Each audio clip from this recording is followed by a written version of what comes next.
Good morning, good afternoon, good evening, wherever in the world you're watching. We're here at King Abdulaziz Racecourse in Riyadh, Saudi Arabia, and my name is Callum Helliwell. I'm looking forward to bringing you 12 wonderful races here from the Kingdom of Saudi Arabia, and what a set of races we have for you here on Super Saturday. I won't be doing it on my own though. Rory Delaghi, form analyst on my right, and Rory, doesn't get much better than this.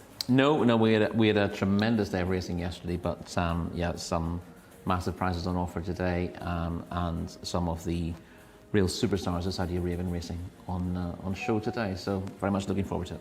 Yes, we've got two Crown Prince Cup races, both worth 1 million Saudi Riyal each. The winner taking home 500,000, which would be good in anybody's pocket. And we've got plenty of horses to look forward to throughout the card. Here's three that I can't wait to see on the track today.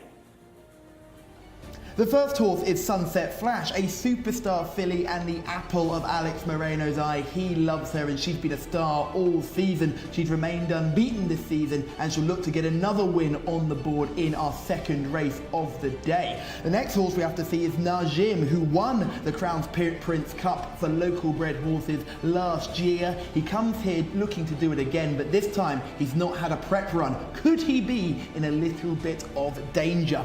And the final horse we have to look forward to is Making Miracles, fourth in the 2022 Saudi Cup. He returned from a season off the track to win last time out in impressive fashion. He'll be looking to secure his owners a big prize in our big race, race 12 of the day. Oof, I'm just buzzing to get into the racing today. Can't wait to see how we go. However, it's not just myself and Rory who will be bringing you the action on this fine Saturday afternoon. We're also joined by an award-winning commentator, Mr. Alex Fussy. How are you doing?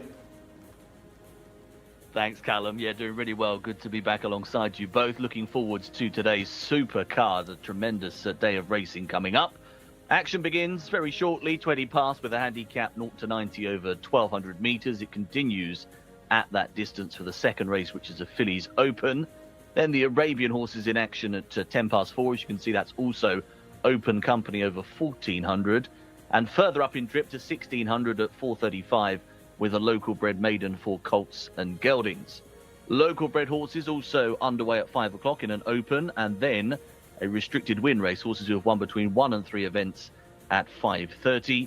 Another 1,600 metre contest follows, the Arabian Fillies Open, and then we go to 2,000 metres for a Fillies Open, bottom of that page at 6:30.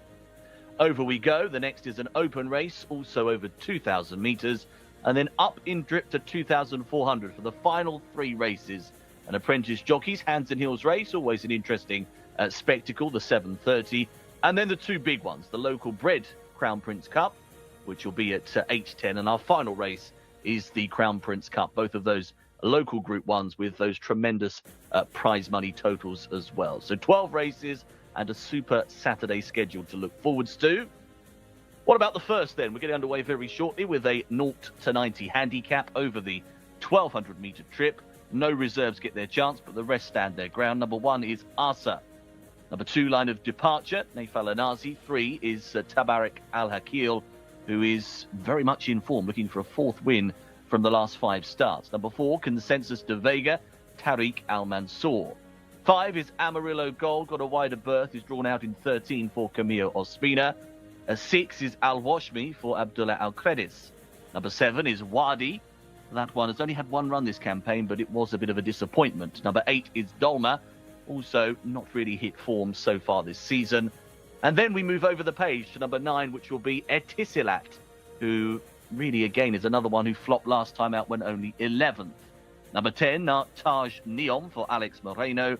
And number 11 is Bashawat, a gelding we saw previously in Great Britain. Number 12 is Bravado, Rafe Alabad. 13 is Orez, a very lightly raced gelding. Number 14 is Fazi, Abdullah Al-Lawfi.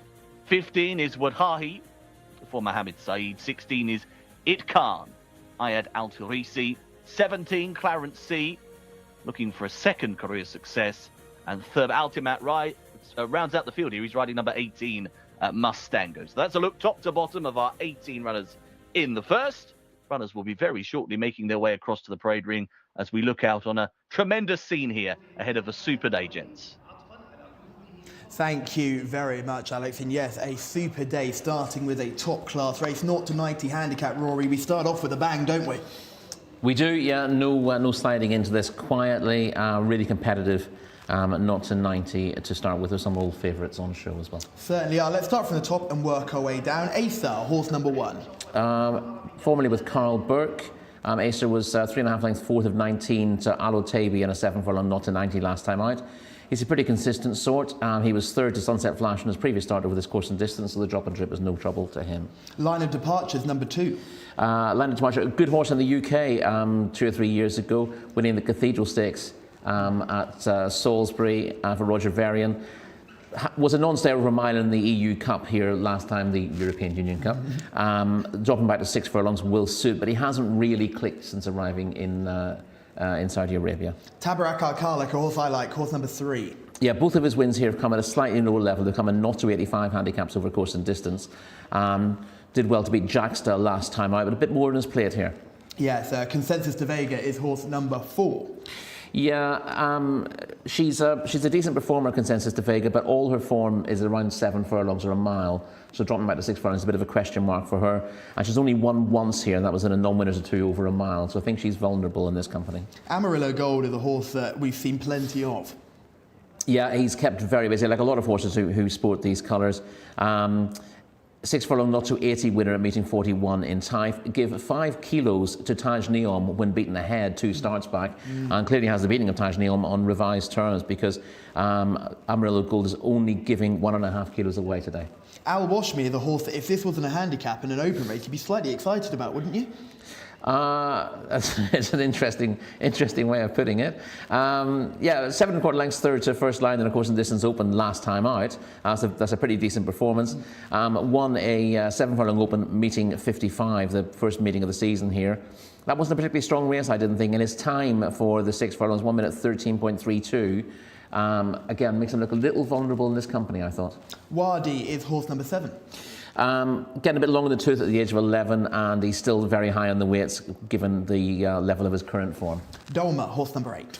Classic course and distance winner a couple of years ago. I mean, you know, a group horse essentially, Dolma, but been a fair while since she's got her head in front, the 7-year-old mare.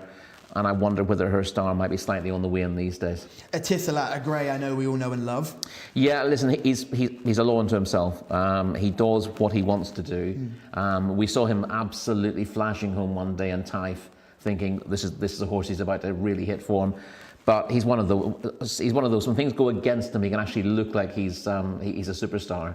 In getting beaten, but when he's got an easy opportunity, he doesn't always convert it. There's another grey in the field, Taj Neom, just in behind number 10. Yeah, very game. I mean, really likeable performer, Taj Neom. Was very game when beating Amarillo Gold last time out, but it's now £7 worse off for SA, £7, 3.5 kilos worse off for a head beating. So that's going to make things tough for him. But he's got his act together in no uncertain terms in recent starts. Bashawat, number 11, for colours, who we saw winning the cup race yesterday.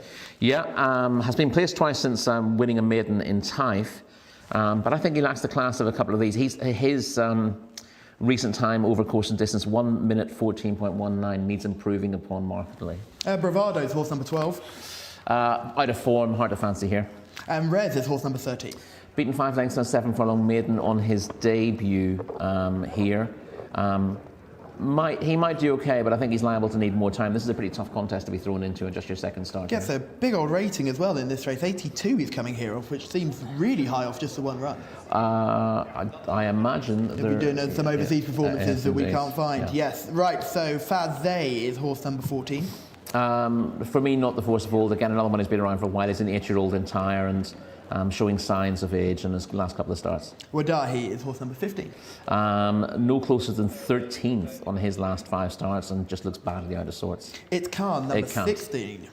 It can't. It can't. You've been holding on to that for what's the secret of great comedy, they say? Timing, yeah. Clarence C, horse number 17. Again, another one, 10th on his last 2 starts. It's just hard to fancy against better class horses. You know, rating a 60 is a fair drop-off. A lot of the handicaps we see here, they're very, very tightly handicapped, but once you get down to the horses rated in the 60s, I think they'll struggle against the better horses here. Shamila is in the parade ring. Thank you very much, Callum. Good afternoon, everybody, and as always, thank you for joining us live on YouTube. Wow, what a brilliant day of racing we have ahead of us. 2 local Group 1s worth $1 million Saudi riyals each, and 2 really beautiful trophies to go along with them as well. And we will be commemorating some of 500 win milestones throughout the day as well, so keep your eyes peeled for that. In the big race, I have my fingers crossed for Dahi, so I hope he can get across the line first. It is a very tough race though, so I cannot wait to see how it plays out. Now I will be giving you my paddock selections for the first race of the day, and I'm going to go with horse number 4, Consensus de Vega, under Tariq Al Mansour, our star apprentice jockey, of course. They jump out of stall number 7. Second last time out, 5th the time before that. Just a really nice, consistent horse, and he's just coming up behind me here now. And he is really, really lovely. Everything you want in a thoroughbred, and I think Tariq Al Mansour, along with his claim, can guide them to victory this time and add a 3rd win to his name. I also have another paddock positive, which is horse number 10, Taj Neom, under Alex Moreno. I think it'd be silly not to look at every horse Alex Moreno has today as well, so keep an eye out for him. He had a treble yesterday. He's had 15 wins in the last 5 days, so definitely want to keep an eye on. And Taj Neom is looking really well as well. Thank you, Shamila. And yes, Alex Moreno has been in fine form, Rory, hasn't he? He's closed that gap on Adel Al-Faredi for 2nd place in the Jockeys Championship. Yes, but he found that he started closing the gap on Camilo yesterday as well. Camilo ended up riding a treble on the card as well. So I think we know how the particular battle is going. But yeah, it's been remarkable to see how well Alex has ridden over the last week or so, and just the effect it has on him as well. You've seen him interviewed between races, and he's just bubbling, isn't he? Yeah, and talking of jockeys, we've got James Doyle from the UK riding here today. He's not in this race, he comes later on in the card. And we also had Joel Rosario as well, who was here yesterday and had a ride today too.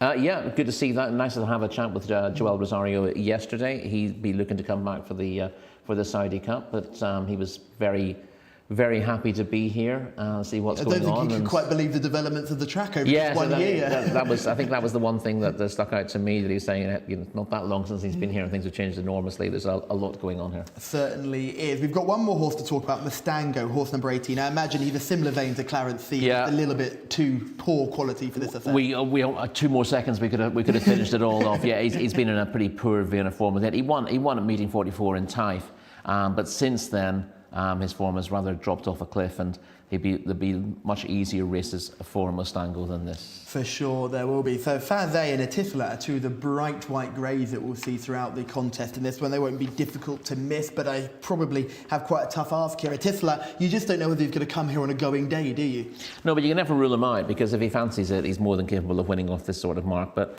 again, when they get to his sort of age, particularly those who he's a gelding, but yeah, quite a lot of horses kept his tyres here, and I think when they hit sort of 6 or 7, then the form sometimes takes a little bit of a nosedive.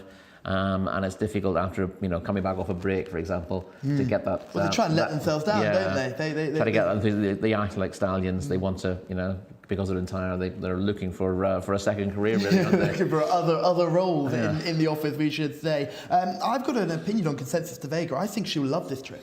Okay, well, I mean, she's very much bred to be a miler, being by Lope de Vega, and to be honest, her best form's at 7 furlongs, rather than a sort of a mile plus. So it may well be that going hard here. She travels well in her races. She seems to get. She always gets there. Yeah. When she's dropped down to 1,200 metres, she always seems to really get that distance. When you see her stepped up to 7 furlongs, she can often seem a bit one pace. She doesn't have much racing at 6, but we're seeing a bit of action now. This is Taj Neom, who proves very game. It's Amarillo Gold in front, and Taj Neom has to come between horses. This is a really likeable performer.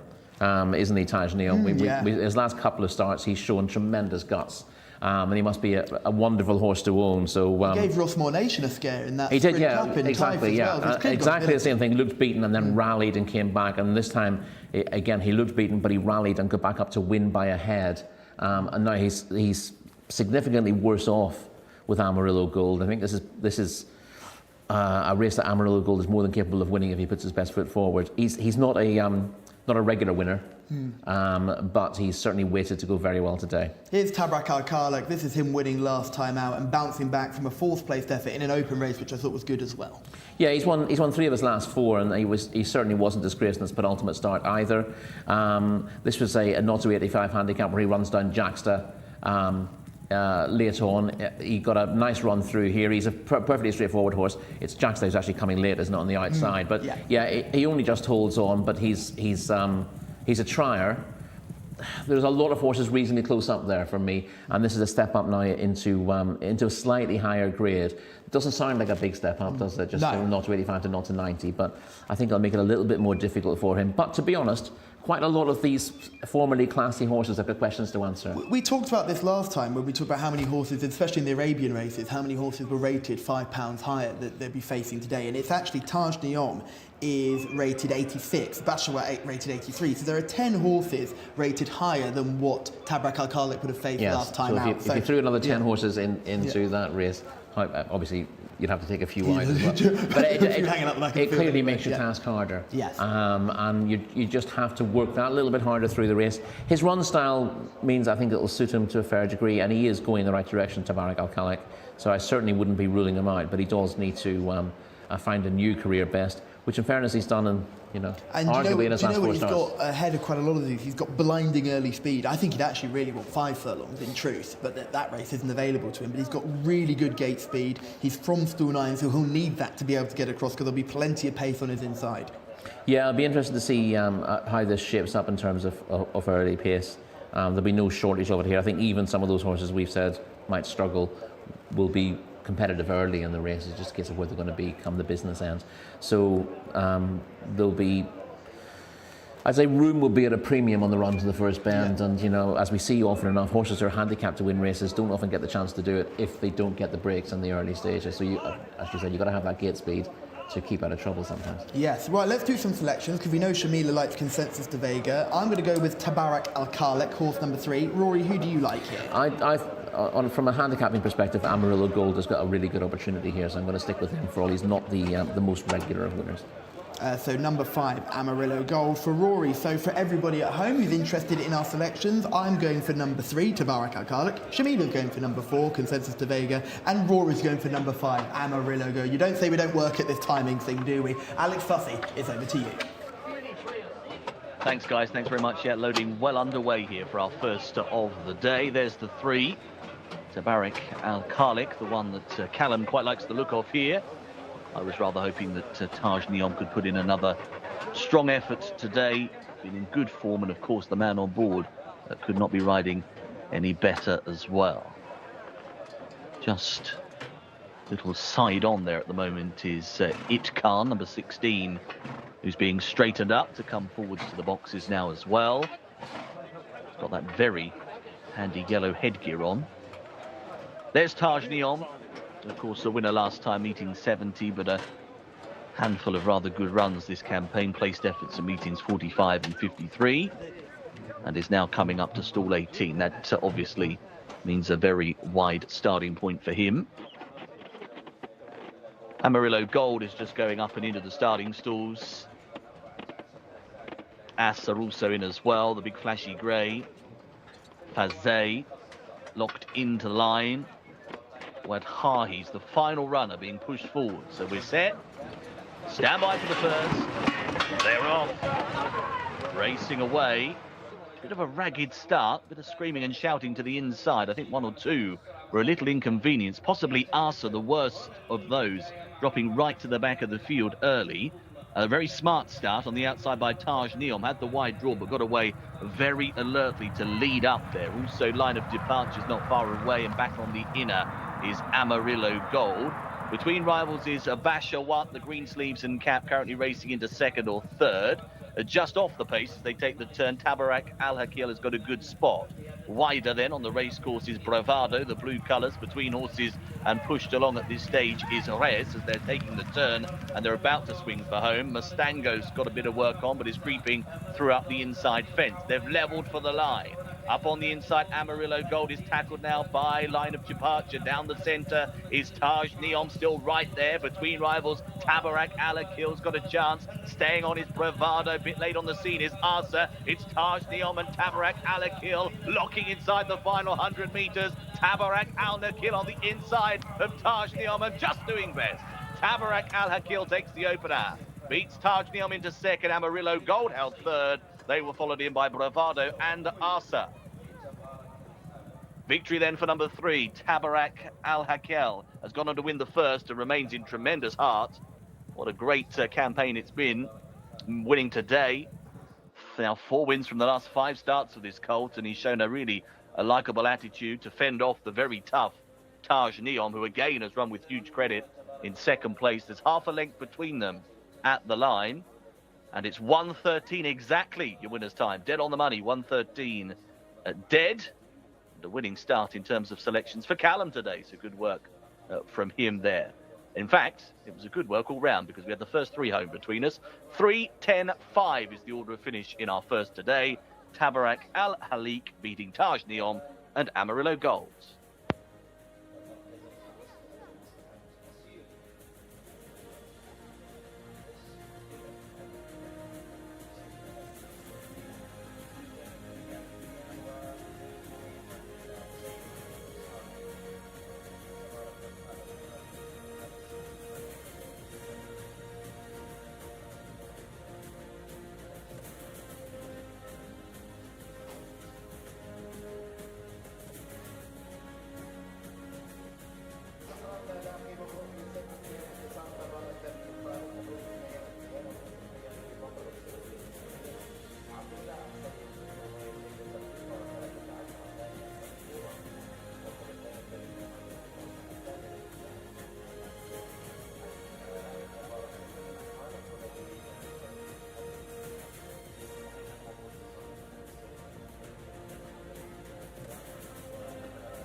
A win for promising jockey Abdul Ella Al Hussein, who has guided Tabarak Al Khalek to victory in our opening contest, and he's done that really well, stepping forward again from his last run, probably a career best effort, Rory. Well, yeah, that's been the story of his his last 5 or 6 starts, I would say Tabarak Al-Khalek, he's putting up career best almost every time he runs. As I said beforehand, up to a mark of 90 and into a not a 90 handicap, he had to improve again. And clearly he's done that to beat Taj Neom. He's run another tremendously game race, one of the most likeable horses you will see racing here, and just an absolutely gorgeous animal as well. Maintaining that form with Amarillo Gold despite being £7 worse off for that last time out performance. Yeah, he was coming back to him at the end as well. He was still battling away to try and get back. But I thought this was a cracking ride from Abdul Al Hussein, because all went wrong at the start. I mentioned he's got great gate speed. There was so much pace on early on, he didn't get involved. He just waited for the gap to appear and then cut through the hole between Bashawat and I think it might be Fazet who was there on just two off the rail there. But he's cut between the two of those and he's gone on to win nicely.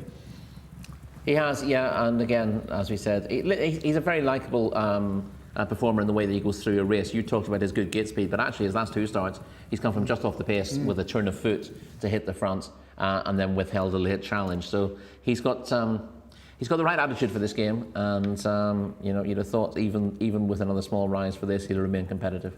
Yeah, it'd be interesting to see where he goes next, won't it? Because the option for him in handicaps are now pretty much out the door. There aren't many 0 to 100 handicaps available. So where would you be? Not to 95. Not to 95. He's not going to be outside of not to 95. So there'll still be opportunities for him. Yeah, the problem with him, he's now won 4 races, so non-winners of 3 and non-winners of 4 are out of the question. He's basically an open company now, and as we've seen with the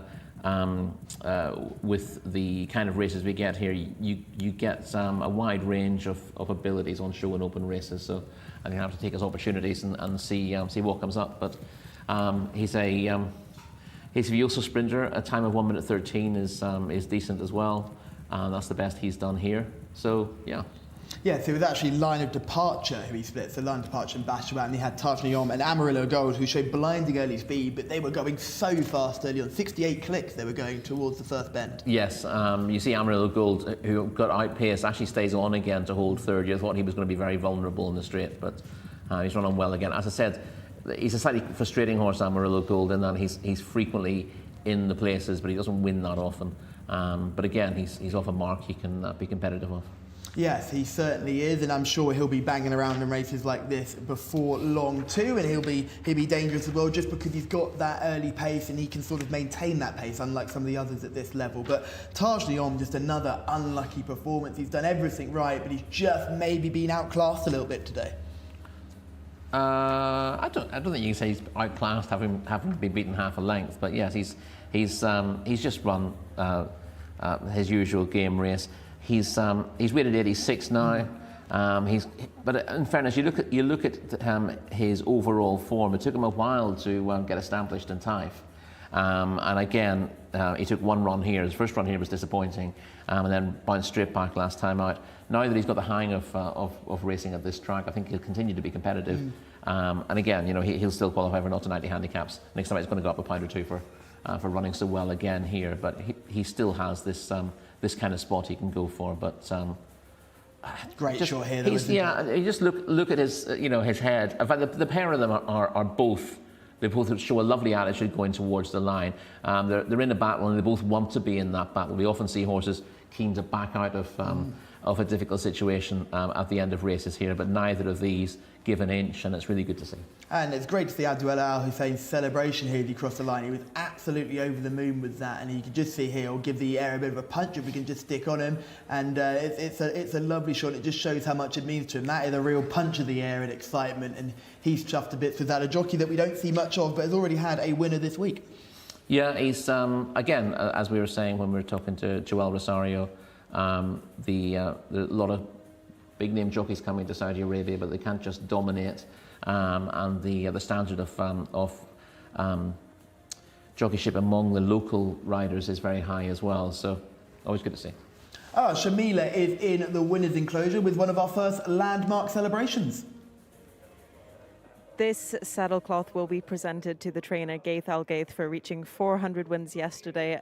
He was meant to be given this, however he wasn't available, so he is collecting it today and will be receiving it from a representative of the Jockey Club yet again. And it's just great to see, as we said before, to commemorate these big milestones in training, riding and owning careers here in the racing industry. So Gaith Al Gaith has had a brilliant season so far, and I'm sure he will be racking up many more winners. I will throw you back to Alex Fussy, our HWPA Rising Talent winner for the runners and riders of this next race. Shamila, thank you very much indeed. Let's have a look at the field then for the second today. Good to see those scenes in the presentation. This is the Fillies Open coming up here, 1,200 metres once again. And number 1 is Habibi Go Lucky, Khalid Al Mimoni. Number 2 is Wash Al Muhammada, looking for a third career success. Number 3, Al Rahaj, looking for a first win actually. She's trying for the 10th time today. And number 4, Al Faiza Alea, Adela Foreidi. Number 5, Pretty Flag, a newcomer here in Saudi. Number 6, Sam Nayef, Eddie Castro. Number 7 is Bonita B, looking for a 6th win. She's done quite a good bit of winning in her career so far. Number 8 is Danat Al Sayel, who will be the mount of Abdullah Alorfi. Number 9 is Income for Louis Morales. 10 is Tawaka, Mohamed Saeed. And 11 is Waybar, Fahad Al Faraidi. Number 12 is Al Sahira. Number 13, Sunset Flash for Alex Moreno. We heard a little bit about her at the top of the programme. She's looking for a 5th win of this season. And then we have number 14, Ying Yang for Waswanas, and 15 is Dahaka, who will be looking for a 2nd career success and has only won once before from 13 goes. That is our field of 15 then ahead of our second race today, and the fillies are about to move into the parade ring. Thank you, Alex, and I really appreciate going through the runners and riders for this contest. Rory, the good racing just continues. This Fillies Open looks a cracker over the 1,200 metres. It does, yeah, and well, shall we do the usual? Start from the top and work our way down. Yeah. Habibi Go Lucky, number 1, Shamila's favourite runner. Yeah, well, wonderfully game filly, tends to come from off the pace. Doesn't have an awful lot of early tool, but really sticks her neck out and runs on well. She's not particularly well weighted in the context of this race, but she's liable to be doing her best work at the finish and may well hit the frame again. One of my absolute favourites, Wash Al Muhammadia. Yeah, 7th in the Jcsa Sprint Cup, 2 starts back in Taif, and then improved from that to finish 2nd in the Sprint Championship at the same track, beaten 3/4 of a length by Reem Al Riyadh. Place chances on that form. Al Rahaj is number 3. Yeah, she's stepping up markedly in class, and although she's running well, she's been in the frame in her last 3 starts, she'll do well to get involved in this company. Al Fisalaya by the mighty Raja Singh. Al Faisalaya improved further when taking a course and distance Fillies Open last time out, beating Reem Al Riyadh by 3.5 lengths, and she holds Wash Al Muhammadia on a line through the runner-up on that form. She's a big player here. Pretty Flag showed nothing in 2 starts in the UK. Yeah, she ran twice for George Bowie. I think, to be honest, a lot of the horses in this ownership are given a runs for experience in the UK and can turn out to be different horses entirely here. I think Pretty Flag will do better in time, but this is a pretty tough introduction to Saudi Arabian racing. Sam Nayef, number 6. A dual winner at Taif, but not easy to fancy on her efforts here, finishing 7th to Al Faisalaya last time out, and I can't see her reversing that form. Great name, Bonita B by Bonita, Street. yeah, multiple winner for Mick Shannon in the UK, but was 9th to Al Faisalaya, 2 starts back, ran better, went 4th in a similar sort of race last time out, but was behind Reem Al Riyadh. And there are plenty of form lines to suggest that Bonita B is going to struggle at this level. But she's a game filly. She'll do her best, but she looks a little bit out of her depth. 8 is Darnet Alasail. 3rd in the course and distance, not a 75 handicap last time out, but this is not the 75 handicap company, and set to struggle as well. Income's an interesting runner. Yeah, Income is definitely worth looking at. 2nd in a course and distance open to Sunset Flash, 2 starts back. And then won a 7 furlong handicap last time out. She is actually worse off for being beaten by Sunset Flash. So she's actually £7 worth off for being beaten a length and 3/4, and she's going to struggle there. But in fairness, taking Sunset Flash out of the equation, her last 2 runs give her every chance of finishing in the frame, and she's liable to run well again. I just think Sunset Flash has been very well placed in this sort of race to win again. Yeah, Tawaka is horse number 10. Not easy to fancy with a rating of 65 here. She was a 6-furlong maiden winner in Taif 2 starts ago, but was tailed off on a return here and doesn't make any appeal. Weber is horse number 11. 56 rated maiden. This is not the race to be sticking her in, I don't think. Al Sahira is number 12. Ditto. A maiden after three starts, but well beaten and rated in the 40s. Let's talk about one who does have a massive chance. Sunset Flash, number 13. Yeah, she's on a big winning streak. She's won 20 of her 41 career starts. And to be honest, the connections have done really well. Rather than shooting for the moon with her, putting her in races where she can dominate. And they've done so again here. The 7-year-old mare. She's actually better off with the filly she beat last time out. She's got a rating of 109. She is giving weight away. She's got 62 kilos. She's giving up to 5 kilos away to some of these, but she should be giving loads more away, quite frankly. Yin Yang, number 14. Yin Yang, not the easiest to weigh up. Was a dual winner in the US, but hasn't made any impact at all in 2 runs here. Again, she'll probably find her level fairly quickly, but she's just acclimatising at the moment. And finally, Dahaka, horse number 15. Dahaka is a 6-furlong maiden winner at Taif last year, but quite a long time before finishing 6th on her return. That wasn't a bad run, but this is much tougher. Shamila is in the parade ring. Who caught your eye? This time, Callum, I have made my way out of the parade ring. I am on the trophy presentation stage, where next to me you can see the 2 trophies for the Crown Prince Cup Open listed and the one for local bred horses as well. And they're almost as big as I am. They're absolutely huge. So we will be seeing who will be lifting these trophies later on this evening. But I just wanted to show you how beautiful and intricate these trophies are and how fabulous their designs are as well. As for my paddock selections, I've been told explicitly that I'm not allowed to choose a Pee Go Lucky, even though she does look really well in the parade ring. So I'm just going to go one better, and I'm going to go with Sunset Flash, horse number 13. She jumps out of stall number 13.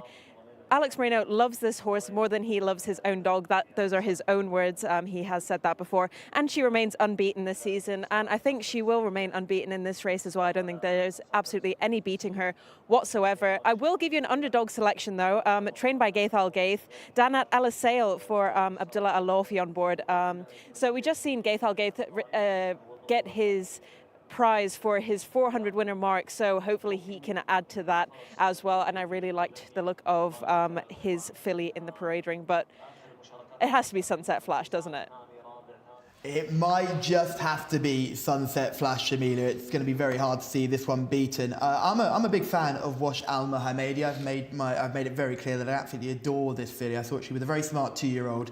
She was very highly tried after that later on in her 2-year-old season, and she comes here now by Noble Mission as a 3-year-old. She's grown up a little bit. She took some time to get acclimatised at Taif. She was just doing everything too soon early on, but her run last time out was very, very good. That 2nd place effort in meeting 53. I'm sure she will do better now coming to Riyadh. She's had a bit of a break. I think she'll be one to watch in this contest. I don't think she's got enough to beat the one that I'm sure we're all following, but I think she'll be right up there in the places.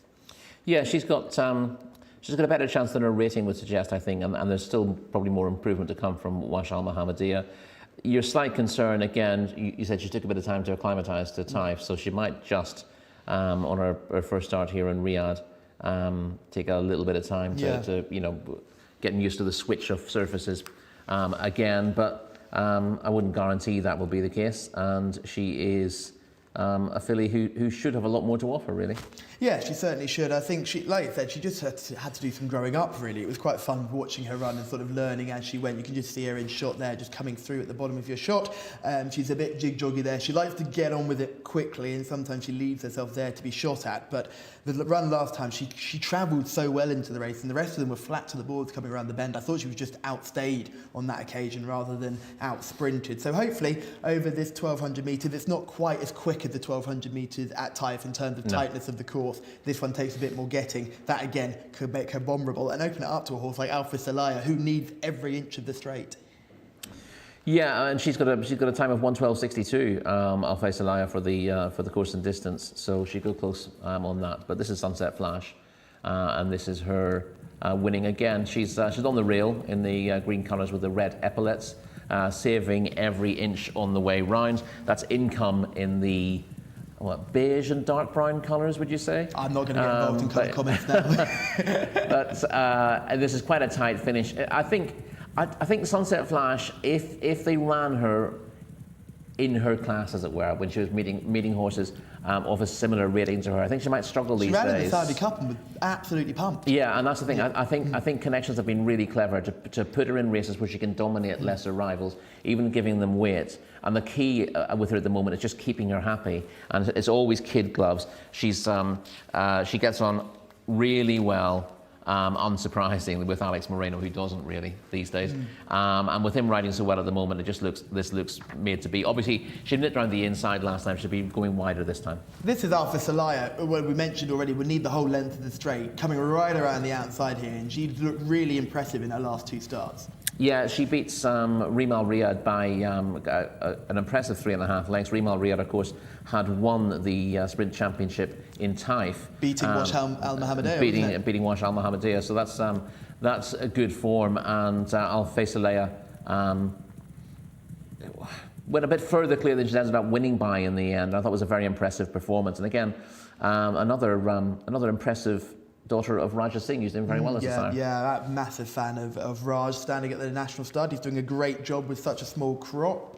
We're just seeing some sports cars coming in as well, so I think we're going to have some big hitters arriving. Look at that, that's a very nice car there. Rory, I was about to say which one would you like, but you can't drive, so I'm not going to... I can't drive, therefore I don't get carried away by sports cars, thankfully. I get carried away by sports cars, I get very excited. Ooh, great to see. Yeah, that one's got a stripe down the middle. That one's got a rate is the go faster stripe, everyone knows it. All very practical as well, that's the key thing. You take that down to the shops. Indeed. But yeah, no, it's been great to see those sports cars coming, and I think it's part of a sports car club which Prince Bandar is a leading member of. So it'd be great to see him coming to the races. Yeah, we saw these guys in Taif earlier in the season, didn't we? And this is their big day out at Riyadh. Yeah, so there's plenty of nice cars on show. There you go. That's absolutely gorgeous, isn't it? Look at that. It's nice they're being stopped on the way, and just say SSC. That's an Audi R8 as well, isn't it? Just behind too. Woo-hoo-hoo-hoo! You love to see it. It's a blue one. Stop being so miserable and embrace the nice cars. No, there's a nice red one. Oh, look at this. There's another white Ferrari in the background there too. Now let's go through selections in this one. Are you sticking with Sunset Flash here? So myself, Rory and Shamida are all going for Sunset Flash. I do think Alpha Salaya might be the best horse she's faced so far this season though. Yeah, I think she's a danger on paper. I think she's the likeliest to come second in this race, but we're not putting up forecasts, are we? Well, we know we have an award-winning commentator with us, so clearly not doing badly right now, Alex. Which sports car's yours? Very good, Callum. I wish, I wish. It's good to see them all turning up for today's big day. Of course, we're building up to those Crown Prince Cup races a little later on. Runners are down, circling at the start ahead of this second race. I can tell you they are just about to start the loading up process. All aboard, isn't it, with this Sunset Flash? Hopefully this filly can continue her tremendous winning sequence. She has been quite the filly, the 7-year-old 20-time winner. And of course, 4 wins this campaign, covering meetings 20, 34, 54 and 56. But quite rightly, Alpha Salaya is certainly an interesting opponent, isn't she? Looking for a hat-trick in her own rights today after victories at meetings 57 and 64. Now, we continue to see the very flashy cars, but I can confirm that there aren't many left to go forwards, I believe. So we've only got 3 or 4. Here we go. We're down to the last handful. We've got a couple out the back here at the moment. We've got Darnat Al-Sayel, who's just coming up, and also Yin Yang, who's just gone forwards into the stall. So we are ready to go. They're off. Racing away. Fillies in action here over 1,200 metres. A pretty level line on the whole. Slowest pair were Pretty Flag and Sam Nayef. They're going towards the back of the pack early doors. Good start made by Sunset Flash. She's bang up there on the outside. She does like to be prominent. She's got a good early sit. Up on the inside, Wash Al Mohammadiyah is right there as well. Wider out is Al Rahaj in the light blue colours, and they're followed by Al Faisalea, who's joining that leading wave of 3 or 4. In between horses as well is Income, who's just trapped a little deeper with Sunset Flash. As another couple of 3 lengths away to Waybar, who's currently heading up the remainder as they're about to work to the top of the home straight. In behind that runner at this point in time, you've got Al Sahira, who's got lots of work on. Wider is Dahaka as they level on in. So up top, Alpha Soler has just got to the lead. Now Sunset Flash is being asked to try and reel this leader back, but has the leader flown? And the leader is clear. Alpha Soler is away by 4 or 5 lengths. Sunset Flash will not be winning today. The sequence is well and truly over because Alpha Soler has won very handsomely. Beat Sunset Flash into second. Third place at the line. Very close in the end. Income was being geared down a bit. Habibi Go Lucky was flying from a long way back. We will get that checked in a moment for you. But the winner's number 4. Alpha Soler going on to win a ladder hat-trick for Alfa Radi on board. And actually, she was rather impressive today. She's going to be whacked up a bit for that success. 1:11.72 on the clock as well, so a good time and considerably quicker than our first on today's card. And has won by 5 lengths here at the line. So 5 lengths is the winning margin. Income has held on for third, I can confirm, albeit Habibi Go Lucky, the one horse who was the strong closer, couldn't quite make it to her. So order of finish for our second race of the day is 4, 13, 9 and 1.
That is Adel Al-Faradi at his sparkling best as he's guided Alpha Soler to victory in our second contest, this Open Fillies contest, luring the colours of Sunset Flash, Rory, and doing it in a time which is really eye-catching.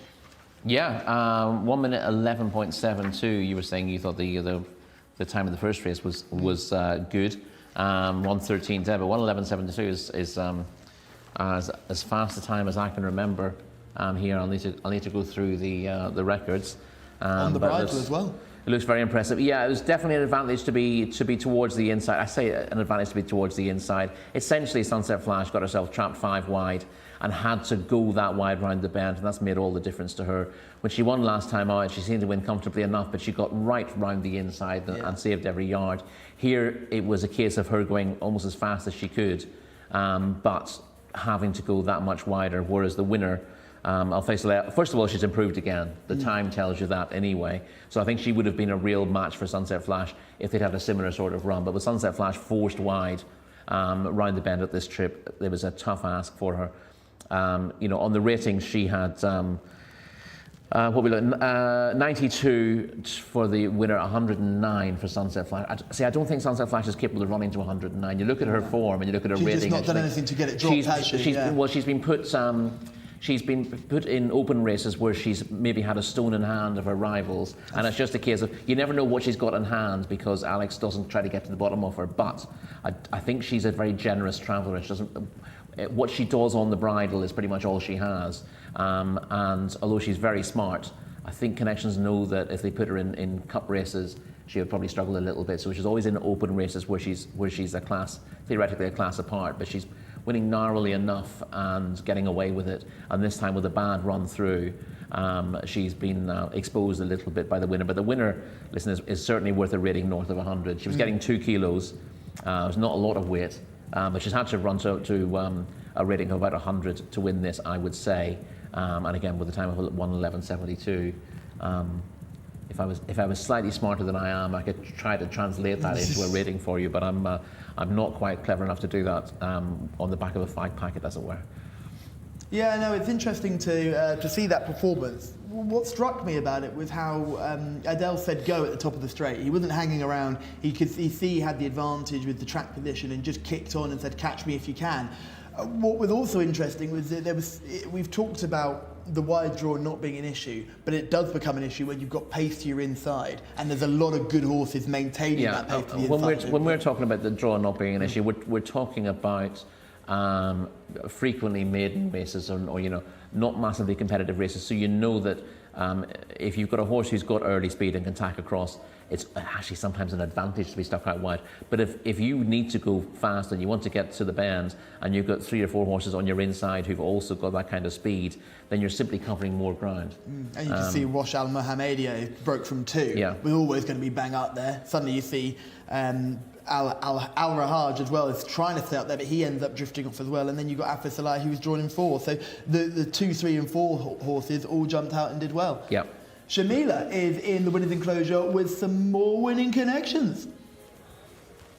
Absolutely, I am. The commemorative saddlecloths don't stop here. This next one is going to somewhat of a legend, I'm told, here at the Saudi Jockey Club, Abdullah Al Ubaid, for his 500 rides and wins. So very much congratulations to Abdullah for this fantastic achievement. And I hope he has many, many winners and rides after that, and he's just posing for a few more pictures. And not to worry, we do have, I think, about 5 more saddlecloths to give out today, but we will head back to Alex Fussy for the runners and riders for the 3rd race of the day.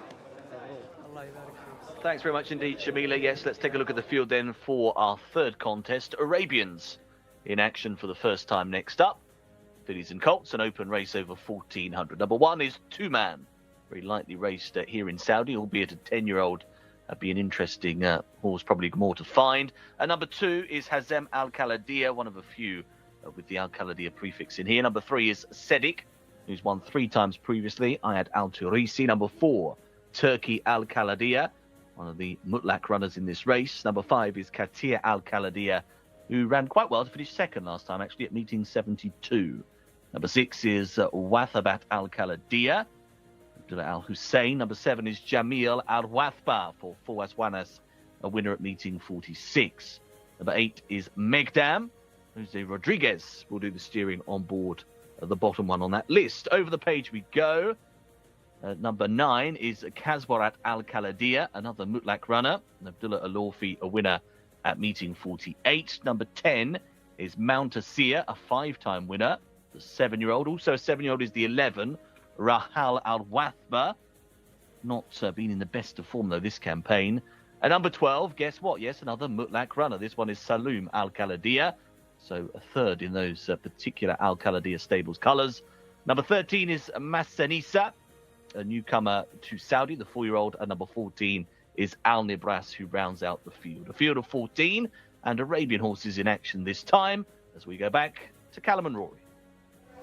Thank you, Alex. And as the runners are beginning to make their way into the parade room, we can go from top to bottom for this Arabian contest. We go over a stepping up and trip now. We're going over 1,400 metres, and we start with number 1, Two-Man. I'm going to have to be slightly rude about one or two runners here, I'm afraid.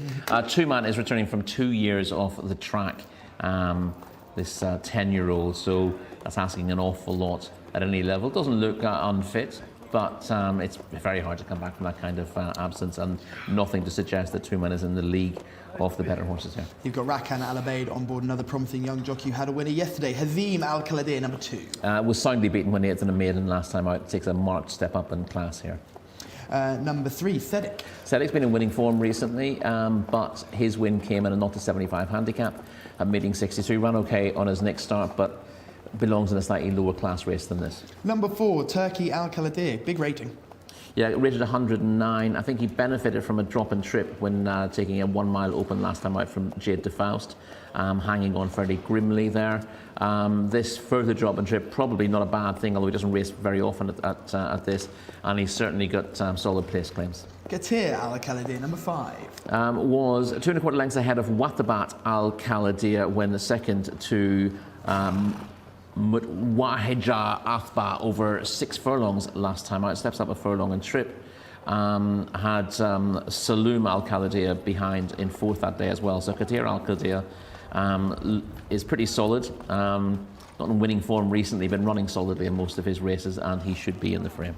Wasabat Al Khalidiyah. Yeah, it's held by Qatir Al Khalidiyah on running last time out. He's a pretty consistent sort, but he needs to work to turn the tables with Qatir Al Khalidiyah. But again, he'll be, around the places at the finish. Jamil Al Watba, number 7. Has a rating of 79. Is a 6 furlong maiden winner in Taif, but has been unplaced in 0-85 handicaps on a couple of starts since, and this looks too tough for him. Kaswarat Al Khalidiyah, number 9.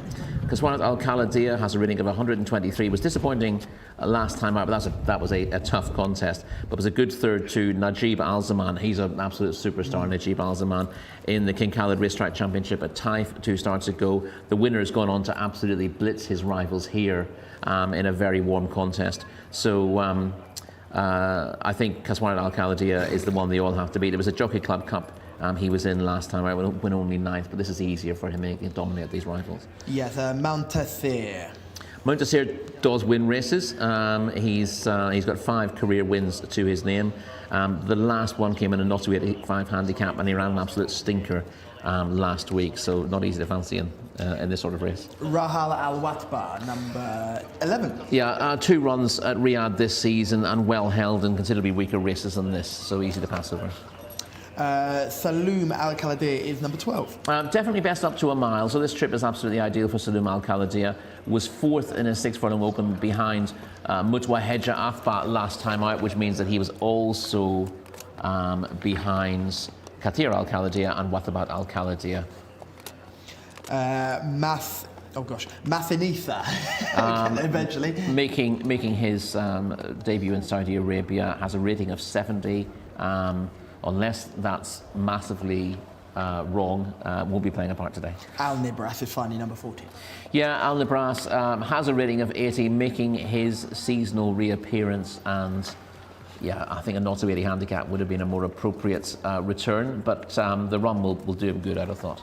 Great to see so many people in the YouTube comments. Mohammed is looking for horse number 4 in this one, so he's going for Turkey Al Khalidiyah. Good luck, Mohammed, with that selection. We've got plenty of other people getting involved in the comments too, and lots of viewers as well on this Super Saturday, Rory. And like I say, every single time we're on air here in Saudi Arabia, remember to like, subscribe, and turn on your bell notifications so you never ever miss a time when we are on air Thursdays, Fridays and Saturdays right through until the Saudi Cup. So looking forward to bringing you all the action here in Saudi Arabia. Shamila is in our parade ring, our purebred Arabian expert. Who's caught your eye? I thought she was Irish. I am in a parade ring, but a different kind of parade ring with a different kind of horsepower. Now, we have about 85 supercars here on display from the Sports Car Association. And now, this car caught my eye straight away, the GT2 RS MR. This is for track driving as well, so this is absolutely stunning. However, if you do follow me down here into the shade, and there are a lot of cars, and I definitely didn't get any help with naming any of these cars because I am a car expert. So this is a classic Ferrari as well. So your classic red Ferrari, but also vintage, an F355 Bendita. So this is definitely my paddock selection for this race. If I had to choose any car, I think I would definitely like to go home with this one. Now, we are fortunate enough to see all these sports cars here with us today, to be surrounded by people from the Sports Car Association here in Saudi Arabia, much like we did in Taif season. So they brought all their cars here for us to admire. And just come down and take a look at these cars if you haven't done it already, if you're at the race course. They're absolutely stunning. You've got Lamborghinis, you've got Ferraris, you've got Porsches, everything you can absolutely name. There is an Audi R8 there owned by Mohammed, the president of the Sports Car Club as well. So I think I'm going to stick down here with this type of horsepower for now. Thank you very much, Shamina, and I'm sure you didn't get any help with the naming of the vintage Ferraris and some of the other cars there on show too, and I can't wait to get down there and have a look at some of them myself because they look very, very good. In this race, I cannot go away from Kaswara Al Khalidiyya. I think he's got the beating of all of these, shortly. Yes, yeah. I mean, as I said, disappointing on paper last time out, but that came in a much hotter race than this, and yeah, we've got plenty of form lines with these horses to suggest that he's got a fair bit in hand. And Said Mutlaq and the Al Khalidiyya stables actually tried to take on Najim Al Zaman with Kaswarat Al Khalidiyya, and I think there was a real tension in the air before that race because Najim Al Zaman had been beaten by Afsan Al Khalidiyya on plenty of occasions before that. They arrived in the big race at Taif, and it was Najim Al Zaman that came out on top in a race. Oh, you remember, you could see they were lifting the guys in the air, their headdresses were going through the sky. Yeah. There was huge celebration because it was a big scalp for Najim Al Zaman connections to beat this Al Khalidiyya runner who was rated so highly. So I think it was a really fascinating race to watch as well, wasn't it? I think we'll get to see it shortly. But yeah, and the winner has gone on to better things. He was very impressive in Riyadh last season. Yes. He seems better suited to Riyadh than he does to Taif anyway. But he got his act together the last week of the season there to show what he could do. And he'd been bumping into Afsan Al Khalidiyya, and you can't blame him for he'd been a bit too fresh in his first couple of starts when beaten, but he really impressed there, and as I said, seemed to just travelled so well when he won here a couple of weeks ago. And he won by half the track as well, because Camille Ospina was on board, wasn't he? And they just breezed around the outside and took up the running nicely. But he's not running in this race, but Kaswarat Al Khalidiyya is. That level of form should be enough to stand him in good stead here. Definitely, and it's worth pointing out, when we see that race again, he ended up finishing third. But Kaswarat Al Khalidiyya just sort of cracked later on. This is a drop and trip as well, dropping back to 1,400 metres. I think that actually will suit Kaswarat Al Khalidiyya, who will happily roll along close to the lead here. And I think, although he does have form over further, I think he's pretty well suited by the 1,400 metres here now. Yeah, I think this is an ideal trip. He's clearly got range, but he's got speed as well, and that's crucial for a contest like this. Would he be okay just taking the running up and just leading all the way? Yeah, I'd never be afraid of doing that in an Arabian race.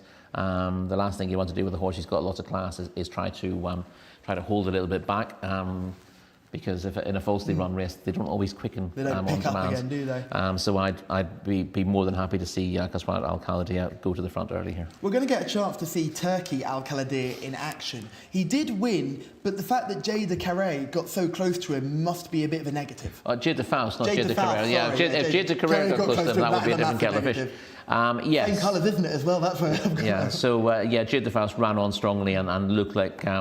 Turkey Al Khalidiyya was crying out for the line on that occasion, so that's a bit of an issue again. But yeah, I mean, he's another one who may go to the front. It won't worry Abdullah Alofi on Kaswarat Al Khalidiyya if Turkey Al Khalidiyya does make the running. Yeah, Adel Al Faradi on board looking for a quick-fire double too. Yeah, so he's the second best of these on the ratings, but he does have a stone to find.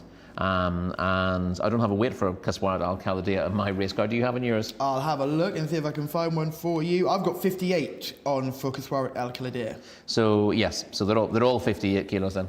Let's have a look at Turkey Al Khalidiyah in action, going down to the post underneath Adel Al-Faredi. Now, he was in front here in the blue cap, and like you said, Rory, crying out for the line. Yeah, Jcsa Faust in the blue colours or violet colours on the outside comes home pretty strongly.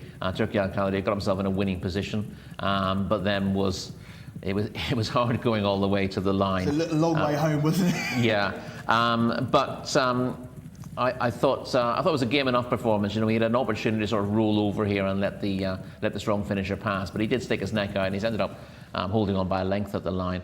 That's a solid performance, but it pales in comparison to what Kaswarat Al Khalidiyah can do. Now, look how gorgeous Kaswarat Al Khalidiyah is. Yeah, we're not seeing him at his very best here. He travelled well into the straight, this chasing. This was the race we were talking This is about. Taif, yes. This was the racetrack championship, wasn't it? When Najib Al-Zamam just found plenty off the front. This was the first time he'd been allowed. He'd been stalking the pace before that in his races, and I was a little bit too keen. Allowed to go forward on this occasion, he just looked a different horse, and he stayed on really strongly. And of course, we'll see the runner-up in this race later on. Yes, really reliable performer. But Kaswarat Al Khalidiyah just got in a battle with a horse who was better than him, and just cracked early in the straight and ended up finishing third. If you go back to his previous race, he was pretty impressive, and he's got a rating of 123 for a reason. He's been running up against the very best in the business, and as I said, I think you could ignore that run on the Jockey Club Cup last time out. Well, again, he tried to challenge Najib Al-Zaman and ended up fading back tonight. So the key element here is Najib Al-Zaman's not running. He really wants an opportunity to dominate lesser rivals, get his confidence back, and this is the perfect opportunity for him to do that. He will be kept on his mettle by Turkey Al Khalidiyah and Katir Al Khalidiyah. And one or two others in this race. Saloom Al Khalidiyah. Saloom Al Khalidiyah possibly as well, and Wathabat Al Khalidiyah wouldn't be too far behind. But yeah, he is better than those. And although they can at least make sure that he can't rest on his laurels, he really should be too good for them in this contest. A lot of people watching this contest might not know all about this Al Khalidiyah link and why these horses are all named Al Khalidiyah. It's because they're all bred on the same farm. And if you look at the stallions here, Laith Al Khalidiyah, who is the sire of one of the best purebred Arabians we've seen out here, Afsan Al Khalidiyah, has sired 4 of the field, and 4 of the 14 are sired by Laith Al Khalidiyah. So you'll see those 4 stunning greys, and they're all by the same stallion who clearly stamps his stock. And I remember, as Shamila rightly put to us as well, artificial insemination is allowed in purebred Arabian racing too, which means that they can cover a lot larger crops than what we see in thoroughbred racing. Indeed, and we've also the other Al Khalidiyah horses by Hatim Al Khalidiyah. There you go. So they're all coming from the same farm, but the loading process is beginning. So let's just go through selection. Kaswarat Al Khalidiyah for me. I imagine you're doing the same thing. Yeah, I hate to be boring, but I've just you have to be boring in races like this. Yeah, sometimes you just have to be. Kaswarat Al Khalidiyah really ought to get the job done, and it'll be disappointing if he doesn't. So Rory and myself will be going for horse number 9, Kaswarat Al Khalidiyah. Alex Fussy, are you with us or are you against us? Totally with you guys. I completely agree. I think it's one of those races that will fall his way for sure. Kind of one of those days, isn't it, where there's 1 or 2 very strong, firm favourites in these particular contests. There's the 13, who's got rather warm, actually, Nisa, particularly between the legs as they go into the starting stalls. Just an update with regards to colours of caps here in this race, because we've got 3, obviously, in these Al Khalidiyah stables silks. Black cap, traditional silks, is Turkey Al Khalidiyah. Blue cap for number 9, Kaswarat Al Khalidiyah, and then the 12, Saloom Al Khalidiyah, has got a green cap with yellow stars. So if you're following any of those, keep an eye on your caps. Right, last one comes in. All aboard. And off. Racing away over 1,400 metres in this Arabian Open. On the whole, again, a pretty decent level line. Blue cap, Kaswarat Al Khalidiyah bang up there early, wants to go handy. Wathabat Al Khalidiyah is there in company, the predominantly black silks.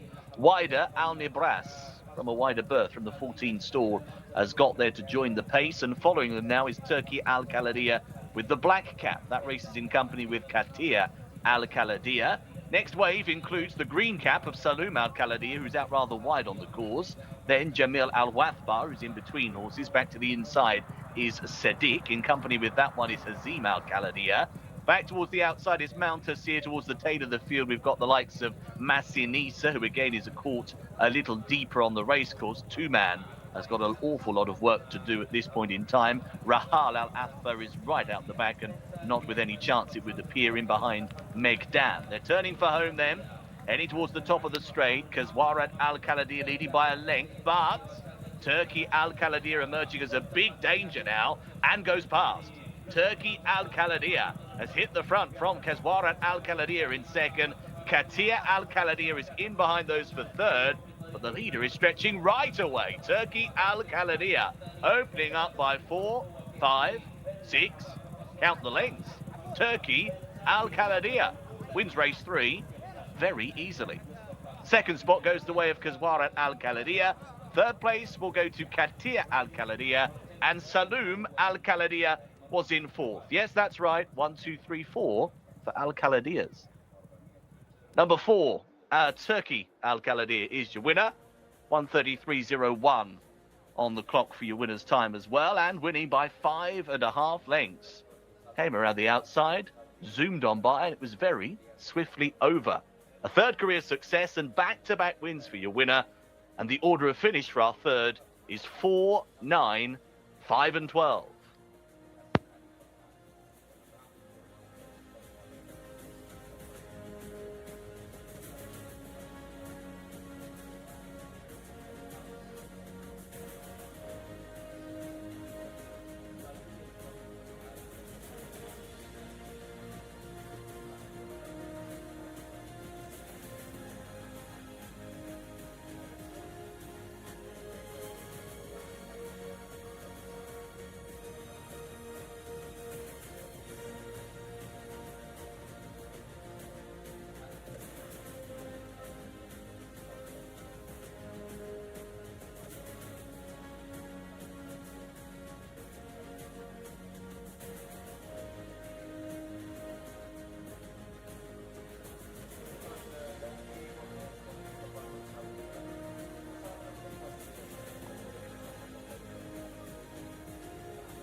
Well, Adel Al-Faradi has broken Rory and mine's hearts on back-to-back occasions now, and he's done it again with Turkey Al Khaladia, who's not only got a 1, but beaten the course record, Rory.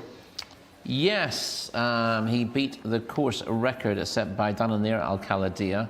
Not a long-standing course record, though. It was set in January, and then ironically, having turned over Kazwarat Al Khaladia, the last time we saw the course record holder Dananir Al Khaladia, he was getting beaten by Kazwarat Al Khaladia at this track in March.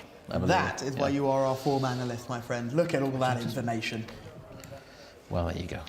But yeah, Turkey didn't help anything. But yeah, it's always when you got a horse who's Kazwarat Al Khaladia deserves a rating of 133 in his earlier form, but as we were saying in the run, He's had a couple of beatings in his last 2 starts. It just seems to have affected his confidence. Yeah. You could almost see him crack 2 starts ago against Najib Al-Zamam, and then last time out he was well behind that rival, and you thought what he needs is a confidence booster, and this gives him the chance, but just seemed a shadow of his old self in finishing second here. But fair play, Turki Al-Khalidiyah. This is only the 9th start of his career and the 3rd win, and if you're breaking the course record, you're clearly doing something right, aren't you? He certainly is, and that's definitely a career best effort for him. It's now back-to-back wins as well. He had a second before that too, so he's clearly in good heart, and that was a much better performance than what we saw last time out. It was, yeah. I mean, he's. Are we talking about the winner again? Yeah. Yeah, it was. I mean, I wouldn't give him too much flack for winning last time. Obviously, you say he was just hanging on from fast last time. He looked like he was hitting the line in a lot better style. Yes, he's hit the line pretty hard today over this. I just think this trip suits him. He'd been running over further and not really getting home, hadn't he, Turki Al-Khalidiyah? But yes, I wouldn't knock his recent form. His form figures coming into this 2, 4, 3, 2, 1. Yeah. But obviously this was a step up in class for him. But he's done it nicely. Just in saying if he's broken the track record, he deserves a big rating. It's worth again digging back to our old track record holder. You wouldn't have too many races over the 7 furlongs for purebred Arabians here. And Dananir Al-Khalidiyah, who broke the course record when he was beaten by Kaswar Al-Khalidiyah here in his latest start in March, he was getting 2 kilos and was beaten 8 1/4 lengths. So, that's the track record holder getting absolutely stuffed by Kaswar Al-Khalidiyah, who's more than capable of breaking a course record here if he was on song. But and that's the thing, like you can just see not the horse he was in the spring. Coming around the bend, we were just looking at stuff like, he's in a bit of trouble here. You can just see Abdullah Al-Orfi just crouching a bit lower in the saddle and just breezing on by. Del Alfredi mustn't have believed his luck. Yeah, but that's just the way it goes, really. And for whatever reason, our top-rated runner, despite getting the run of the race, just didn't seem to have the same spark he had in the middle of the season at Taif. And it's not like he's a Taif horse either. He's actually got even better form at Riyadh last season. But a couple of head-to-heads where he's taken a beating just seemed to have taken its toll. One positive for him is he didn't fall into a hole. He managed to he kept on for second, momentum and kept on for second, which if he'd fallen back through the field like he did last time out, you'd be really concerned. I still think there's some talent there to work with. Yes, yeah. I thought this was the opportunity for him to get the boost in confidence he probably needs. And now you've got to find... I mean, it shouldn't be that hard to find a race that he'll be able to win, but... it's a bit of a rebuilding job now, because we talk about confidence in horses, and there's a lot of debate about whether horses, whether confidence is a thing that horses have or not. But they definitely know when they've been beaten, these competitive horses, and it does affect their mental state. And he's the best example of that. You're talking about horses taking a beating and then losing their confidence was well before your time, it has to be said. The great Millhouse, a lot of people said, was the greatest chaser England had ever seen. Won the Gold Cup as a 6-year-old in 1963. Along came Arkle the next year. And Millhouse, after being beaten multiple times by Arkle, beat him the first time they met in the Hennessy, and then was beaten, 5 or 6 times by Arkle, and suddenly he just lost all that air of invincibility, completely lost his way. When Arkle retired, he came back and won the Whitbread Gold Cup under top weight. So it just shows... Some effort there. Yeah. Yeah, so certainly you'd be slightly concerned if you are the connections of Kaswar Al-Khalidiyah and where to go next, because you're out of the range of handicaps. You're always going to be an open company, and especially when you own half of these good horses as well. It's hard for you to get into a race where you're going to be able to dominate. But I'm sure they'll find something for him. He's got a range of tricks that he can run at. He clearly didn't spit the dummy out completely today, so hopefully he can get this horse back sweet again. Because the more better purebreds the more high quality purebred Arabians we have, the better. Yeah, listen, going back to the surprise we had in our second race, we definitely had a horse improving massively, who's beaten the runner-up, who appeared to have a stone in hand, but in reality you've just got a horse who's actually bridging that gap.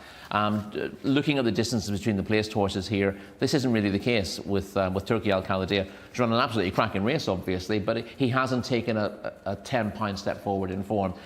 He's probably improved a little bit to win it, but there is definitely a case of the second regressing from previous runs. Yes, exciting to see. We move on to our next contest over the mile, and Alex Fussy can take us through the runners and riders for race 4. I can indeed, Callum, and we've got a bigger field here, haven't we? 20 of them going this time for this local bred maiden action over 1600.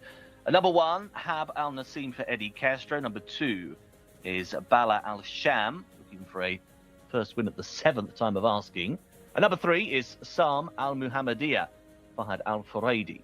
Number 4 is Parlance for Forwas Wanas. Number 5 is Sam Ruma, Delo Furaidi having a good day already. Number 6 is Al Hilala, Rayan Al Baid. And 7, Abu Nada, Abdullah Al Credis.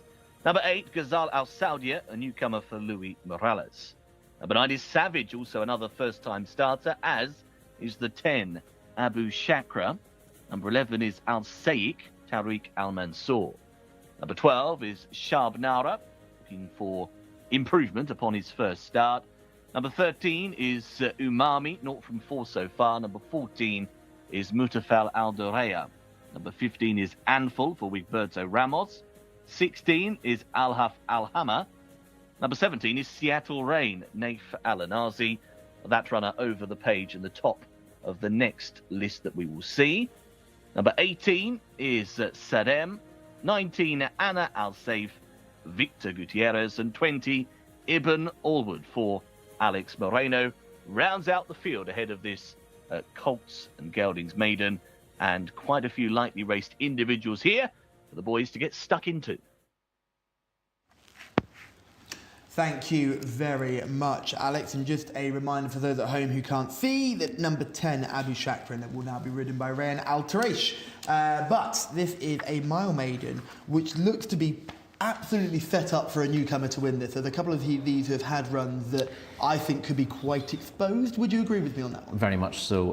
Looking at the ratings of those who've run, Bala Al Sham is rated 63, Palance 55, Sam Ruma 53, and Anna Al Saif at the bottom 63. 65.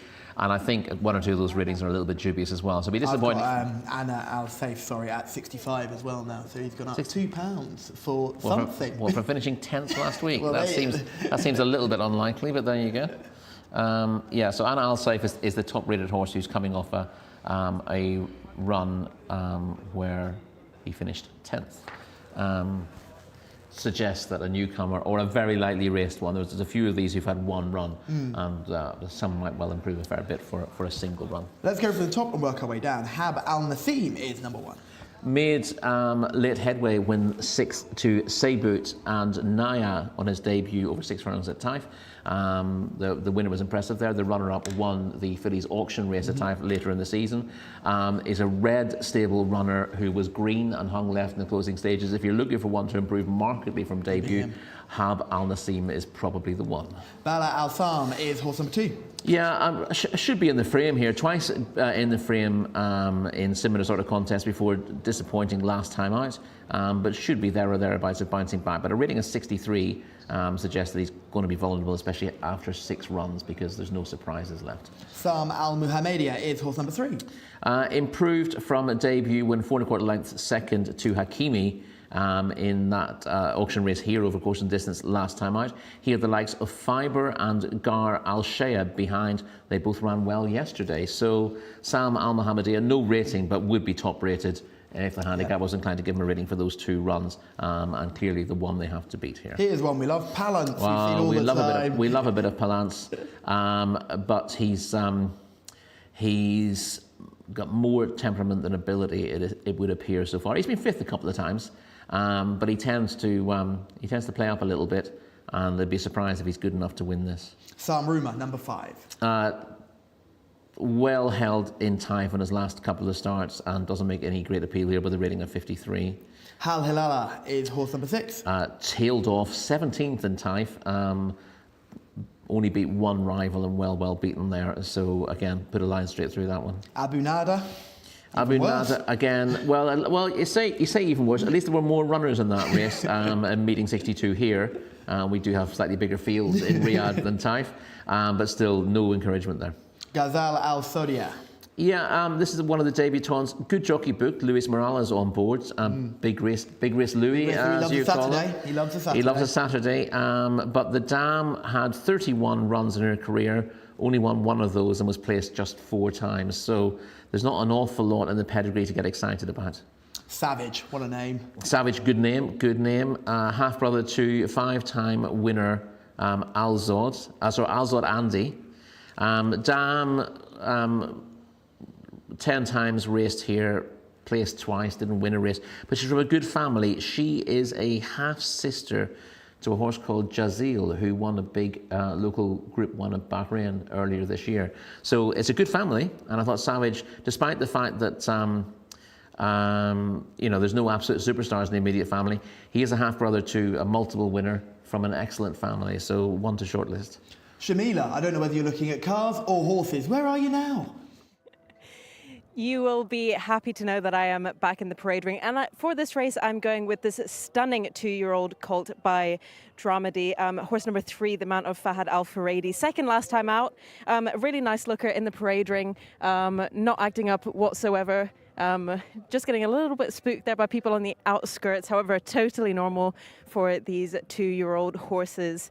Really nice debutantes in here as well. I really like the look of horse number 8, Ghazal Al Saudia, for Louis Morales. Only one paddock negative so far, and that's horse number 9, Savage, also a debutant. Just not looking as fit as he should be, or as fit as the other horses in this contest.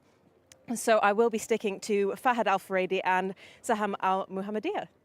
Thank you very much, Shamila, and great to hear you back in the parade ring. We can see horse number 15 going down the post, but we've got a while to get to be talking about him. So Abu Shakra. Abu Shakra, another debutant, half-brother to a winner in Abu Hamra. Dam, again, a maiden. She was placed 3 times from 8 starts. It's an okay pedigree, but you'd want to hear positive words from Shamila if you were going to pick that as your likeliest winner. Al Sayyiq, horse number 11. 12th on debut. 1 or 2 of these have shaped worse, but not enough promise for you to think that Al Sayyiq is going to step up markedly on that so quickly after that recent debut. Number 12 is Shab Nara. No. Number 13 is Umami. No. 14, 14, 16. 3 runs in Taif coming into this, rating of 40. Mutfil Al Dareya, at least that on debut.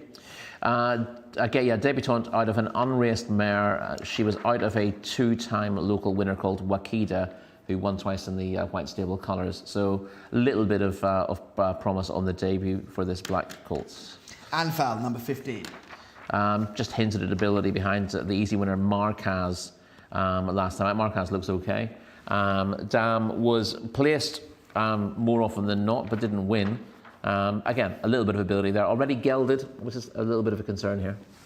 Alif Alamar is horse number 16. 5th on debut, you think, well, that's quite promising, but unfortunately last of 5. But that was in an open race behind Besht Al-Hakem, so, and it was over 6 furlongs. So there is a chance that Al-Hef Al-Hamar will actually improve a fair bit for the step up and trip. He was getting going at the finish of that race, never competitive, finished last.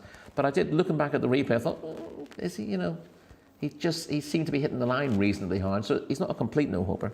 Yes, we've got Seattle Rain, horse number 17. Beaten 12.5 lengths, went 10th to Saud Al Khail on debut over course and distance. Might improve, but needs to improve a fair bit. Here is Sadem, horse number 18. An interesting one for connections. Mohammed Al Daham on board. Full brother to a couple of poor performers in Tanan and Robbie. Dan was a really good performer. 8-time winner here. She won over, this is going back 6 or 7 years, won over 250,000 in the prize money here, when I think the prize money wouldn't have been quite as good as it is these days. So a real superstar, but what she's produced so far haven't been particularly good. 2 who've raced by the same sire first defence, Tanan and Robbie, haven't done an awful lot, but you'd like to think that family class will come out at some stage. Keep going back to the first defence, Will. Anna Al Saif, horse number 19. Exposed after 6 runs, has a rating of 63 or 65, depending on which race card you're looking at here. But needs the newcomers to come up short if he's going to be heavily involved. He's looking exposed after 6 starts and has only picked up prize money once. Ibn Alwood is horse number 20 and round out our field. Yeah, 14th on debut, needs to improve enormously on that, so hard to make a strong case for. So those are our runners in the next contest, our fourth on the card. Rory, a shortlist could be quite easy to formulate here, surely? Well, there are three newcomers, I think, who are interesting on paper and could be above average.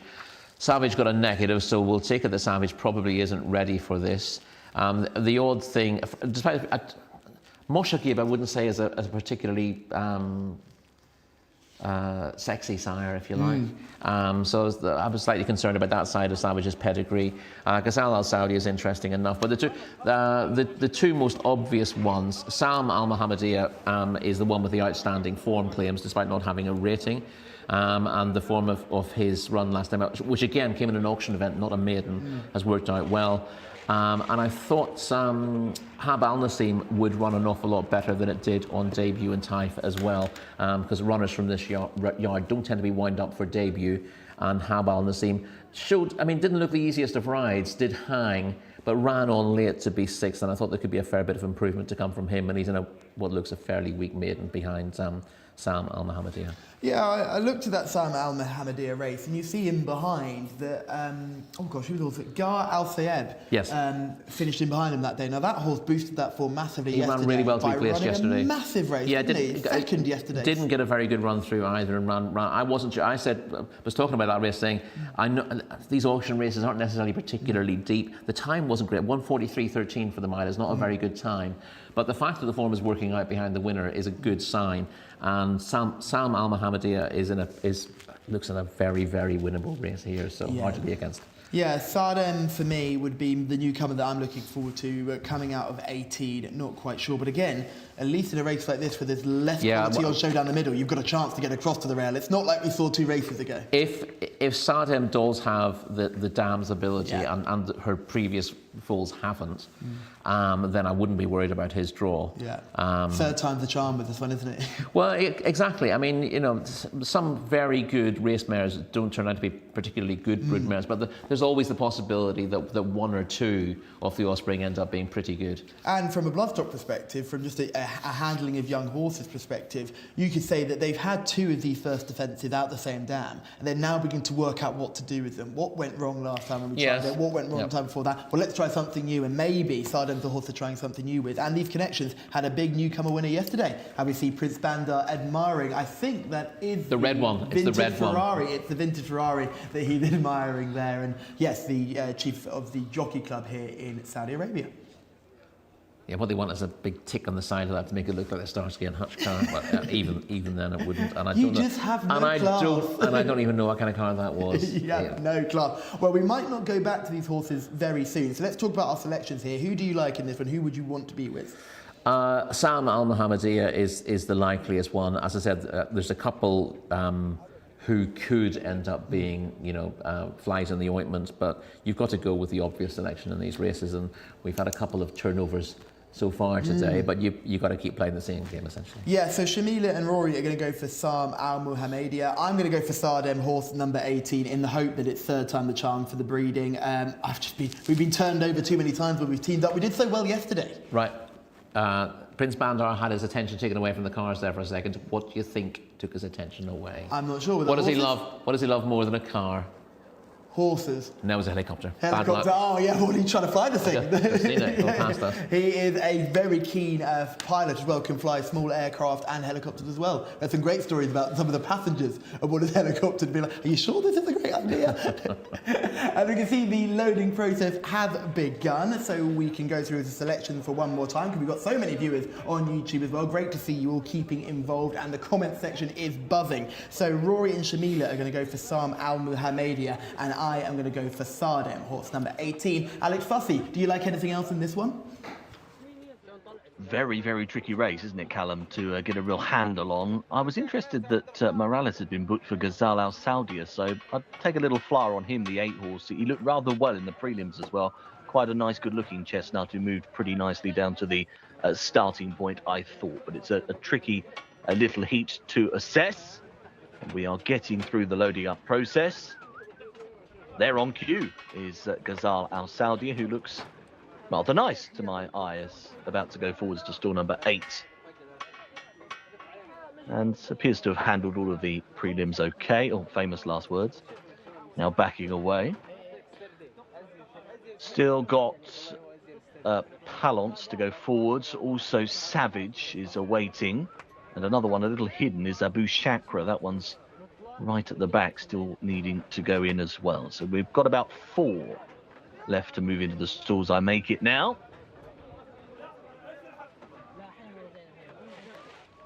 I think I put the mockers on this Ghazal Al Saudia, who's just now needing a push as well, but that seems to be having the desired effect. He's getting closer. Some extra hands will do the job. And is in okay. Final pair then, Palance and Sam Aruma. Boot jacket, stall number 5. With the last one in, the one that we are on board with there. We can see into the stall as this final runner slots in. There we go.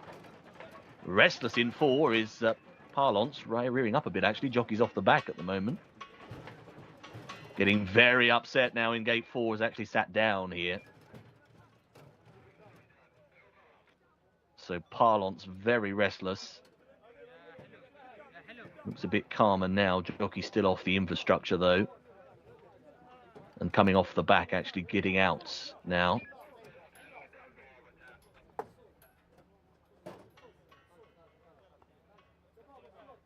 Looks like they're trying to extricate this horse from the starting stalls. Now the 4.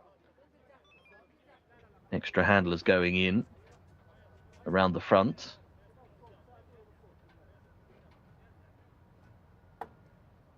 And credit to the other 2-year-olds in the gate. They've all been absolutely fine.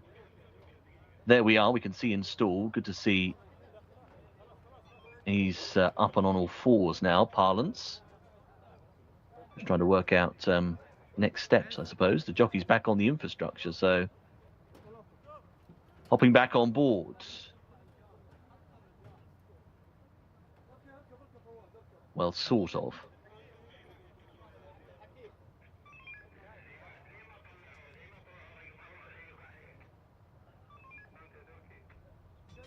Jockey back in position, I think.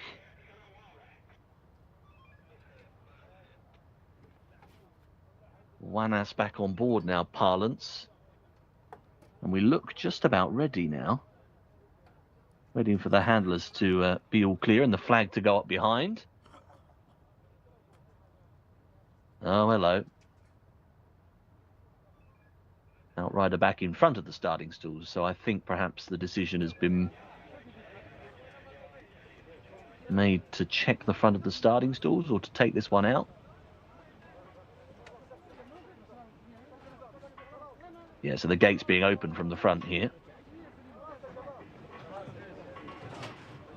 I think the gate wasn't in the right position, so it's been readjusted by the looks of it, and hopefully it opens okay. Clearing the track. They're off. Racing away. Palance has got away okay on terms, albeit a little bit awkward from the stalls. Sam Al Muhammad, not the best of breaks actually, up on the inside. The white and green jacket is going to be towards the back end of the main group. Very slow to go was Ghazal Al Saudia on debut, needing a lot of early encouragement. Pace then early. Well, crossing over and coming through to lead up here will be the 14 horse, Mutfail Al Duraya, leading up by about a length or so. Hab Al Nasim is in second place early on, and they're being followed by an improving Anna Al Saif in the blue and yellow colours. Improving all the time is Sam Al Muhammadiyah after that a rather poor start. It's up into 4th place. It's done good work to get into that slot into the left-handed turn. He's racing there in advance of Saruma, who's racing in company with Bala Al Sham. A little bit deeper out on the racecourse is Ibn Allwood, the green colours with the very lighter cap as they start this turn for home. Quickly given way, the early pace setter. Now this pair are rocking and rolling. Around the outside, Anna Al Saif in company with Hab Al Nasim. They've shot 6 or 7 lengths clear. Back in 3rd position is Sam Al Muhammadiyah. Bala Al Sham runs on a bit, still there as well. On the outer is Anfield with a bit of a chance. Between rivals is Sam Ruma, but surely they're fighting out some minor honours only because Anna Al Saif is out in advance here of Hab Al Nasim. A length and a half is the gap as they drive themselves inside the final 100 metres. Anna Al Saif is clear by a couple of lengths to the line, and it's going to make it 7th time lucky. Second place will go to Hab Al Naseem. Very close for third. Al-Haf Al-Hammer might have got that right down the near side. Was a strong closer from the back of the field. Bala Al-Sham, Anfal involved in that wave as well. Judge will be busy working through that, but the winner is number 19, Anna Al-Saif. Has gone on to win in a time of 1:42.91. Previous efforts had been rather poor. This is a strong step up, and he's done well from such a position on the track as well in terms of the draw to get over and dominate. Right, beats the 1, Hab Al Naseem. It is the 16 who gets third, Al-Haf Al-Hamar. That's been confirmed. 2.5 lengths of the winning margin, and for interest, Anfal was eventually in fourth, just in between rivals. So 19, 1, 16 and 15 is our order in the fourth today.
يحصل على رابع أشواط أمسيتنا اليوم. فيكتور، مبروك فيكتور. كيف كان الشوط؟ الله يبارك فيه. شكرا أبو سلمان. الحمد لله فوز. كيف تعاملت مع الشوط؟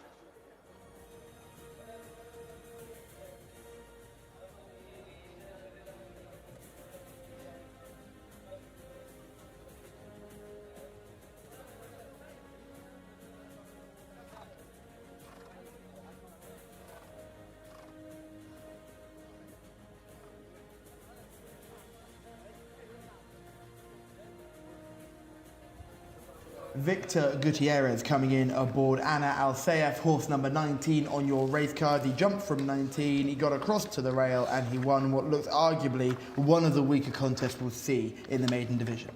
Yeah, a time of 1:42.91 for the mile tells you that this was a weak contest. The horses we expected, well, but Hab Al Naseem improved as expected from debut and ran pretty well. But Sam Al Mohammedia, without the rating, you'd have thought that his good run went second to Hakimi in the auction race over course and distance last time out would see him go close. But actually, he did a slower time on that occasion, 1:43.13 to the 1:42.91. But he didn't run close to that form today. He faded out of things pretty tamely, and clearly hasn't come forward for that run. That was off a short break, having finished fifth in Taif on his only previous start. But yeah, disappointing run from him. And officially the best horse in the race won. Yes, you know? Yeah, he was even better than you thought he was. Anna Al-Saif was rated 65 coming into this, 63 in my race card, but clearly that 10th last time out must have been a decent performance. And on his 7th start, having only once sneaked into the prize money before, he's got his head in front. Shamila is back in the winner's enclosure. I am indeed, and I'm with our winning jockey, Victor Gutierrez. Congratulations, Victor. Tell me about what you thought about the race. Thank you so much. I appreciate. Thanks God. This race, this is I ride the first time for horses. I am the good start. I wanna can go the little in the pace. Wait and 200 is coming, little coming. But 400. Thanks God that his horse is very strong. Were you scared about gate number 19? Yes, they are no modality, but the horse is the feel good start. I wanted a good start. Yes. Thanks God, good start. Well done, Victor. Thank you so much. Thank you. Victor Gutierrez there, he was concerned about gate 19, but you can just see from the shot there, he's got a great start in comparison to the debutant Sardem, who really fell out and was learning on the go. But the experience have come to the fore here. Anna Al-Sayef has had plenty of chances, and he's used that experience to get right across. You saw there was actually quite a poor start from your selection, Rory, Sam Al-Mohammadiyah, who then had to make up that ground that he lost early on. Yeah, and that's, I mean, whether that's excuse enough, he did have to make up early ground and used up a bit of petrol and then didn't have anything left for the finish.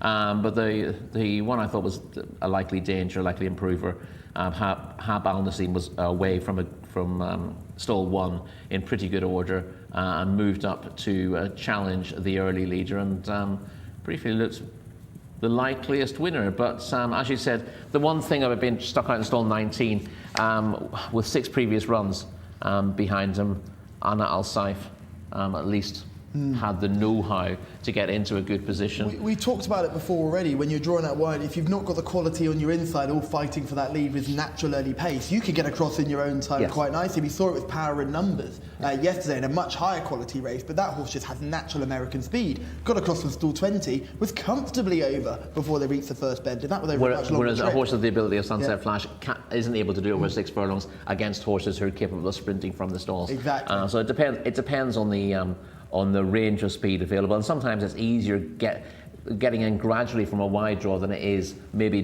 being drawn 8 or 9 and wanting to get close to the lead. So, but it depends what the horses immediately on your inside are going to do. They're the ones who can spoil the party for you.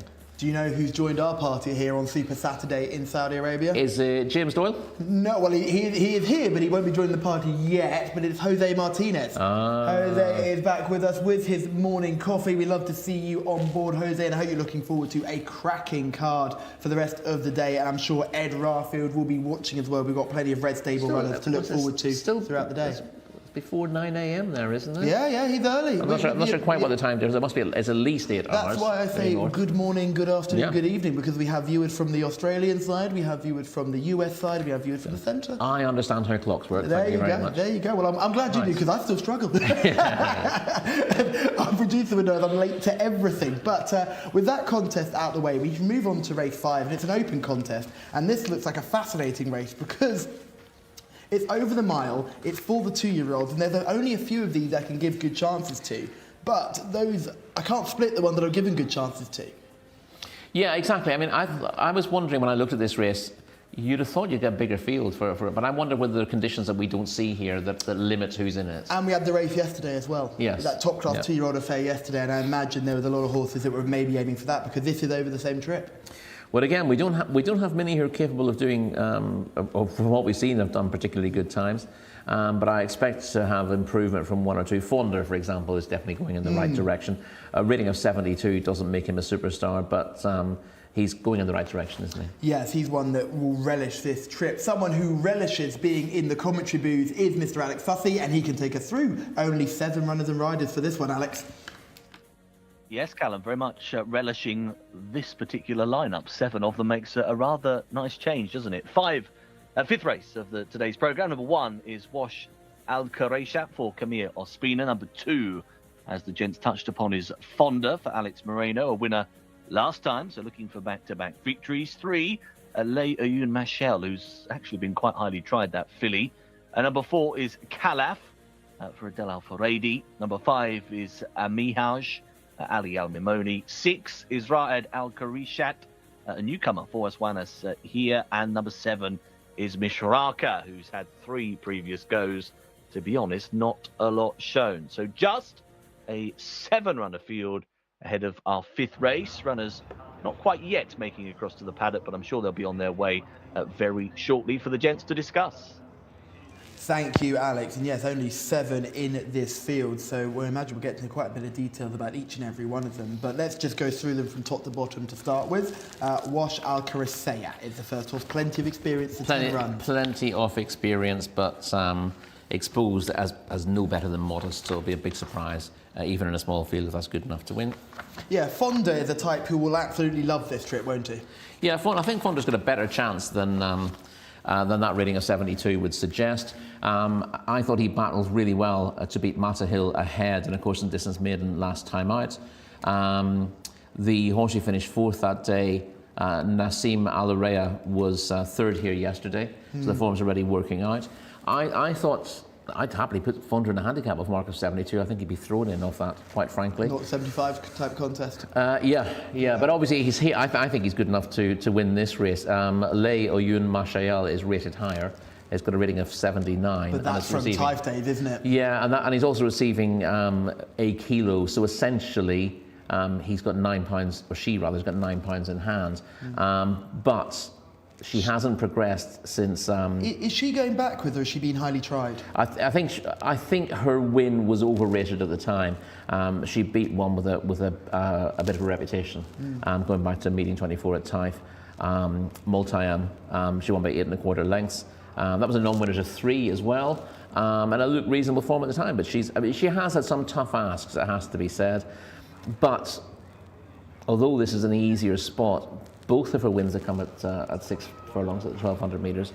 1,600 is a little bit of an ask for her. This is certainly her easiest task. Yeah, it's her easiest task since winning that non-winners of 3, and on paper it's an easier race than a non-winners of 3. But you know, she's not earned a penny in prize money since that day, which is definitely. She won back-to-back races, didn't she? She did, yes. Yeah. She did them both quite impressively. She ended up in that big 2-year-old race in the middle of the Taif season, and she was run off her feet in that. Yeah. I think that kind of set the tone for the next couple of races. We talked about confidence before. Maybe that atmosphere and that big hustle and bustle of that race over a short trip just scared her a little bit.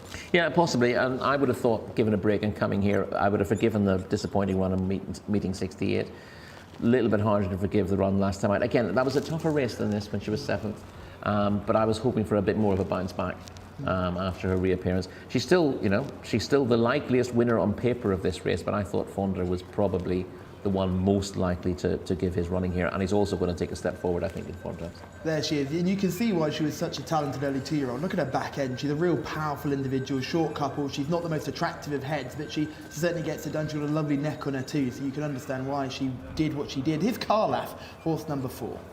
Yeah, Khalaf showed promise when 8 lengths 6 to Saud Al Khail in a course and distance maiden a couple of weeks ago. This is the fair step up. The 1 minute 43.63 was his time for that race. Not good enough to win a race of this nature, but there's not a huge amount of opposition. Actually, when you think about it, I was going to say it's a tough ask stepping up like this, but in a manner of speaking, they found a good race. Yeah, found a good race. He's not going to get messed around. You could stick this horse in a 16-runner maiden, and he'd have a terrible experience. But actually, with a small field here, it's maybe better for his development. But he's not easy to fancy from a win point of view.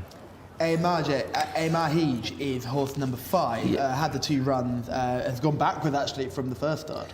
Yeah, started up, didn't run particularly well first time out, and meeting 7 at time, but did beat a few home, but finished 14th next time and has been off for a fair while since then. Shamila is in the parade ring, or are you? I am indeed, and I think I will remain here for the best part of the day because I love the parade ring. And hopefully I can get you a winner in this race because there are only 7 runners. So fingers crossed for me, since I haven't given you a paddock selection win today. I have decided to side with horse number 4, Khalaf, ridden by Adel Al-Faradi, our champion jockey. This horse looked really, really nice in the preliminary stages. I just absolutely love him. The trainer as well, Ahmed Ashaya, he's done really well. This horse was 6th last time out, fairly unexposed. That was his debut run. I'm just watching him go down to post now. Really, really nice type. Also, I should mention horse number 2, Fonda as well, probably the best horse in the race, probably the one to beat under Alex Moreno. However, my job is to select the best looking horses in the parade ring for you, and that is indeed horse number 4, Khalaf. I just don't think that Fonder looked as fit as Khalaf did in this contest. Thank you, Shamila, and yes, that is why it's so great to have her down there, because she understands who the best horses are on paper, but her job is to look at them just purely on looks and how race fit and ready they look, and clearly Fonda had a little bit to find on fitness with Khalaf. Yeah, I'm surprised to hear that, I have to say, but Khalaf is unexposed, and as I said, showed promise on that debut and is entitled to come forward from it, and we see him. You can understand why he catches the eye, can't you? Yeah, you wouldn't look at him and say, I don't think Shamila knows what she's talking about. he clearly does stand out to a degree, and it's very difficult to get an idea of how good a horse is based on one run, particularly when that run is needed. Riyadh Al-Qureshiat is horse number 6, making debut. Fawaz Wanas on board. Hopefully he'll have a better time than he did on Palance, where he was mucked around in the stalls. Yeah, although there's nothing particular to get excited about the pedigree of Riyadh Al-Qureshiat. The 6th sibling to race out of an unraced mare who has yet to produce a winner. So how many foals has she produced? Has she produced 6? a lot? 5 who've raced already. And none of those have won a race, so that's a slight concern. It's a little bit concerning. Yeah. Yes, Misraka is horse number 7, the final one we'll look at here on paper. Has a rating of 45, and you'd be struggling to say you could justify that rating. So she looks an unlikely winner. Yeah, but she ran. I suppose she wasn't entirely disgraced on her middle start at Taif, but either side of that, she was absolutely beaten pointless. She does get 3 kilos from Fonda, but I reckon she'd need a 3 furlong head start to get any chance of beating Fonda in this sort of contest. Careful what you say, but yeah, there's nothing to hang on to. I mean, any horse can win any race in the right circumstances, but you have to put up some kind of salient argument why they should do, and there's nothing to hang your hat on with Misraka at all. Yeah, for me, it's just got to be Fonda here, hasn't it, really? I can't see myself looking away from this horse. We can just see in short, he's a gorgeous individual. He looks really nice, just heading down towards the gates here. And Alex Moreno on board is a man in form, and this is Fonda's victory. And when I say he needs a mile, watch this, because he loves every inch of this trip. Yeah, it takes a fair while for Fonda to hit full stride. And I suppose the one thing you'd be slightly worried about is that when asked for his effort first, he hung in to his left. And he doesn't want to be doing that. But once he's pulled out again, he's got going. And Matahil looked to have the race won for a long way. But Fonda gets up to win by a head of the line. That was over course and distance last time out.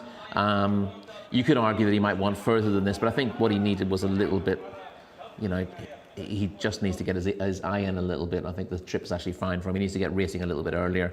But he should do that with the experience he had last time out. He ran well when third on his previous start, and the form of the race that he was in yesterday took a bit of a boost with Nassim Al-Red running well to be third.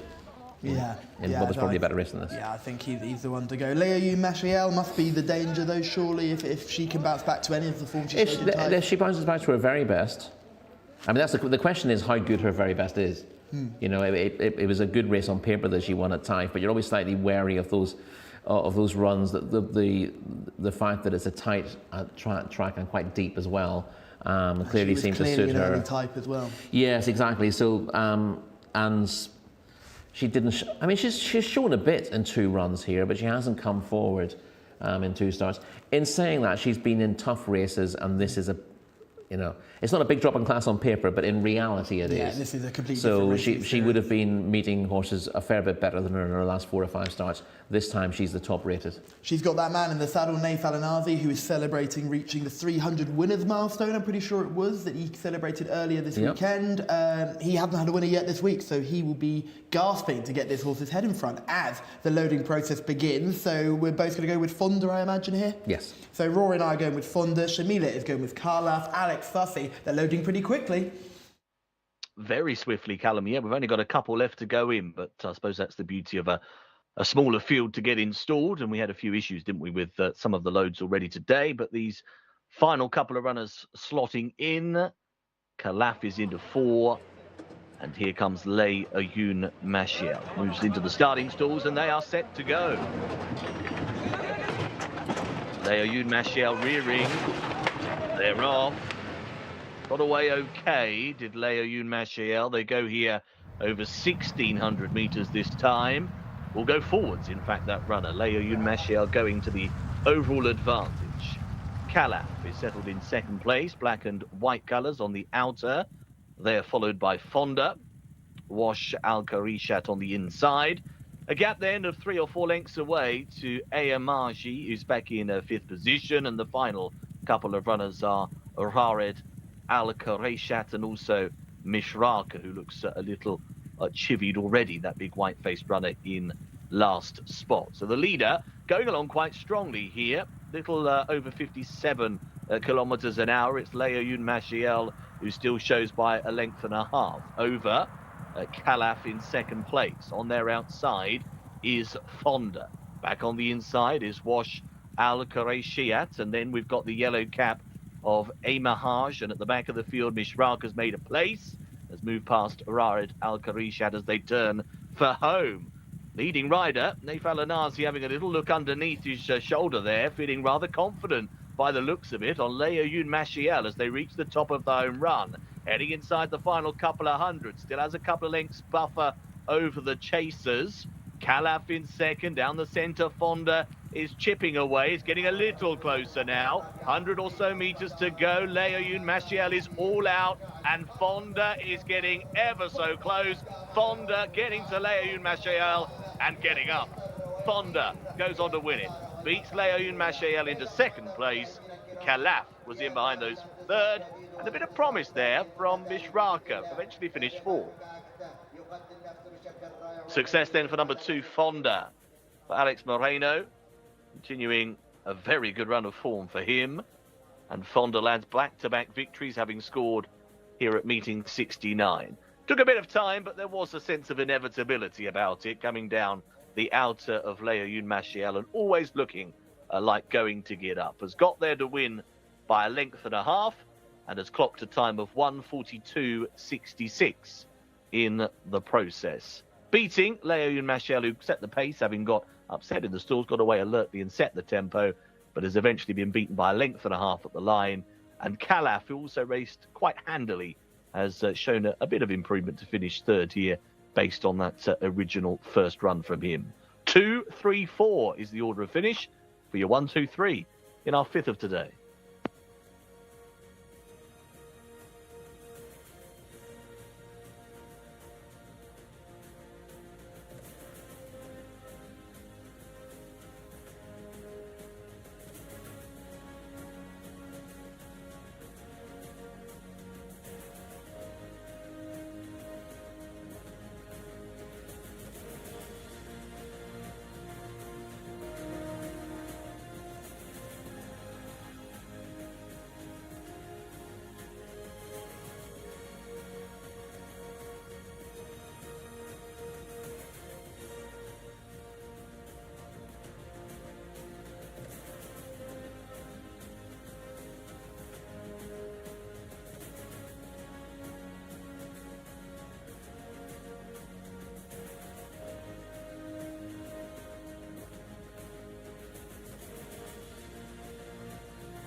Happened one this week. What a finish.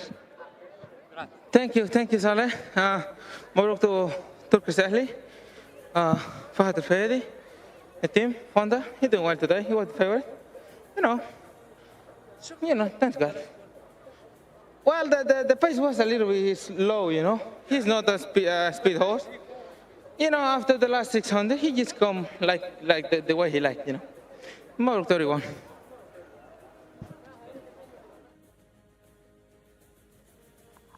That is winner number 16 in the last 6 days for the jockey Alex Moreno. So absolutely incredible, pretty much unheard of. And what a winning streak he's on. at the moment. He's just riding so confidently, and he actually won on this horse last time out on the 25th of November in very similar conditions. Drawn 2 today, was drawn 18 last time out over the same distance. So I'd say that Alex was pretty confident before the start of the race that he was going to win. Just finished weighing up there now and collecting his things. Congratulations, Alex. Welcome back to the winner's enclosure. Thank you very much. And you won on this horse last time out, similar conditions, but you were drawn really wide. So what changed today, or was it very similar? Well, today changed the speed of the race. Nobody go with Leon Michel, so that's why she stayed until the last 100 meters. But I think if the race was more speed, I went far away. And were you confident before the start of the race? Obviously not too many horses in this contest. Yeah, not too many horses. But you know, when the race is with not many horses, everything is changed. You know, like today, she go on an easy pace, so that's why she stayed until the last 200. So this is your 16th win in the last 6 days. So that's really good strike record for you. What else are you looking forward to this evening? Well, I'm looking for the Crown Prince Cup. One of them will be mine. Well, best of luck with that one, Alex. Thank you very much. There you go. One of them will be mine, the man riding full of confidence right now. And Fonda, if you were a supporter of Fonda, you can get up from behind your sofa because the horse did get up. It looked at a little bit of danger coming into that home turn. Yeah, I mean, he's not a particularly flashy traveller, and he does carry his head slightly to one side, but he's genuine. He ran on well. The one thing you'd say about him, looking at this race again, is he lacks a little bit of scope for future development, and that would be a concern for you. So yeah, if I suppose if you're taking one horse in the race, it's probably the third who's unexposed. Leo Yun Mashayel had the run of the race here, and great work from Nath at the start with Leo Yun Mashayel, because she was getting very upset and he got it on the money and got her out in front. Yes, indeed. Yeah. Shamila is in the winner's enclosure. Have we got more landmarks? I am in the winner's enclosure, on the winner's enclosure stage with Mohammed Adaham jockey, who is being presented with another saddlecloth for his 500th win. And we've seen Mohammed Adaham quite a lot recently, riding in big races, winning big races for trainer Thamar Al-Dehani as well. So it's really great to see him being given this saddlecloth as a milestone for his 500 victories, and we hope he can give him all the best for all his future rides, and hope he keeps on winning big cup races like he has done in the recent days.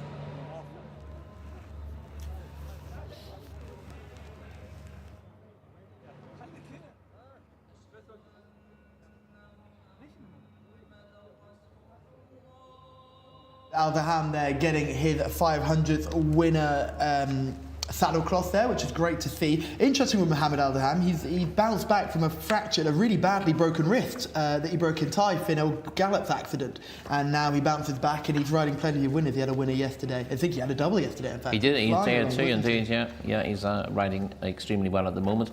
We're getting the replay of this race again. There's not an awful lot to point out. You mentioned that Naif did very well. The Leo Yun Mashayel was getting upset in the stalls, rearing, and he did well to get her away. Not just on terms, but in front. She stole a bit of a lead. She had no excuses on the day, really. Do you think she might have been running on a bit of fear there? Possibly, because she was trying to give her an excuse. If you're looking for an excuse, yeah, the fact that if she was just anxious in the stalls, then the adrenaline would have been pumping, and when the adrenaline pumps, they can go fast, but they won't be able to maintain that all the way through. So that's the possible excuse you have.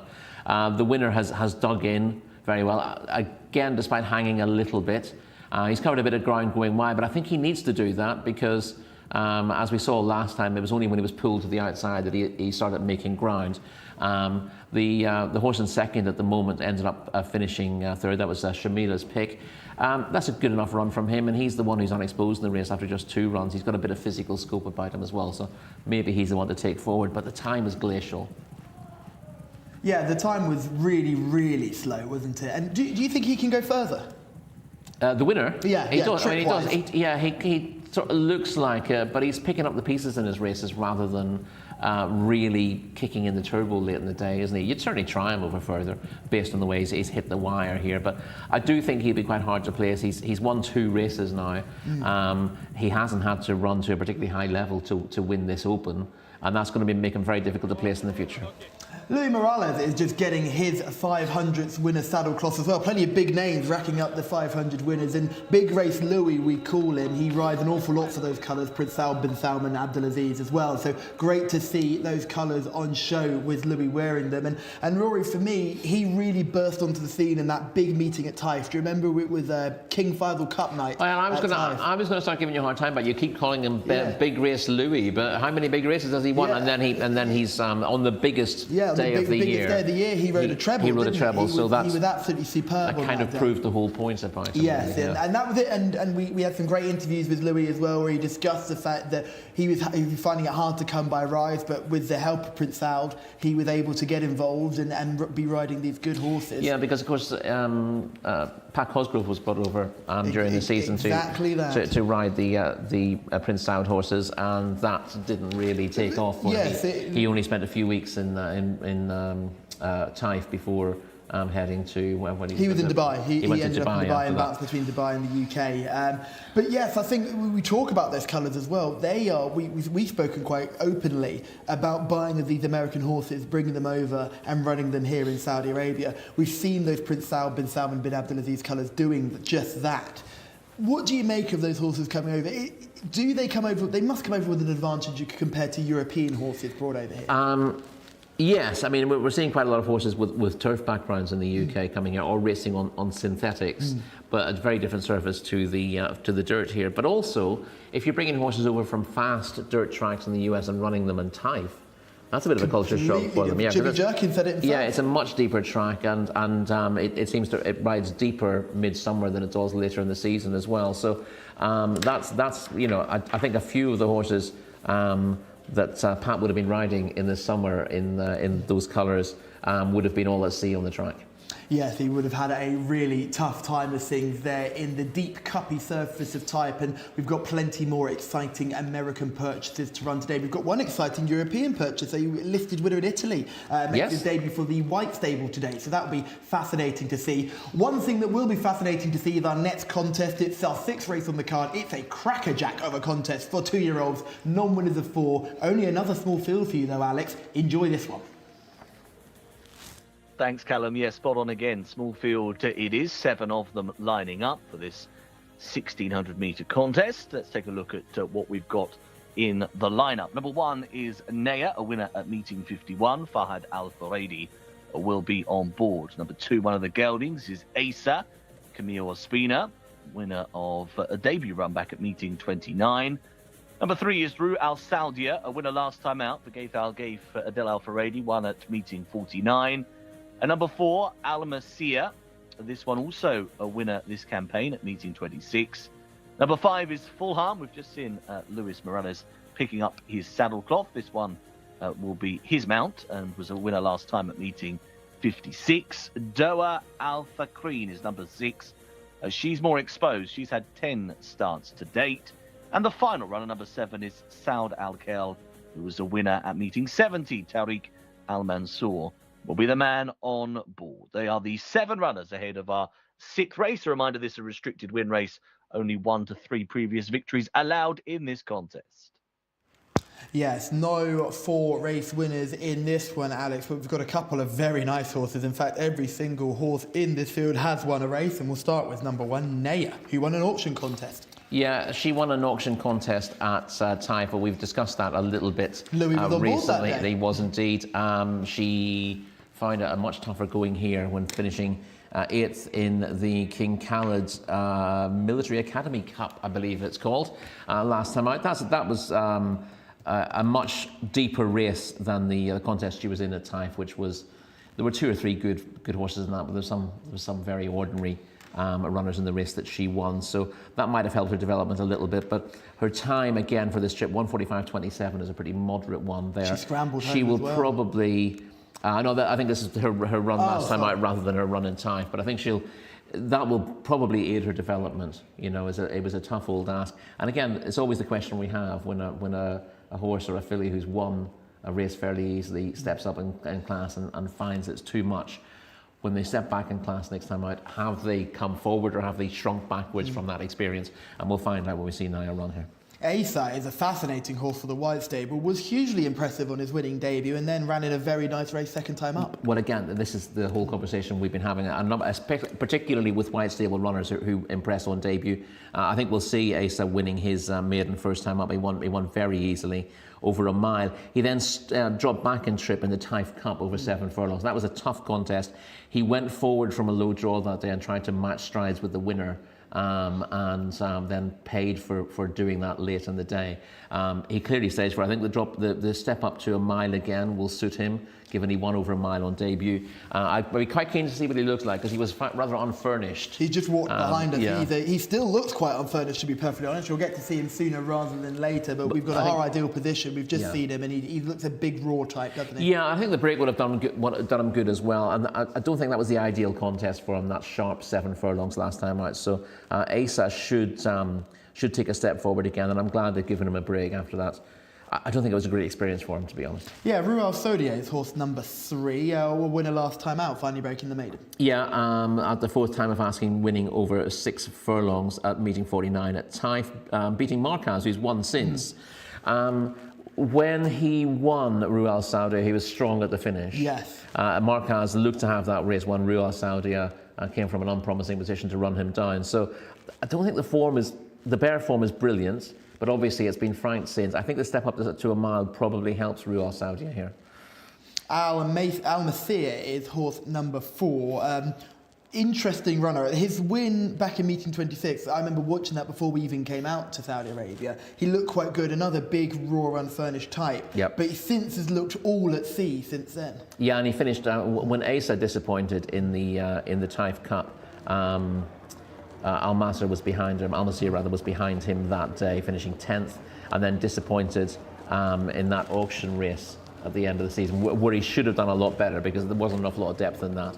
There is Jcsa in shot right now, and as you can see, just big, strong, but well, not even strong. He's just big. I'd say he's actually quite weak still, a little bit unfurnished. Would you agree? Yeah, I would say so. Yeah, Ruel Sodier looks well developed, well grown now, big, powerful backside. He's built a bit more like a sprinter, and of course his winning form all his form has come at 6 furlongs. So this trip would be a worry, but the way he runs his races is not like a sprinter, he runs like a miler. And this is Al-Masir, another one who's probably quite weak in behind. You can see just built very out of proportion. The front end looks very well developed, and the more you go back, you see the lightness in the hip and the lack of strength in behind. Yes, you'd put him away for a season and run him in juvenile hurdles. Wouldn't you? Yeah, absolutely. I knew you were thinking exactly the same thing. Anything he does in bumpers is a bonus. Here's Fulham, though, a horse that I'm sure we're all very keen on. Very impressive winner last time out. Yeah, gets a rating of 90, so he is the top rated in this race, Fulham, but I think he's better than 90.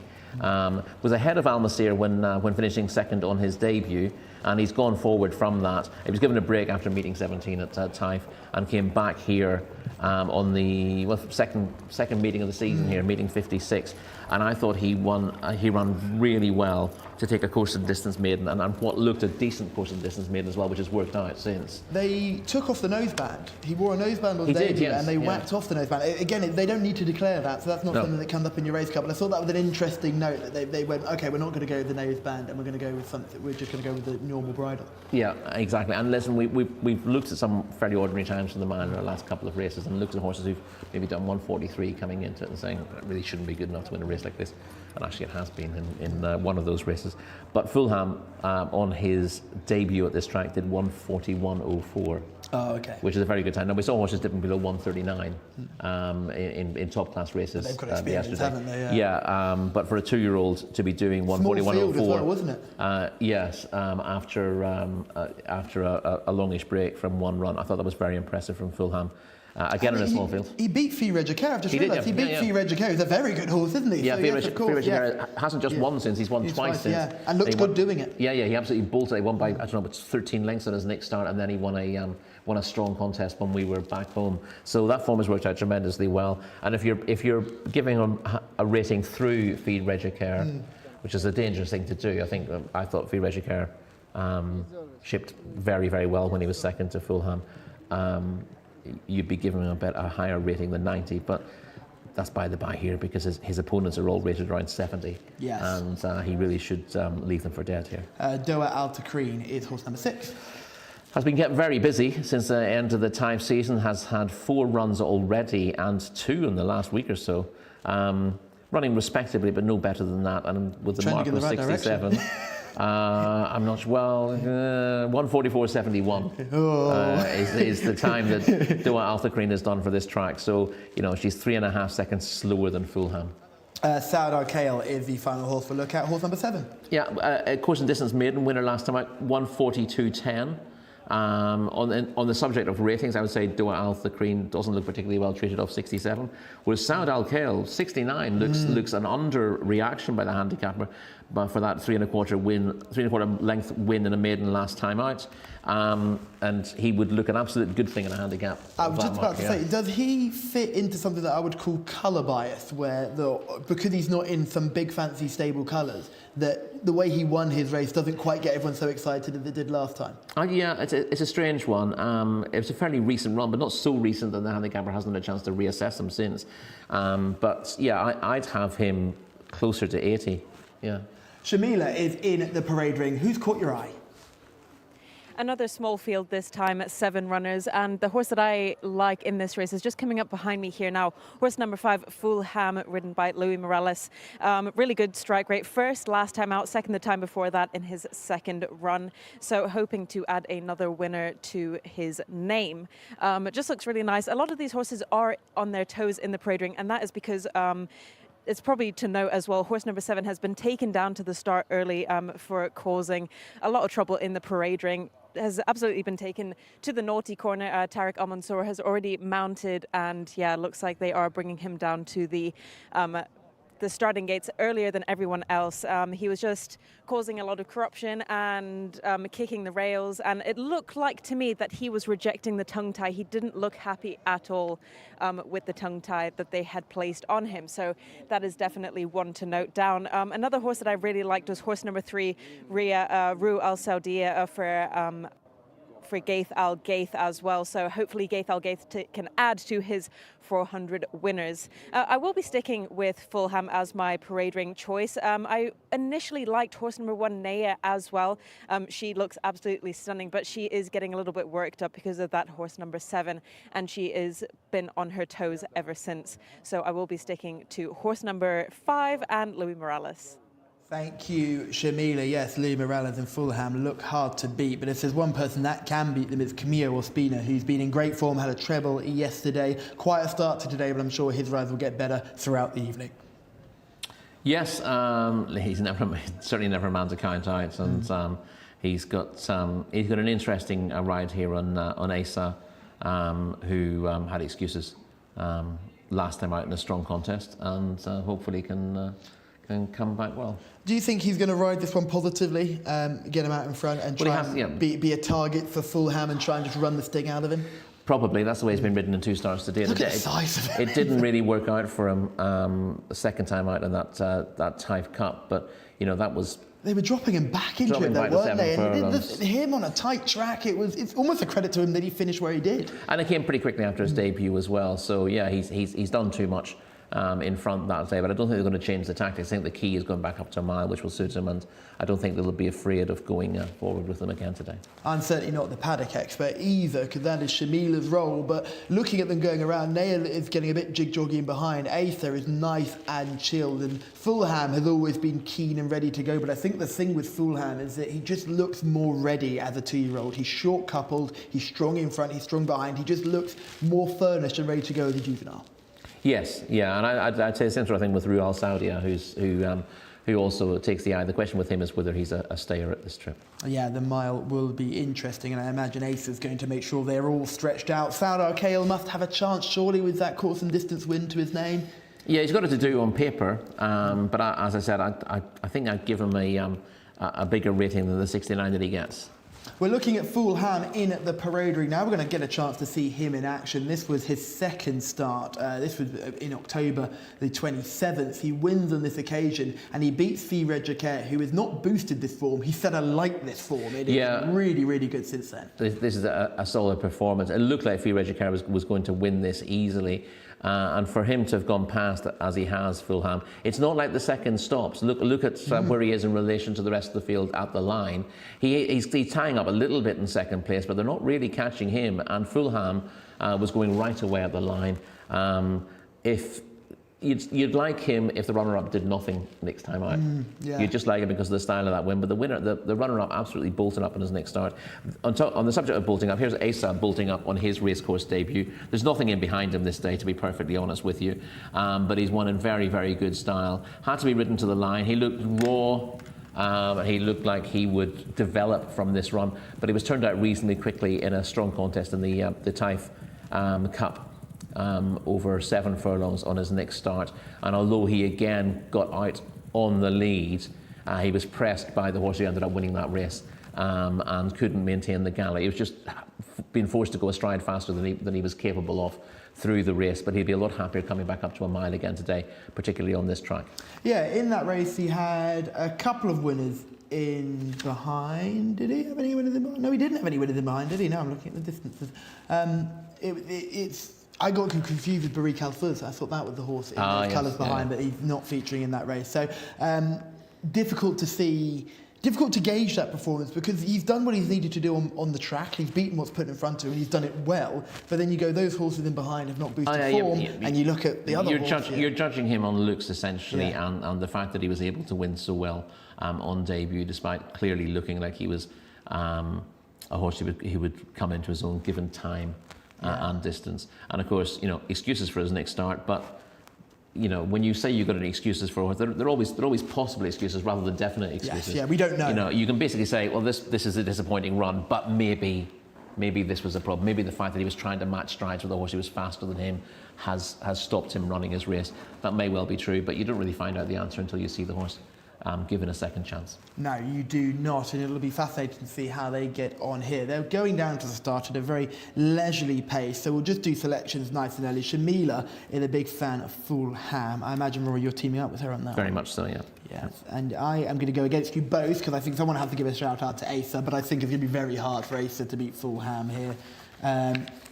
But I'm fascinated by a horse. I think that run last time out in completely unsuitable conditions on a quick turnaround just didn't give him much of a chance. And I hope that Camilo Ospina can continue his good form. We joined up for success with Power in Numbers yesterday, so hopefully we can do the same thing today. But Luis Morales recently celebrating hitting that 500 winner mark, and it'd be good to mark that with a winner, wouldn't it? Certainly would, yeah. I don't think it puts them to 501. I think I think some of these have been saved up from earlier in the season, so it's just an opportune time to do that. But it's a lovely thing, isn't it? It's a lovely way to be acknowledged, and the hard work that all the jockeys, trainers and owners are putting in gets acknowledged by the course, and people get to celebrate. It can often slip by without any notification, and also it's nice to have a memento of it as well, isn't it? Rather than just it's nice for someone to come along and say, "Oh, well done, you've reached this milestone."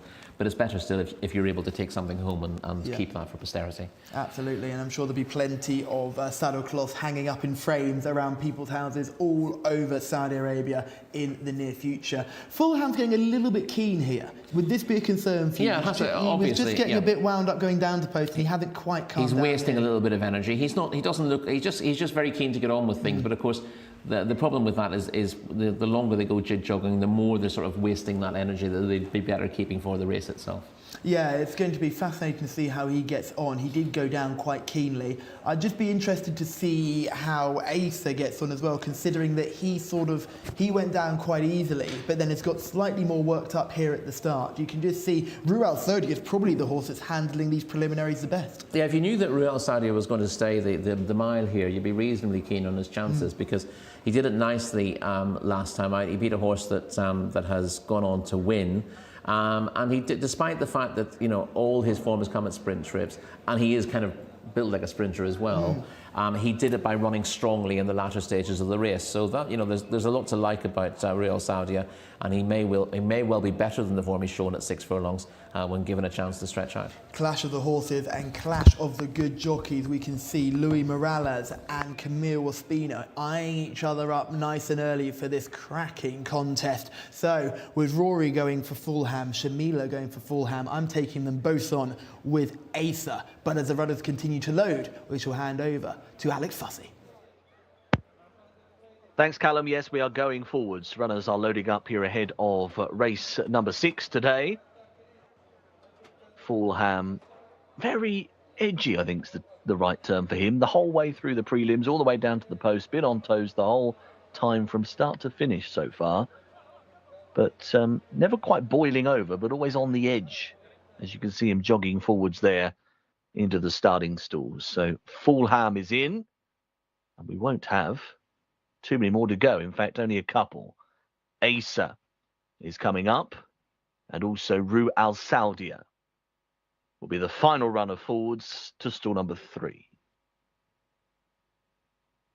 Just takes a turn.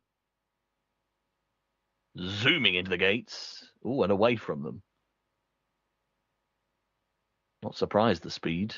Had a double think about it. But he's there now. Set to go. They're off and racing. Underway over 1600 here for this restricted win race. 1 to 3 wins previously. Number 2, Jcsa, is the first to go. Bounds out alertly in the hands of Ospina, but quite a level line early on. They're well fanned out across the course. Right there is Rue Al Saudia. Up the inside rails is Naya, and Fulham is just in behind them in 4th place now as they fully begin to settle. Saud Al-Khel continues to be deeper out, the yellow and blue colours, racing at 5 or 6 off the inside. Towards the back of the field is Al Masir, and also in the rear is Doha Al Fakrin. But the pace is set by Jcsa. Over 61 kilometres an hour there, just dropping the speed into the turn. Shows up by about half a length over. Fulham now into 2nd spot. Just losing a pitch a little is Rue Al Saudia. Still deeper is Saud Al-Khel.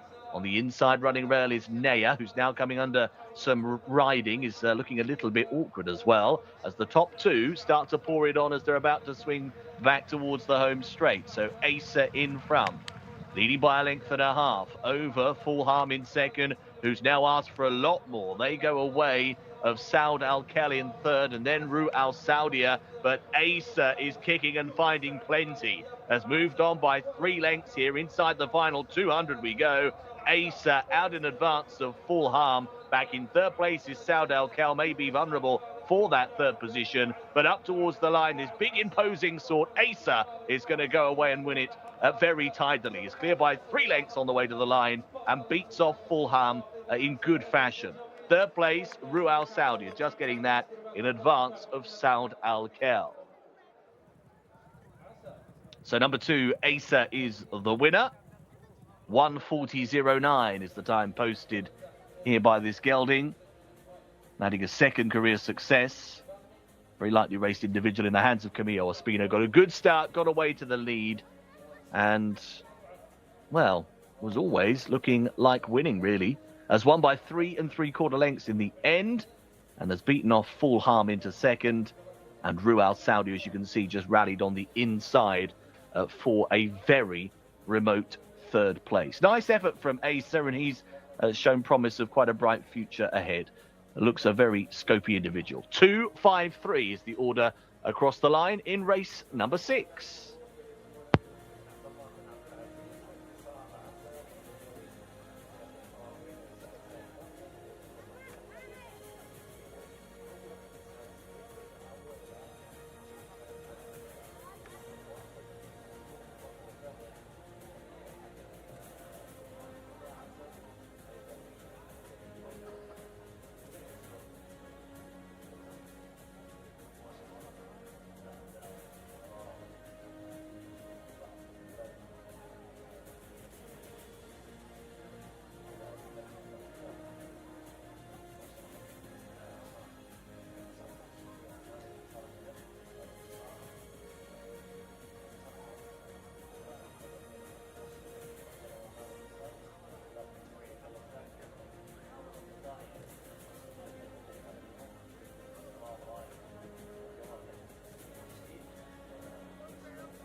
Camilo, congrats.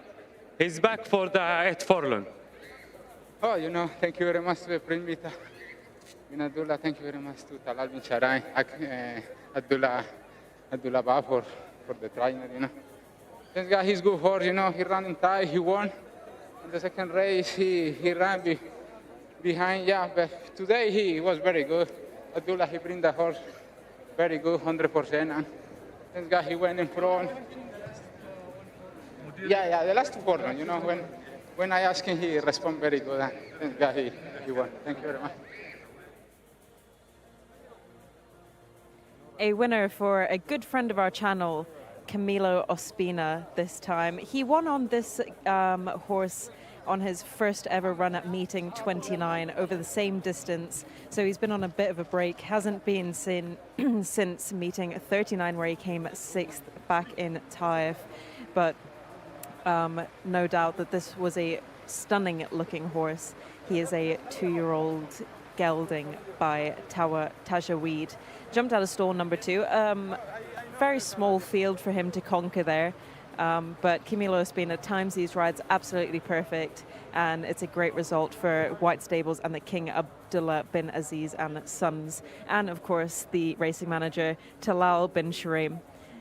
Everybody's just congratulating Camilo on this race, as they should be. Congratulations, Camilo. You won on this horse back in Taif, and he's been on a bit of a break. How did he feel today? Oh yeah, thanks God, he come back very good. In Thai he won very good the first time, and the second race he has a little bit problem, but thanks God today he's coming 100%, and Abdullah Abad, the trainer, he is doing a great job with this horse, and thanks God he won the race. And you were in gate number 2. It was a pretty small field, so were you confident throughout the race that you were going to win? Yes, and thanks God the horse he has speed, and he jumped very good, very strong, and thanks God he went in front, nobody put pressure to me, and thanks God when I asked him in the 400 meter, he responded. Did he have a little bit of trouble handling the final bend? Yeah, a little bit, but this is good, yeah. Well, congratulations, Camilo. Best of luck for the rest of the evening. Thank you very much, thank you. Thank you very much, Camilo. And yes, Jcsa has done it here in a time of 140.09. He's about 3 lengths clear of the well-fancied Fulham. And yeah, we just saw him on the bend there. He's a big, big boy. And he seemed to get unbalanced on the bend, but when they turned into the straight, he did the business. We're seeing more milestones.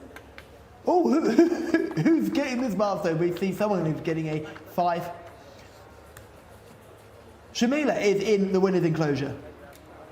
I am indeed, and we have 3 more commemorative saddlecloths to be given out to the jockeys with 500 winners to their name. The first one goes to Abdullah Alofi, here just posing for pictures with his maroon saddlecloth with 500 winners there printed on it, and they have their names printed in English and in Arabic on each side, which is absolutely fantastic. Next up we have our favorite guy, Alex Moreno, getting 500 winners. And I'm sure he's racked up a few more. It must be 516 now. So I wonder when they stop keeping count, these jockeys, because 500 winners is an awful, awful lot.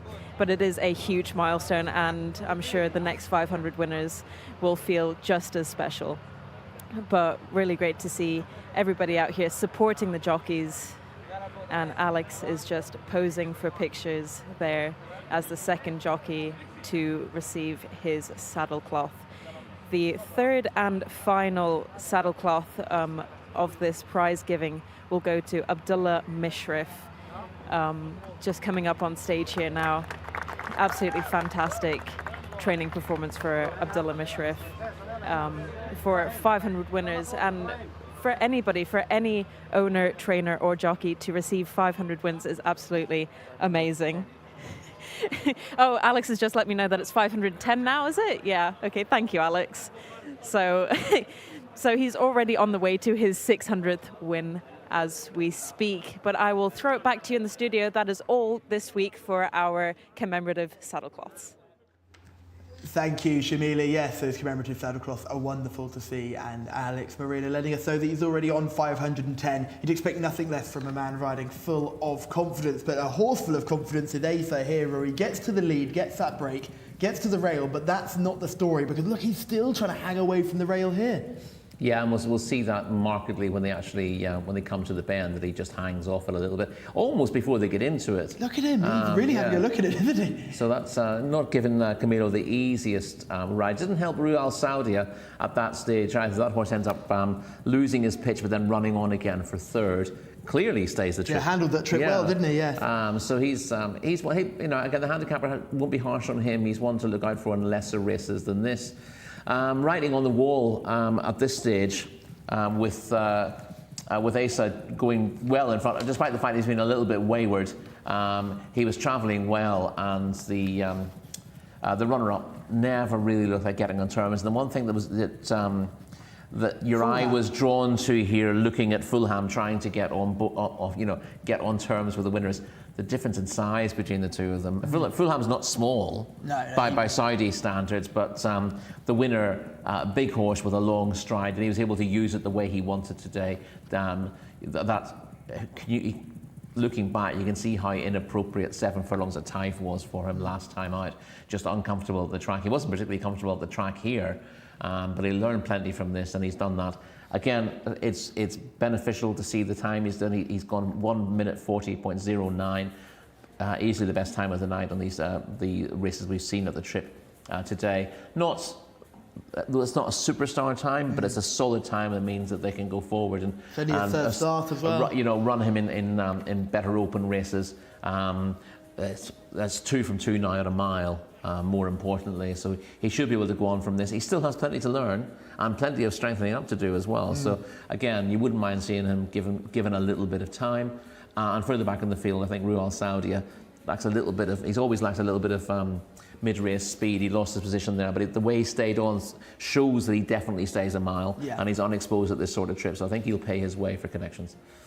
Yeah, he got really lost down the end of the back straight there, didn't he, Riyadh Saudia, and then just ran on through beaten horses. But Jcsa, where do you go next with him? Obviously, he had the break now, he's a big boy, but there's plenty of good races up for 2-year-olds over the further trips now. Like we've seen the Saudi Derby. He's not going for that, I don't imagine. There's certainly going to be options over this trip and further. The other thing I'd want to do with him, I'd want to try to keep him. It's not easy to do this.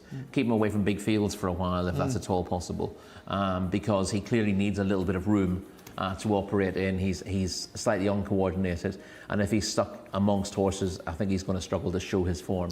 When he's able to have a bit of space to run into, he looks a lot better, and he can do better than this, but he'll need the right kind of circumstances. He certainly will, but he's done really well there, hit the line hard, and I think his future is very bright. And interesting to see a Tajaweed on show here. We don't see many of those. No, indeed we don't, so that's good to see as well. Yeah, so great to see a winner there for Camilo Ospina, who's off the mark for today, but he's been in flying form all week. So has Alex Moreno, who's also been in flying form this week. We move swiftly on to race 7, and the man to take us through the runners and riders for that contest is Mr. Alex Fussy. Thank you, Callum. Yeah, let's take a look at the field for our 7th of the day. Then Arabian Fillies in open company, 1,600 metres. Number 1, Bint Galiat Al-Khaladiya. Fahad Al-Faradi riding for the Mutlaq team, a winner at meeting 27. Quite a way back now, though, that success. Number 2, Iris de Violette, who was a winner when seen last time out at meeting 70. Morales on board. Number 3, Maytha Al-Khaladiya, has also been running very well throughout the campaign. Adel Al-Faradi. Number 5, Wathabat Al-Khaladiya, Abdullah Al-Lawfi. 6 is Ninawa, Khaled Al-Mimoni. 7 is Moga, another maiden in this race. In fact, the only one now that's not won before. Number 9 is Faritz Al-Jazi, 3-time winner at meeting 36. And 10 to Hamiat Al-Khaladiya. Mohammed Saeed will be on board her. Absentees here then are numbers 4 and 8, leaving us with the field of 8 for this Arabian Fillies Open contest. Thank you, Alex, there. And we've got only a few to go through here, but the top one, horse number 1, might be the one they've all got to beat, Bint Galiat Al-Khaladiya. Definitely. We did have a standout in our previous Arabian contest, and that horse actually finished behind Bint Galiat Al-Khaladiya on his penultimate start. She is ultra reliable. She does her best running late in the day. She's got a pretty good time for this course and distance, 1:48.30. Now, obviously, the Arabian horses tend to be a fair bit slower than the thoroughbreds. And we're looking at sort of 1:40 as the benchmark time for the thoroughbreds, but it's a fair bit slower for the Arabians, and she certainly has a better time here than the likes of Maytha Al Khalidiyah and Wathabat Al Khalidiyah. She'll want this to be a strong pace. I hope that will pan out. Because she tends to arrive from nowhere and finish really strongly in her race. She often sort of circles the entire field from the home bend. So clearly she's potentially vulnerable if the pace slackens at any stage in this race. Doesn't tend to happen in the Arabian races though. So you see quite a lot of 2s and 3s on her form. She's still got a good strike rate, 6 from 17 career, and she's often been in really, really strong contests, so running through beaten horses to finish behind horses who are higher rated than her. And again, she's in a scenario here where she is the highest rated in the race. I think she's always going to show her best form against better horses. You know, so against the very best, where others crack and she doesn't, she will always keep going to the line.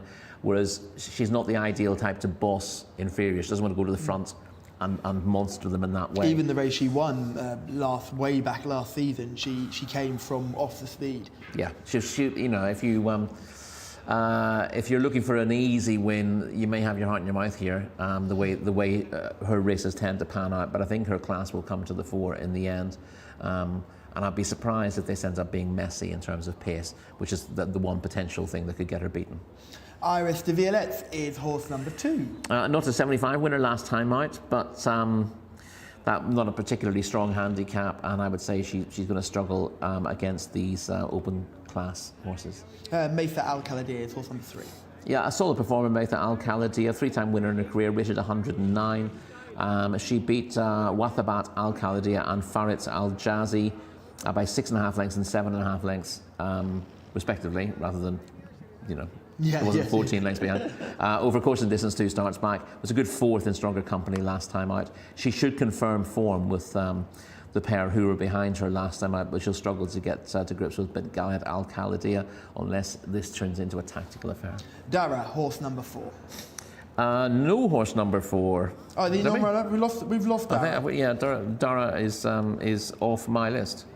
Wathabat Al Khalidiyah is horse number 5. That's still in. Wathabat Al Khalidiyah has been a very good horse in her time, and she's 11 from 22 in her career. But despite the fact that she's been placed quite a lot lately, I don't think she's got the dash that she once had. And when you lose a little bit of speed, you become hard to win with. Her best recent time over course and distance, 1:49.22. But I'm not sure she can even do that these days. Yeah, Nanawa is horse number 6.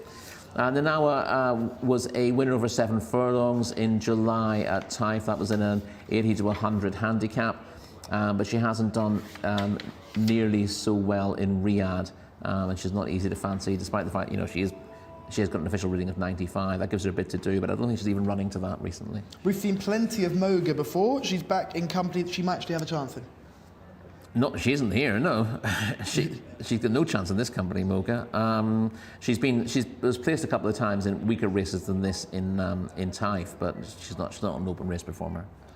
Farid Al Jazi, the horse I really liked in Taif, has struggled in 2 starts since. Yeah, it's won back-to-back races in Taif in July. And you know, that's when we arrived, wasn't it? When you arrived, I didn't arrive until August, so it's easy to think this Farid Al Jazi might be a little bit of a star, but was behind both Maytha Al Khalidiyah and Wathabat Al Khalidiyah over this course and distance last time out, and has work to do to turn the tables there. She should run fairly well. I mean, she's a solid 101 performer, but I'd have thought minor place is the best she can hope for. Sumayat Al Khalid is horse number 10. Yeah, rated 92, won a Fillies Open over a mile in Taif. I would say, first of all, she's slightly outclassed here, for all she's a solid enough performer. But I think her very best form is at short of a mile as well. She's done her best running at 6 furlongs or 7 furlongs, and I think the mile at Riyadh probably too stiff for her. Yeah, it'll be interesting to see how they all get on in this contest. See all the Al Khalidiyah jockeys gathered up around the trainers. Shamila is in the parade ring. I am, and it's our second Arabian contest of the day, and I was a little bit gutted that I didn't get to see the horses in the parade ring for the last one when I was down with our other horsepower here at the racecourse down by the supercars. However, these are Super Arabians, and the Arabian that I have gone for is horse number 3, Maytha Al Khaladia, rated 109. Been really, really consistent, really nice filly this season by the one and only Layth Al Khaladia for the Sheikh Mudlik team and the Al Khaladia stables. I couldn't get my eyes off her in the parade ring. Bint Galiat Al Khaladia looks really nice as well, but probably prefers a longer distance, probably over 2,000 meters. And Maytha Al Khaladia looks prepped, primed, and ready for action today. So I absolutely love her, and really good jockey booking as well with Adel Al Faradi on board. So I definitely think that she is the strongest filly in this contest. A horse that I also really like is horse number 7, Moga. Obviously, her last 2 runs haven't been very good. I wouldn't be surprised if maybe she was in season during her last run. We have seen that before with horses like Sophia Cat not running to their usual standards and then coming back from being in season and running well again. So I would like to see Moga back in the placings. However, this is a really tough contest with 3 very, very good Al Khaladia horses. So I'm going to flip a coin, and I have landed on Maytha Al Khaladia as she is the best looking filly in the parade ring. We are live in the studio right now, but we've been joined by some wonderful guests. Prince Bandar is in the studio. You've got to come into shot now. He's not coming in, don't you? We've been absolutely raided. So, ladies and gentlemen, lovely to see you all in here. As we see the runners getting mounted up for our latest contest here in Riyadh, race 7. And I think for you and I know Shamila likes Maytha Al Khaladia, but you and I are both looking at Bint Galiad Al Khaladia, who is horse number 1 on this race card. Yeah, I mean, she's just a really likeable character. I know horses with her run style aren't everyone's favourite, and it's easy with that sort of come from last style to get in a bit of trouble. But you know, I can't envisage that happening. But I can't be against her here, and she's the one with the best attitude in the race as well, I think. Yes. It's not always easy to tell when you're running through horses for a place whether you're thoroughly genuine or not, but I'm pretty sure she is. And she looked that way when she won her race in Taif. And the races that she's been beaten in, she had no real entitlement to win those races anyway on the rating. She's been running up to some very, very high class opposition. So this should be, I don't want to call it a penalty kick, because I think she'll make it look hard, but I think she'll get the job done. Yes, it'll be interesting to see how that running style works out in a race like this, because there aren't many surefire front runners in this field. I thought Iris de Violette's travelled really, really nicely in that lower class race where she won last time out. She won't get that same opportunity this time, but I just think if there's a horse that you're looking for places, I think Iris de Violette's might really enjoy this contest, because I don't think there's going to be too much speed, and the ability to travel might help. As long as she sets a decent pace, then I'll be happy. Yeah. But yeah, there's not an awful lot. But in fact, you don't see too many messy races. No. At this sort of trip. Especially at this level. I think when you get to the really higher levels, you see more tactics being used, but in this sort of level, it's all about momentum, isn't it? It tends to be, yeah. Obviously, if you're looking for a guaranteed pace, they're not a 65 handicap. Tends to be the ones where they go really fast. But yeah, what we're looking for here for our selection is a solid pace that she can finish off, rather than anything daft where they either go a million miles an hour in front, or they go really slow, or worst of all, they start going fast and then they go slow. And then they go really slow, and then they try and pick up again, and they're not able to. We've had some special guests in our studio. We've also got a very special guest in the comments. David is back once again, joining our regular Jose as well. Glad to see you both enjoying the action here. It's race 7. This is our second and final purebred Arabian contest, and we've got a few more thoroughbred contests to look forward to. This, for me, like I said last time, looks like a fairly good opportunity for the one we both like, but we've had our hearts broken before. This is a different type of horse, though, isn't it? It's a different profile to what we saw in our previous Arabian race. Yeah, in the previous, yes, it is. But again, you know, if we'd seen her beaten, we'd be saying the same thing about Kaswarat Al Khaladia as well. So you know, there is a scenario where you can see her getting beaten here. She's got the best form in the book. She just needs the race to set up for her. What we didn't really expect in the previous race was that Kaswarat Al Khaladia had his confidence knocked by a couple of defeats. Whereas she doesn't. She's always getting defeated. She's always getting beaten, but she never loses anything. She's always going on at the finish. Yes. And I think she always thinks whenever they pull up, she's always in front. So she thinks she's won all the races. Absolutely, she's very confident. Yeah. Faritz Aljazi, you can see just in the bottom left of your screen there, in those gorgeous maroon colours with the golden circle and half triangle on there. It's beautiful to see this horse. I was a huge fan of hers when she was doing her business in Taif. She's struggled recently, but I just think she's one of the best looking purebred Arabians you'll see out here. Yeah, not a well, I was going to say not a typical Arabian, but you would definitely pick her out as Arabian. We've seen one or two really chunky types that you might well mistake for thoroughbreds. She is definitely Arabian, but not as lightly built as some. She's quite. Although she's spare enough, she's quite strong in front, isn't she? Yeah, she is. And she's got that lovely long neck you're looking for as well. So I was watching a couple of videos about American trainers when they were going into sales, looking at young horses, and they said we all want long necks. Yeah. And I find that fascinating because a lot of the time when I was looking at youngsters, when I was looking at yearlings, I was thinking, oh, I want a more medium neck. I don't want a neck to be too long. But the longer neck you've got, the more air you can take in. And you don't want them too thick in the neck, either. Yeah, don't want them too chunky. No. Except if you're Raja Singh, who has the fattest neck I've ever seen on a racehorse.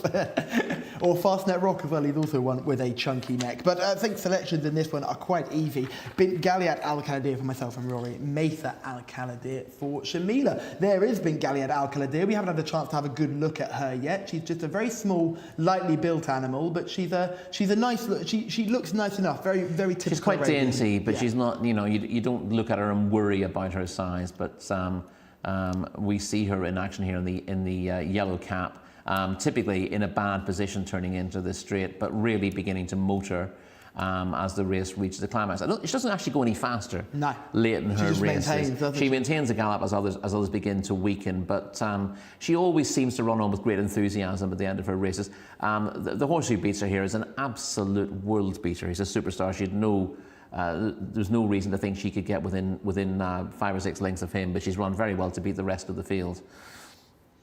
Yes, the next horse we're going to take a look at is Maytha Al Khaladir, who's on the inside here of a race. We've seen plenty of these since in this weekend. Well, Turkey Al Khaladir is the winner of this race, and he won earlier in the day, so that's boosted the form. Maytha Al Khaladir, this maybe not the best race to show her in, because she sort of just plugged away to get fourth. The horse who was third was beaten yesterday. The previous fourth won, didn't it? It's Jamara Al Khaladir in behind there, isn't it? In the red colours, yeah. Sorry. I was thinking of the third in the end, rather. Yes. But previous to that, she'd beaten a couple of these. She'd won and had 2 of these in behind her. Much better example of what she can do. That race doesn't really show Maytha Al Khaladir to her best. But if she comes back to the form she showed 2 starts ago, then she'll probably be the biggest danger to the selection. Yeah, she would be. We've just got a selection in from David as well. He's going for Faritz Aljazi. David, I'm a huge fan of that selection because I absolutely love the horse. I'm glad someone involved is looking out for Faritz Aljazi's chances. And you were in good form yesterday, so hopefully you can take that form forward today. So, to go through those selections one more time, it's myself and Rory on Bint Galiat Al Khaladir. Shamila is sticking with that good form line with Maytha Al Khaladir, and David is going for my absolute favourite, Faritz Aljazi. So those are our selections in this contest. We've got 2 non-runners. Remember, we go without Dara and Orja Al Khaladir as well, leaving us a field of 8. But just because we've got a small field doesn't mean we're going to lose any quality. And Alex Fussy, our man in the sky, is going to take us through it. Alex, do you have a selection in this one? Be unoriginally with both of you gents in this particular contest. I would be on board as well with Bint Galiat Al Khaladir as the runners circle behind the starting stalls and we get ready for a load. Just being kept away from the main group of them is Maytha Al Khaladir, just behind the tapes at the moment here down at the start. Reminder, we've got a few in similar colours again here, haven't we? Of course, we've got 2 Al Khaladir stables runners. Maytha Al Khaladir, number 3, will have a blue cap. So if you're following in the run, it's a blue cap. And Wathabat Al Khaladir, not the same ownership group, but very much the same colours, white and black, but the triangle is inverted on the jacket. So just something else to bear in mind. So they are just about loading up now, I believe. First one into the gates will be Bint Galiat Al Khaladir, has gone into stall number 1. Wathabat Al Khaladir coming up and into the starting stalls as well. So the first couple on their way. There's the red and black colours of Tuhamiat Al Khalidiyya, who's gone into stall 10.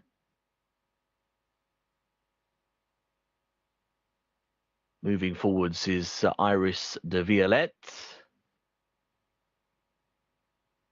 Maytha Al Khalidiyya with that blue cup popping up now as well, and also Faritz Al Jazzi still to go in. So the final couple of runners to the stalls.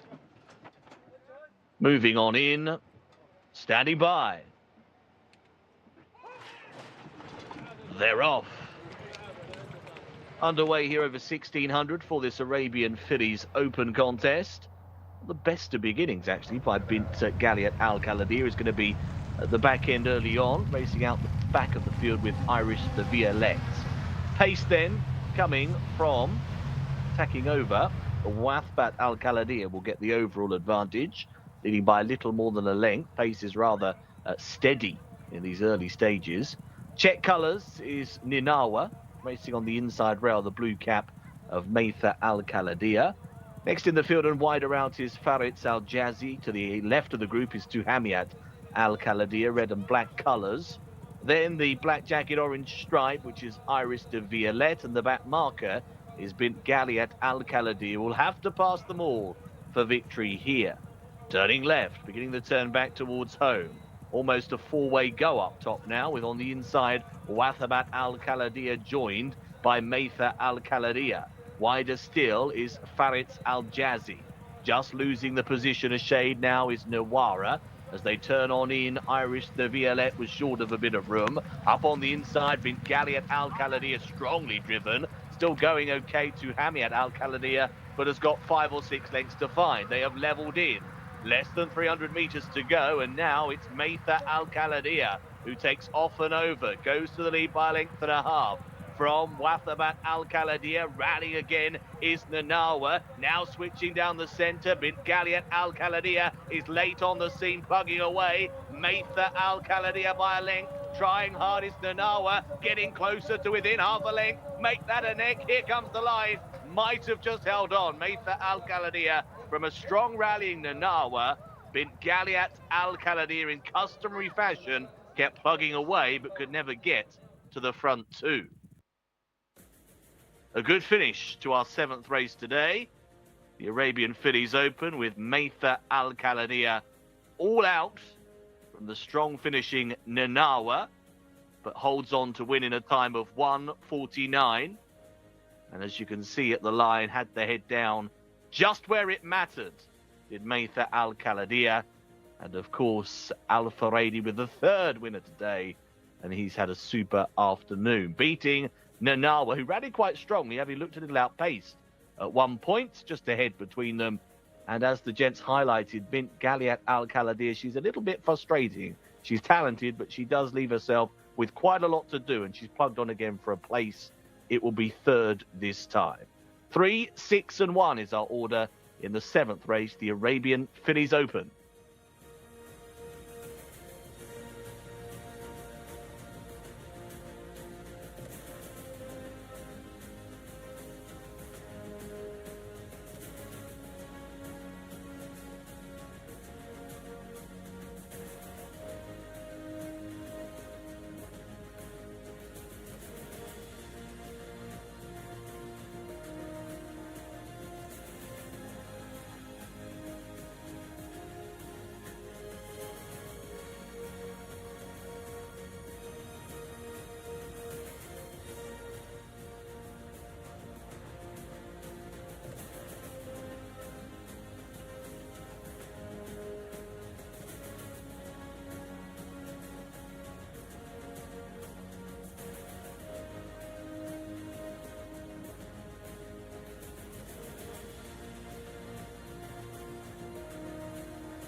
trying to cross the road.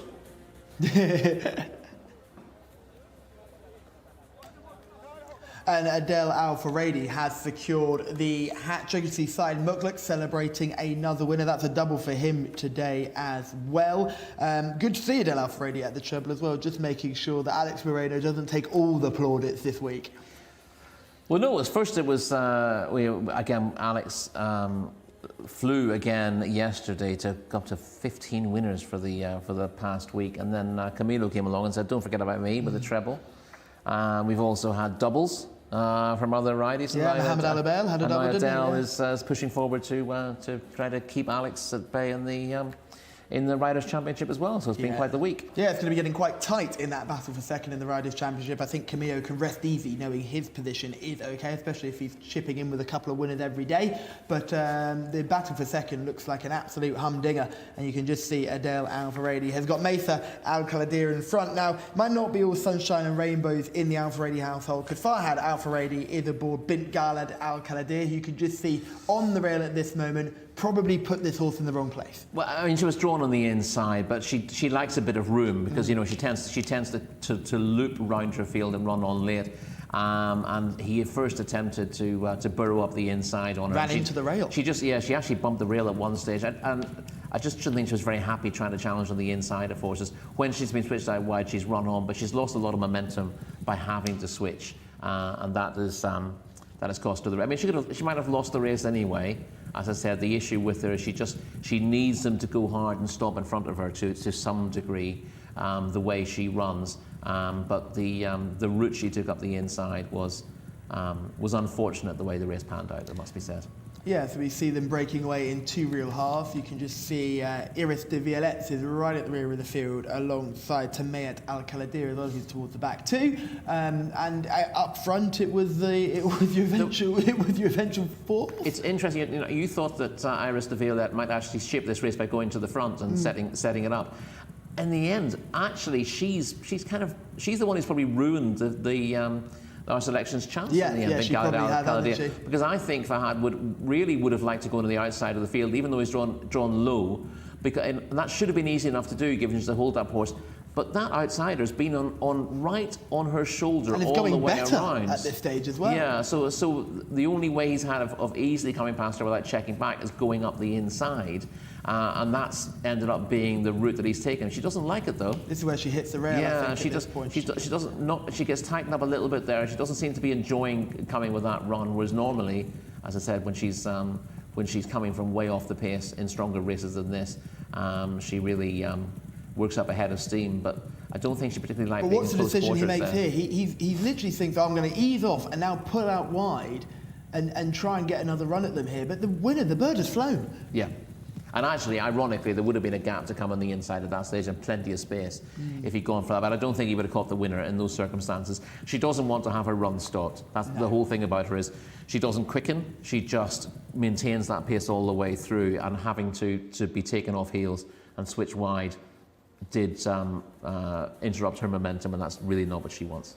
Yeah, she will hopefully try again next time. But as Alex said in commentary, she's becoming increasingly frustrating. Everything needs to fall right for her, doesn't it? It does, but as I said, and the stronger the race, the more things work out for her, because you're guaranteed to have pace injected in those races at some stage. And those who try to keep strides with the very best horses, who aren't quite up to that class, then tend to fall back later on. She loves passing them, so those races work out. So, as I said, I think she's actually will be seen to better effect against better horses, you know, finishing as close as she possibly can, where she's not the ideal type to boss lesser rivals. She can't boss them. She's not able to go to the front and put them to the sword. She needs them to beat themselves before she can come and sweep past them. That makes her sound a bit limited, but actually she ends up with a big rating because put her against the best horses in the world and she will run her best race. Yeah, absolutely. And take nothing away, though, from our winner, who Shamila selected, and was very well done. And congratulations to Shamila and everybody else at home who selected Mesa Al Khalidiyah.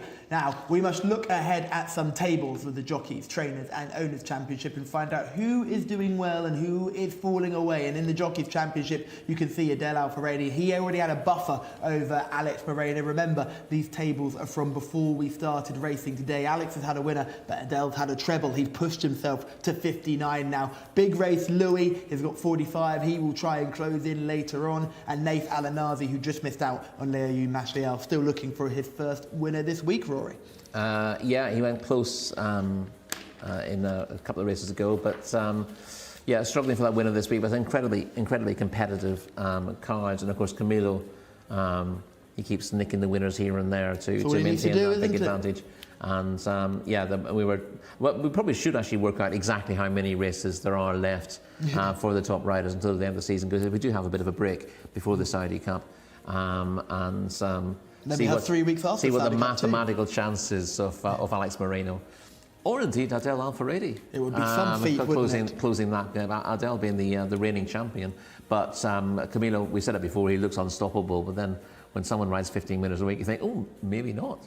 Exactly. Well, let's take a look at the Trainers Championship now and see who is flying along at the top. At the white stable, Ahmed Mahmoud is still at the top, but that gap is slightly beginning to close, and I wouldn't say they're home and hosed just yet, Rory.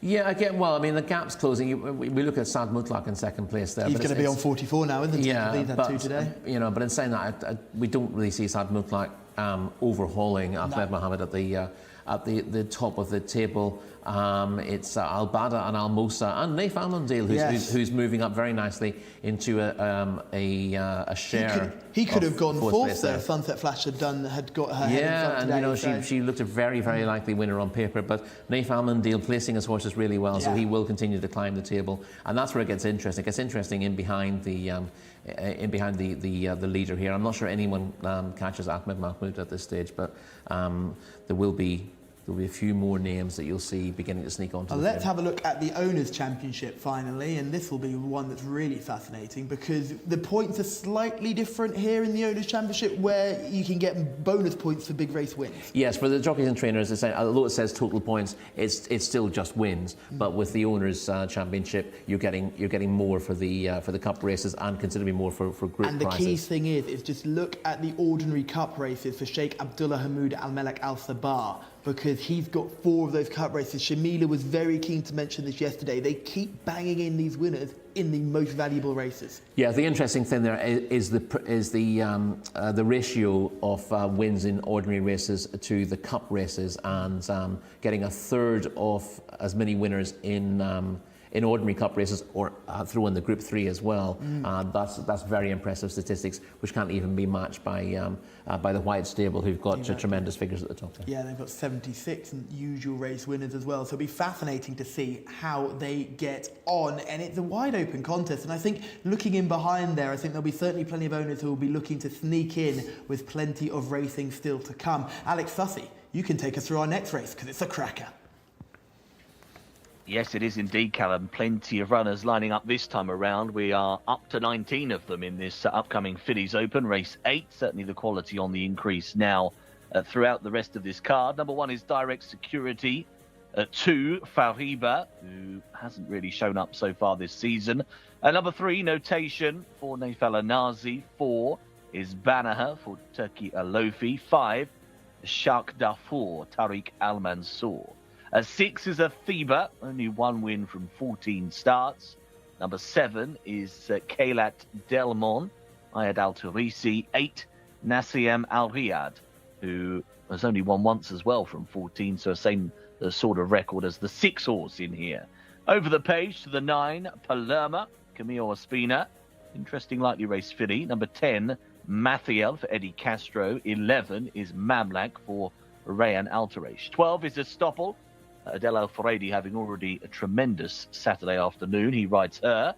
Number 13, Capitulation for Mohamed Said. 14 is Trop Pret, looking for a second success. Number 15 is Had Al-Gamam. Number 16 is Curling's Jewel. Good run at meeting 44, but not so good last time, is still a maiden. Number 17 is Majula, Third Altimat. 18 is Simpt, who's also looking for a first career success. And rounding out the field, number 19, Craft in Silk. Forwas Wanas riding the 4-year-old filly at the bottom. So fillies in action this time around, and certainly a bigger field for the gents to ponder over. And they are now about to make their way into the paddock, so we'll head back to Callum and Rory. Thank you, Alex. They are heading into the paddock and they're led by Direct Security, who was once third in the 1000 Championship. Yes. I can't what I've written my first line there, but yeah, promoted to first for her only win in the UK. That came at Kempton for Robin Brislands back in the day. Was last of 5 in the Type Sprint Cup last time out, which is something she needs to bounce back from. Yeah, number 2 is Fariba. Difficult to give Fariba a chance with a rating of 62, and she was well beaten last time out, the daughter of Far. You can't give a chance to Notation. You can very much give a chance to Notation. Rated 90, 62 kilos to carry, so give him a fair bit of weight away, but beat Israj 5 lengths in the course and distance fillies open 2 starts back, and was a length and a quarter third to Lagerta Rhyme in a mile and a quarter contest, an open contest last time out. That's a very good piece of form. The only thing to bear in mind is she is giving chunks of weight away to some of these. Benare is horse number 4. Ran poorly on her return to action, finishing at 12th, meeting 15 in Taif. Has been given a long break since that, but plenty more needed. Shark de Four is horse number 5. Yeah, Shark de Four's running okay in the frame in her last 2 starts, but she's got a rating of 62 and she's still a maiden. Atiba is horse number 6. Yeah, she's also got the same rating, 62, but she finished dead last on her return to action, and she makes no appeal whatsoever here. Cahelet Delmon is horse number 7. I don't want to keep saying the same thing, but 1 from 19, Cahelet Delmon has a slightly higher rating, 68, but she's not running well enough to consider in this sort of contest. Nasayeb Al Riyadh is a horse we've seen plenty of. It's a little bit better, but she's been beaten 9 lengths or more in all 10 starts since winning a maiden a year ago, and that's the big concern with Nasayeb Al Riyadh here. Palermo's a fascinating runner. Palermo's a really, really, really interesting runner. Now, whether she's a dirt performer, I'm not sure. She's got a slightly unusual pedigree by a sire called Alex the Winner out of Peace Mine. This is her debut in Saudi Arabia, but she was third to the outstanding filly Blue Rose Sen in the Prix de la Grotte earlier this year for Manon Scandella Lacaille. Not a particularly well-known trainer on these shores, even on our shores. But yeah, she was generally running in top. She only won twice in her career, but she's running in group races most of last season. And she finished third when last seen at your favourite racecourse, La Teste de Bush. La Teste de Bush. She went to Italy as well. She went to San Siro and won a listed race in Italy. Yes. And ended up costing connections around €230,000. So it's not a cheap purchase. No, but it's interesting to see her on dirt. It's justified given what she's done. Now, whether she's a dirt performer is a question mark. Her very best efforts have come on soft ground. So even, you wouldn't bring her here for a turf campaign. We had a chat with Keith Ottison earlier on about the lack of opportunities on turf here. But yeah, she's very classy. She's the best filly in this race. But attractive as well. Is she going to be able to show her form at the first time of asking after quite a busy season as well? She's had a busy summer in France. They've not given her much time to acclimatise and adjust, have they? Because often you see these horses turn up in Saudi Arabia and then not be seen. I'd be interested to see what Shamila thinks of Palermo, whether she's still carrying a summer coat or whether she looks like she's in need of a break. Matayal is horse number 10. Rated 56, and it's just I've said poor maiden on balance. That's a bit harsh. I think she's a modest maiden, but this is the wrong kind of race for her. Mamlek, horse number 11. Is rated 73, but she's been below form in recent runs, and I even if she bounces back to her best, she's only looking at minor place money at the very best. Here's Estopel, number 12. Smashing horse Estopel, or Estopel. Yes, I think it's Estopel, isn't it? Yes. Finished fast to nail a Bottle Rocket Man over course and distance 2 starts back, and then was a very good second last time out behind Juvenal Al Reem. Those are 2 good efforts from Estopel. Again, she's also carrying 62 kilos. She's giving weight away, but she's really finding her feet now, and I'd expect her to run well. Capitulation will be hoping not to capitulate. Yeah, her only win to date came in an auction maiden at Bellewstown for Edo McGuinness back in the day. Before we got the Ama Racing runners? Indeed. 5 1/4 lengths third to Notation in the mile and a quarter open here last time. Isn't a bad run. I would say she'd be a hard filly to place here, but she wasn't disgraced last time, and she might nick a bit of prize money. Trop Pret is horse number 14. Yeah, Trop Pret was a mile and a quarter maiden winner for Christophe Furlong in France, yet to acclimatise to racing in Saudi Arabia, although more encouraging on her reappearance when beaten 8.5 lengths behind Kairama in a Jcsa award race last time out. That was an encouraging enough effort, and she has a rating of 89 based on her French form for Christophe Furlong, so she could be dangerous here. Just signs that she's beginning to get her act together here. Had Al-Gaman at horse number 15. Had Al-Gaman won a Fillies Open over 1,800 metres 2 starts back, beating Shajwa. And something else that I can't read because it's right over the colours, but no impact in what in fairness was a tough race last time out, the Najran Regional Governorate Cup. This is probably, although this is a good race, maybe not as tough as last time, so could bounce back, but she was beaten a long way last time. Shamila has been in the parade ring, and hopefully she's found us an eye catcher. I have indeed. Well, I hope so. Anyway, the fillies are just heading out onto the track here behind me, as they have been called to mount. And I don't know if this will surprise you, but my paddock selection is horse number 9, Palerma, a French bred. So this is her first start here in the Kingdom of Saudi Arabia. And I didn't think that she needed a break as such. She looked really well in her coat in the parade ring under the floodlights with Camila Ospina on board as well. And she's by a sire called Alex the Winner, which is quite funny as well. Because Alex Moreno has had many a winner this past week.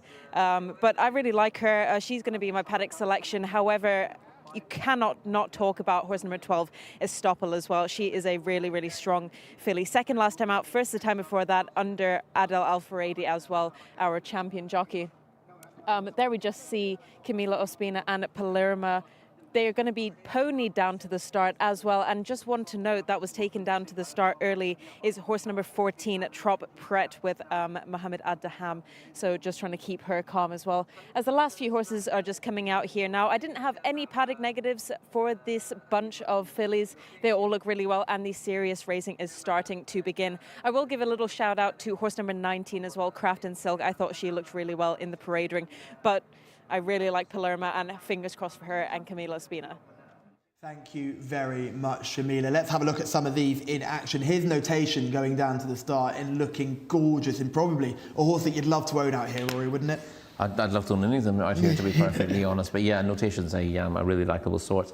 And we're getting to see... This is the third place effort on early December, last time out. Really good effort. Yeah, keeps going all the way to the line here, Notation. This is a likeable performance. She'd won prior to this, won by 5 lengths in an open. This was third to La Gerta Rhyme. La Gerta Rhyme is a very useful performer. And although she didn't look like winning through the last couple of furlongs here, I like the way she stuck to her task, because she was just actually beginning to close the front two down again at the line. Yeah, Estoppel is the other horse we're going to have a good look at as well. We're going to have a look at this horse's performance from November the 18th, so a while ago, but this is a second place effort. A typical Estoppel, she comes wide. Yes, she comes wide. She's not quite able to get on terms here behind the Juminal Al Reem. The winner was slightly different class today. You see the field well stretched out behind. Prior to this, Estoppel had run a typical race for her where she ran down Bottle Rocket Man, coming wide and getting up right on the line to win by a head. That's what she tends to do. She tends to come wide on the track and finish off. The tricky thing about that is you don't want to be pushed that wide on the bend here. We saw it at Taif as well. And sometimes coming wide at that final bend at Taif was a good thing, because it's it makes the bend less tight. Yeah. And I think for a lot of horses going around the inside, it was a bit too tight for long striding horses. What we've seen a couple of times today is, if you're in the wrong position coming into that bend and you're pushed wide, then you can lose a lot of ground. But she'll be looking to pull out off the bend and come with a strong run, as she normally does. Yes, Estoppel will certainly be doing her best work late, but you could know your fate quite early on if she's too far back. You'll know your fate quite early on with the horse in picture, who's getting very, very warm. Because, well, I think we know what happens with Majula. We know what Majula's going to do. Majula's getting very wound up, and Majula goes to the front in all her races anyway, so she's going to go to the front and go And stop. She's going to go to the front and she's going to stop. I know, but she's not just going to go to the front casually. She's going to. Oh, no, she is going to tear her way to the front, like the clappers. Is that an expression that yeah, absolutely kind of suits her? Yeah, so she'll go fast for about 6 furlongs and then fall in a hole. She's done that basically every time we see her. She can build up a big lead as well. She can get a lot of the other jockeys a little bit panicky. And it makes it slightly odd that she isn't tried at shorter trips. But yeah, she's not an easy ride because she's pretty wooden-headed and it looks difficult going to the start. She's getting really warm.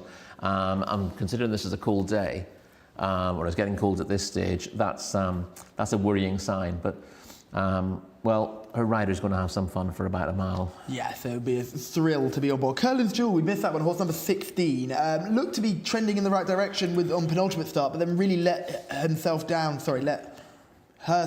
should say, last time out. Yeah, I can't believe you've wasted trending in the right direction on Curlin's Jewel. Do you know why? Because we were really negative about Curlin's Jewel when we first saw her. Yeah. Thinking that she, for her pedigree and everything that she looks like on paper, and she's a good-looking individual as well. She is. She looks good. She's got a good pedigree. She finished third, of course, in distance 2 starts back, but that was in a much lesser race than this anyway. Exactly. She was disappointing last time. It would be utterly bizarre if she suddenly showed her form in a race of this nature. Yes. Simped, horse number 18. She's rated 56. She's been running largely consistently, but you know, a rating of 56 tells you the whole story. She's not nowhere near good enough to win a race like this. And Craft and Silk, horse number 19. Craft and Silk's an interesting one. She's bred to be very good indeed. Her dam Silkwood won the Ribblesdale Stakes at Royal Ascot. Craft and Silk took a long time really to get her act together, but she did win a 7 furlong open in Taif. And I thought, oh, that's the key to her then, is actually dropping her, even though she's bred for much further, dropping her in trip really helped her. But she then ran a better race when finishing second to Off the Map. Yeah, and it was a warmer race than the one she won in Taif. That was over 1 mile and a furlong over the 1,800 metres last time out. So maybe it's just a case of getting her eye in a race she could win and then letting her develop, because she kept going to the line. You wouldn't say she was crying out for further the way she ran behind Off the Map last time out, but she wasn't losing ground late on. She's taken a marginal step up in trip here. She does have inherent quality. She hasn't always been able to channel it, but as you can see from the picture, she's a really good looker. We know she can win races, and she's got a pedigree to suggest that she can do better than she has so far. A rating of 85 means just running to the level she did last time out will see her there or thereabouts at the finish, but there is the possibility that she can actually kick on. She's young enough and unexposed enough to do that. So, who do you like in this one, Rory? Well, I was vaguely tempted by Craft and Silk, I have to say, but we have to turn the page and go back to the start to find the likely ones. And I'm now forgetting what. I was in two minds about going for Palermo. Oh, I can't have Palermo first time up on dirt. You can't have her first. I'm sure she's got a really bright future, but I can't have her first time up on dirt. My reaction was also that this was unlikely to be her thing, but she's paddock pick. Yeah, she looks really nice. She looks lovely. If I've learned one thing here is do not ignore what Shamila says. Absolutely. In the paddock, and I'm taken by the fact that she's the paddock pick here. Yes, her form's on turf, but she's a group horse in Europe. Yeah, so is Schwarzer Peter. Remember him? Yeah, I know. He runs later on today. I know. In fairness, he was placed in a good race last time. He's beginning to acclimatise. Yeah, she might take time, but the fact that she looks well in her coat, I think is a big positive. I thought, listen, if she's not going to adapt, she's also going to look like she's had a hard time and have gone in her coat. And it's not that easy to tell with greys, but Shamila's got a lot of experience with greys here. So if she says she looks good, it's good enough for me. Absolutely. So Rory and Shamila are going with Palermo. I'm going for Notation, who I think has got a big chance in this contest. So Notation for me, horse number 3. Shamila and Rory like horse number 9. Alex Fussy, it's a big field, it's a tricky contest. Who do you like? I'm siding with you this time, Callum. I'm going with Notation as well. So that filly, I was half tempted with a Stopple from 12, but I'm a little worried about her getting a wide trip. So we'll go with Notation to try and land another win on the back of her success at meeting at 63. Kaylat Delmon has just gone forwards. There is Trop Quet coming up to the starting stools. It'll be 14 for her. And we have got a quartet of runners still to move in. Fariba coming up, goes into stall 2. Also moving in is Palermo. for Ospina. Notation moving in as well, and Estoppel, one of the final runners. We're just about ready now. They're off. Underway over 2,000 metres for this Fillies Open. Notation was a little right-handed, but very quickly away from the starting stalls. Not so quick was Jcsa Al Riyadh, who's dropping towards the back of the field early. Mathayel also right out the back ended, as is Mamlak in the yellow and blue. Also in yellow and blue, but going forwards, Majula, as expected, often blazing the very early trail. Is clear by 2 or 3. Is being followed by Palermo, who's got a decent start here as the grey. Wider and improving is Craft in Silk, orange colours. Back to the inside, Direct Security is next, races in advance of Had Al Gamal. Another few lengths away to Notation. We've got a very well stretched out field. Notation is in advance of Trop Pret, who's in company with Estoppel, who continues to be wide, is around the outside with Mathayel, who continues to track, and wider of runners as well. Back to the inside is Fariba. Checks on the jacket, is then in advance of Curling's Jewel. Out the back end, you've got Capitulation, also Athiba, and another back rocker is Jcsa Al Riyadh. But turning out of the back straight, change of leader, Craft in Silk going on as Majula's fun is over. In second spot, though, Palermo appears to be going rather nicely on the outside. These two are starting to extend. Direct Security is back in third. To the outside, Trop Pret is staying on and is being followed by Had Al Gamam and Notation as they head to the top of the home run. And Palermo around the outside and away. Goes on by 2 lengths now over a weakening on the inside. Craft in Silk still coming a little bit. Direct Security and Trop Pret. Palermo got the first run, remains 3.5 lengths to the good over Direct Security, and off towards the line we go. It's going to be Ospina again, and Palermo making a lovely start to her life here. Palermo wins nicely. Direct Security is second. Trop Pret was back in third. Strong finisher was Capitulation. She's come from an awful long way back and was just 4th. Number 9, Palermo, goes on to win. Ospina again, steering another winner home. 2:07.38 is the time that has been clocked here. And she's made a very nice start to her career over here in Saudi. Has gone on to win by 2 3/4 lengths from Direct Security. Trop Pret is in third, and Capitulation was a certain eye-catcher in 4th place in advance of Mamluk. Look at that, the yellow and black colours all of a sudden appearing there in 4th position. So I'd put that one into the notebook for next time. Order of finish then to our 8th race today was 9, 1, 14 and 13. Palermo, a tidy winner.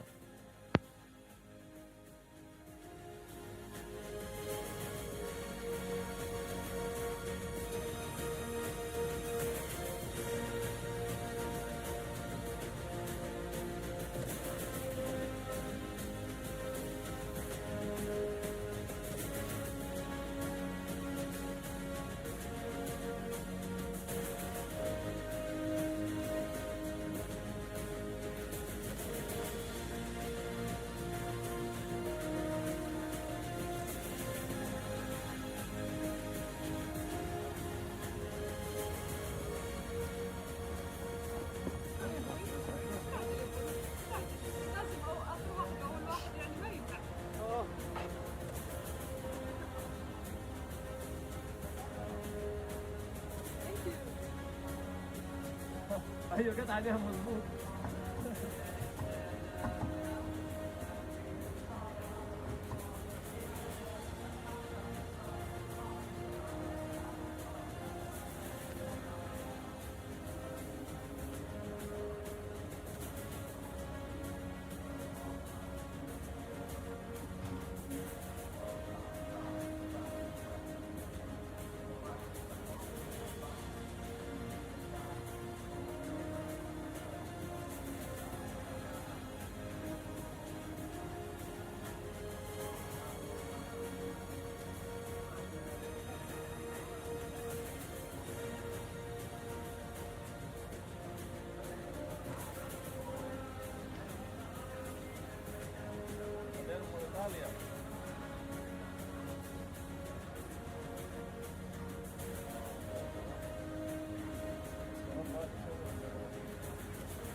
filly. You know, it's first time.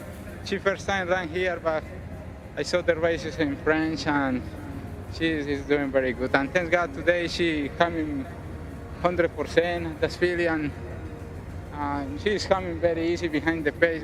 When I ask her, she responds very good. Thank you very much. A double for jockey Camilo Ospina on a big night, and I'm sure he has a few more wins left in his tank before the last race, and a second win for the paddock selection team. And of course the paddock selection team is me.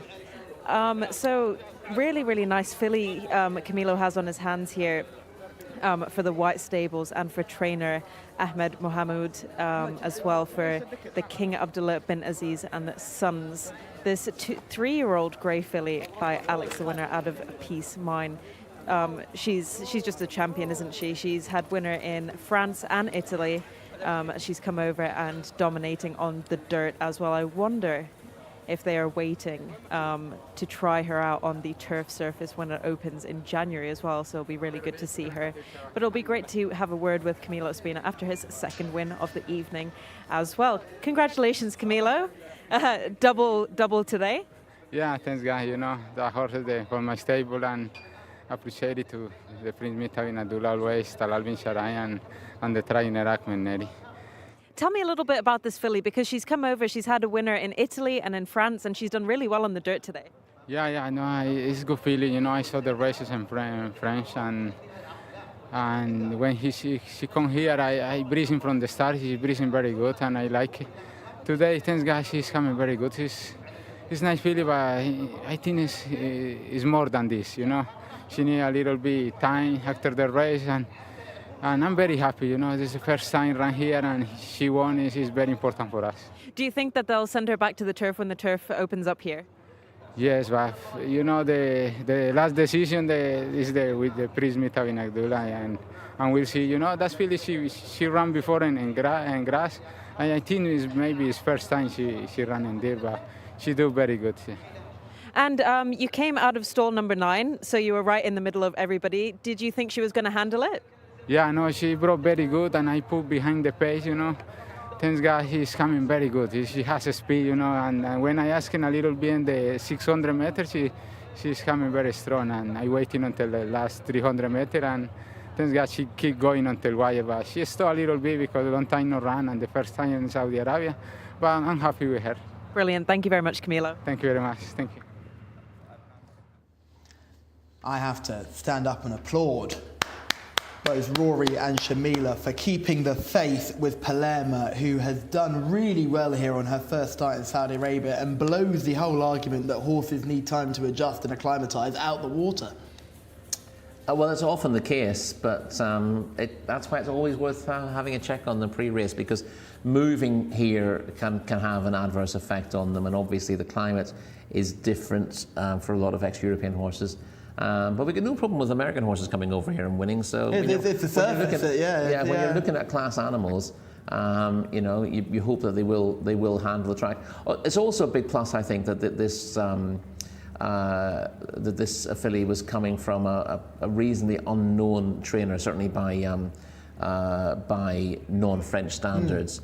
This is a really likeable performance. But yeah, Blue Rose Seine, arguably the best 3-year-old filly in France this season, and this filly was third to her in the Prix de la Grotte Group 3 earlier in the year. As I said, my only concern was, you know, she's been on the go for most of the season, and the French get their horses ready earlier than the English do. So the question was whether she would be ready to go again so early. But that's why Shamila's there, and she did the job. She spotted this one and she was happy to go with it, and it absolutely come in very well done. But you see the way she's running. I was fascinated by her knee action. She really seemed to have quite an exaggerated knee action, which would suggest she could handle this type of surface. Yes, exactly. And she looked very comfortable on it from an early stage. And she got a nice lead into it from a filly who had the ability to carry her speed through most of the contest. And she's kicked on early in the straight. There've been finishers in behind, but you see the field's pretty well stretched out at this stage, and it was just a case of whether she'll be able to keep going all the way to the line, you know, on her first start from a while. But she's kept going really well. she's an exciting addition to the ranks, isn't she?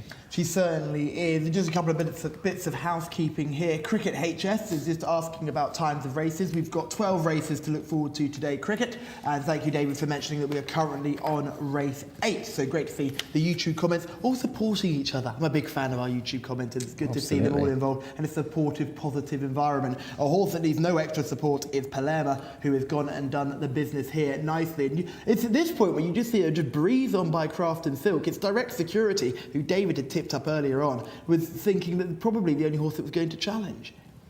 Yeah, but could never really get on terms with a good run from Direct Security. Big bounce back for her. Yes, we know she's got plenty of ability. She was she'd run very well in the 1,000 championship. Yes, she said, she's third that day. Last term. But also came from an interesting. Another one came from an interesting yard. Only win at Kempton came, I think, when promoted by the stewards on the day in a contest at Kempton Park going back a couple of... She would have had a quick turnaround as well, wouldn't she? If she was in action in the UK and then switching over here for the in the same season for a campaign in Saudi Arabia. So you can see why she might have been in need of a little bit of a break, but she's, as I said, she's bounced back with a very good effort there. Time of 2:07:30. It's not at all bad for the trip. Yeah, so it'll be interesting to see how they get on. Does this lean you towards Schwarzer Petter later on in the card? Another horse with very good form in Europe? Yeah, it doesn't. We've seen Schwarzer Petter already. He didn't adapt immediately, but he did run his best race here last time out when second to a useful and reliable yardstick. I think that the thing that you would most like with Schwarzer Petter is the fact that he's stepping up to a mile and a half. And obviously he's a horse who finished second in the German Derby, so stamina clearly his strong suit. So stepping up from a mile and a quarter to a mile and a half, having got his eye on last time out, he becomes interesting. Yeah, he certainly does, in the same colours of the horse of the owners who had the third place in this race. So keep an eye on those, Mohammed Al-Daham being in the saddle. But this race winner has done it nicely. She's a good-looking filly. She's boosted her residual value has gone through the roof now, considering she's listed place, winner in France, dual winner in France, and listed place in Europe as well, has now come here and is a winner in Saudi Arabia. I'm sure her best days are ahead of her, and her progeny will be quite valuable.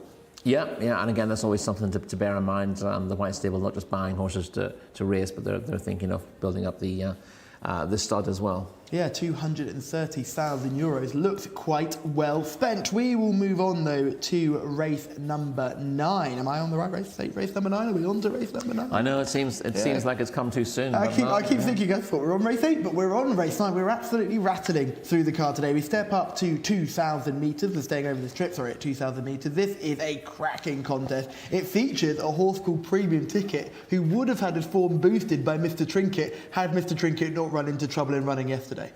Yeah, Mr. Trinket almost enhanced his reputation despite being beaten, because he got... it's not so much he ran into lots of trouble, he ran into one piece of really bad trouble as the front runner stopped very quickly in front of him and he got broadsided. That was a really good run. Yeah, Premium Ticket. I thought that was a really good run behind Mr. Trinket as well. Now, he's not that far clear of the third and the fourth on that occasion, but he had to cut out the running at a very strong pace that day. He had to do that a few times, hadn't he? He did it back in Taif too. And he worked hard on the front. He wasn't sort of cruising around on the bridle. He was working hard in the lead, and he kept on best of the others to finish second that day. I thought it was a good performance. And the man to take us through the runners and riders for race 9 is Mr. Alex Fussy. Cheers, Callum. Let's have a look at this field then. Interesting little open contest, isn't it? Over the 2,000. Number 1 is Premium Ticket. Will be the next one that we come to. Those runners and riders are for the next race on the screen at the moment. That's race number 10. Here is your 9th then field. Number 1, Premium Ticket for Naif Al-Anazi. Number 2 is Emirates Knight, Khalid Al-Mimoni. 3, Asterov for Alex Moreno. And 4, Once Upon a River. Very lightly raced, but has won. Number 5, Morisco, 3-time winner. Number 6 is Boltaway, who is the mount of James Doyle, take note, for the Jerkins team. No number 7 in here, that's a non. So the 8 is Raffio, and the 9 on the bottom there is Full Marks, who was a winner at meeting 34. Number 10 is Kilua, who will also be in the same ownership as number 9, Ayad Al-Turisi. 11 is Wild Rhythm. 12, Badra Al-Maidan for Fahad Al-Faradi. 13, Nordic Lights, to win a couple of starts ago, Abdullah Al-Credis. 14 is Alucal for Luis Morales. And 15, Treble Joy, looking for a first win at the 15th try. Number 16 is Emblem War for Juanas. And 17 there is Bahoud for Eddie Castro. There is one more runner lurking over the next page on its own. Number 18 is Magisterial for Camillo Ospina. So confirming no 7, no 19 in here. So both of those are goners. The rest stand their ground ahead of race number 9. Thank you very much, Alex. No 7 and no 19 in this race, but we still have a really chunky field here. And we'll start with number 1 Premium Ticket. We did give him a brief mention at the top there, but any more details you'd like to add? Yeah, well, he's been second in his last 2 races, but the last run was a particularly likeable one.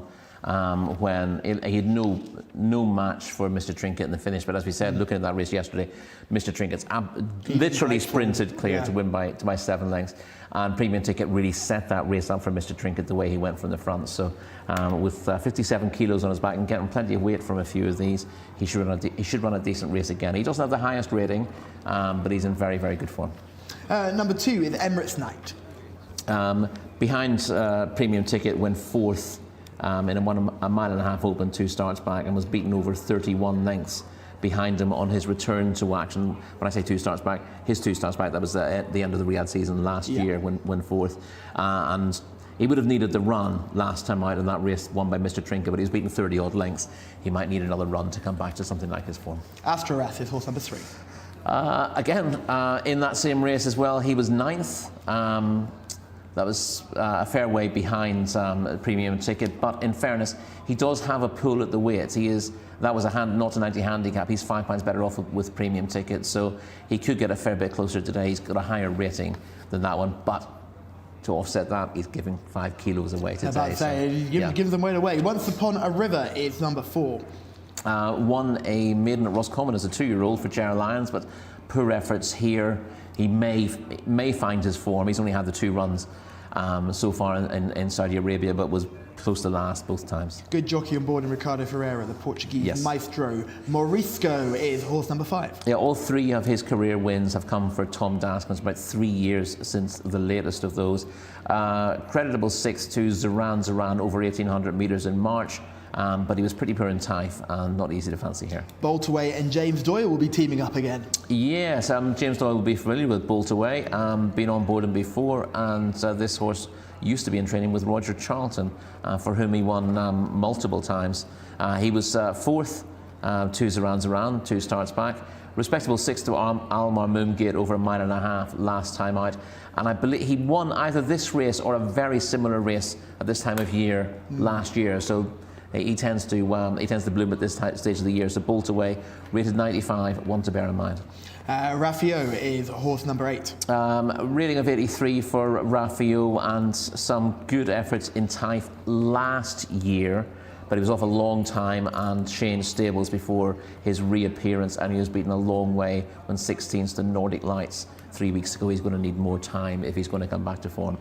6 wins in his career came for Gary Moore in the UK. Full Marks is number 9. Has only got a maiden win to his name in 21 starts here when beating Drawing Clocks. He's placed in his next 2 starts in Taif, but has been beaten. He hasn't been disgraced here. He's 6th in both starts since switching from Taif to Riyadh, but beaten 10 lengths or more in both times, behind Dark Scimitar 2 starts back and Mazuna last time. The gorgeous grey Kilauea, number 10. Kilauea was in that race that Mr. Trinket won last time out, and Premium Ticket was 2nd, and Kilauea was beaten 27.5 lengths in 8th place. Had run well on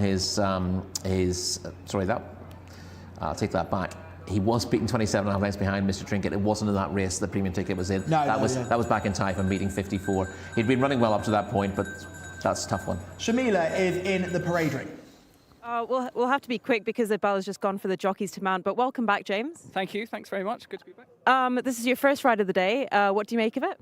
Yeah, I think like his last run leaves him with a bit to do, so he's definitely on the comeback trail, but he's been a proven horse in the past, so if he gets back to his his best runs, he'd definitely have a chance, yeah. And you've got a really good ride in the last race, My Frankel, as well. What do you make of him? Yeah, looking forward to him again. He obviously won the race last year. I think this year it looks to be much more competitive than it was last year. He was a very dominant winner last year, but like I say, the field probably wasn't as strong as it is this year. We've got Making Miracles, and there's a few wide margin winners looking to back up. So yeah, it'll be tough, but I'm sure he'll give his running. Brilliant. Thanks very much. Thank you. Cheers. To see James there riding here in Saudi Arabia as well. Second time he's been here. He was here a couple of weeks ago as well. So great to have him with us. Kilaway, we've spoken about. Wild Rhythm, horse number 11. Was only 10th behind Al-Marmoom Gate last time out. That was over 1.5 miles though, and was a respectable force to Khartoum and a non-winners of 4 over course and distance 2 starts back. That's more his trip, but this is still a tough ask. Here's one that's fascinating. Badr Al Maidan. Badr Al Maidan is a really interesting one because he's a 5-year-old. He's only had 1 start. I can't find any form from anywhere else.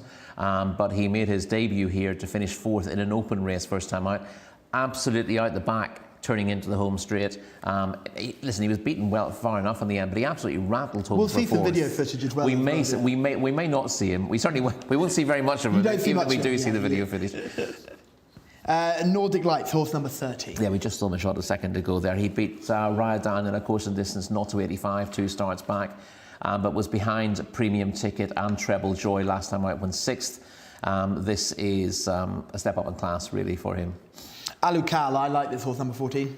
Alukal was a Stefan Furlong winner at Kempton from Mick Appleby back in the day. 4th to Derevo and Schwarzer Pacer in a strong course and distance contest. That was the Jcsa Cup last time out, and had been 4th in a 0 to 90 handicap over 1 mile 2 starts back. So he's bubbling under quite nicely, Alukal, and he should be on the premises. Treble Joy, number 15. Was 2nd to Making Miracles in a 1.25 mile open. 2 starts back. That reads very well. I don't think Making Miracles was anywhere near his best on that occasion. And then he ran a perfectly respectable 7.25 lengths 3rd to Mr. Trinket, running on at the death. Only beaten a neck by the top one in this race, but I think he was suited by the way this race broke up. Let's have a look at some of these in action. The first one we'll see is Alukal. This is him running on to finish 4th. Yeah, this is a strong race. We mentioned that. There's Schwarzer Pater, the horse in the blue sleeves and the red cap down the outside, who's running on for 2nd. That was his best race here, but he's a horse who's 2nd in a classic in Europe prior to that. So this clearly was a strong contest. Alukal never looked like winning, but actually kept on remarkably well. For a horse with very little form at this trip, most of his form's over much shorter, but he kept on as if he really wanted it on this occasion. He needs to show he can repeat that, but if he does, then he's very much in the mix. There's a very regal-looking gentleman, isn't it? Naif Alanazi aboard Premium Ticket. We're going to see this horse in action as well, alongside Treble Joy, who we've just spoken about, who's got quite a few good runs to his name recently. Yes, you'll see Treble Joy finishing fast from quite a poor, I say fast, running on late from quite a poor position. There's Treble Joy with the black cap. Treble Joy just about to be passed by Mr. Trinket. Premium Ticket's been right at the front of this field all the way, but pressured all the way through this race, had to work really hard. Mr. Trinket absolutely takes off at this stage, and you see that he quickens in remarkable style to win this by 7 lengths. But fair play to Premium Ticket for keeping on for 2nd. Plenty of horses would have stopped in that scenario. I know he's only a neck in front of Treble Joy, but I think he'll confirm that form, given that he shouldn't have to work quite so hard to dominate here. Oh, here's Badr Al Maidan just getting very keen going down the post. We'll have a look at Badr Al Maidan in action. It's going to be a real good job by our video editing team to find this horse, because he's not easy to find. He's right out the back of your shot. You briefly see him right at the back of the field. There he is! Right at the back, and they swing him for home. But watch what he does later. We've had to get the scout camera out there to see him. He will not appear in picture again. This was a pretty good contest. Not as strong as this, but this was this horse's debut. He wasn't making his debut in a maiden. He was making his debut in an open contest. You assume that he's somewhere out the back. Probably dropping further away at this stage as you watch the finish of the race. But as the camera pans back, you'll see him running on late in the day to grab 4th. Now, there he is! Beaten a fair way by the front 3 there, but the fact that he got into 4th position before he was remarkable. Shamila is in at the parade ring. Thank you very much, Callum. It's our 9th race of the evening, and I will side with horse number 1, Nice and Easy, Premium Ticket for Naif Alanazi. Second in his last 2 starts, 5-year-old colt by Dawn Approach. Just caught my eye as soon as he walked into the parade ring. Really good confirmation on him, really nice rounded hindquarters as well, really strong looking horse. A horse that I also really like the look of is horse number 6, Boltaway, for Jimmy Jerkins and James Doyle.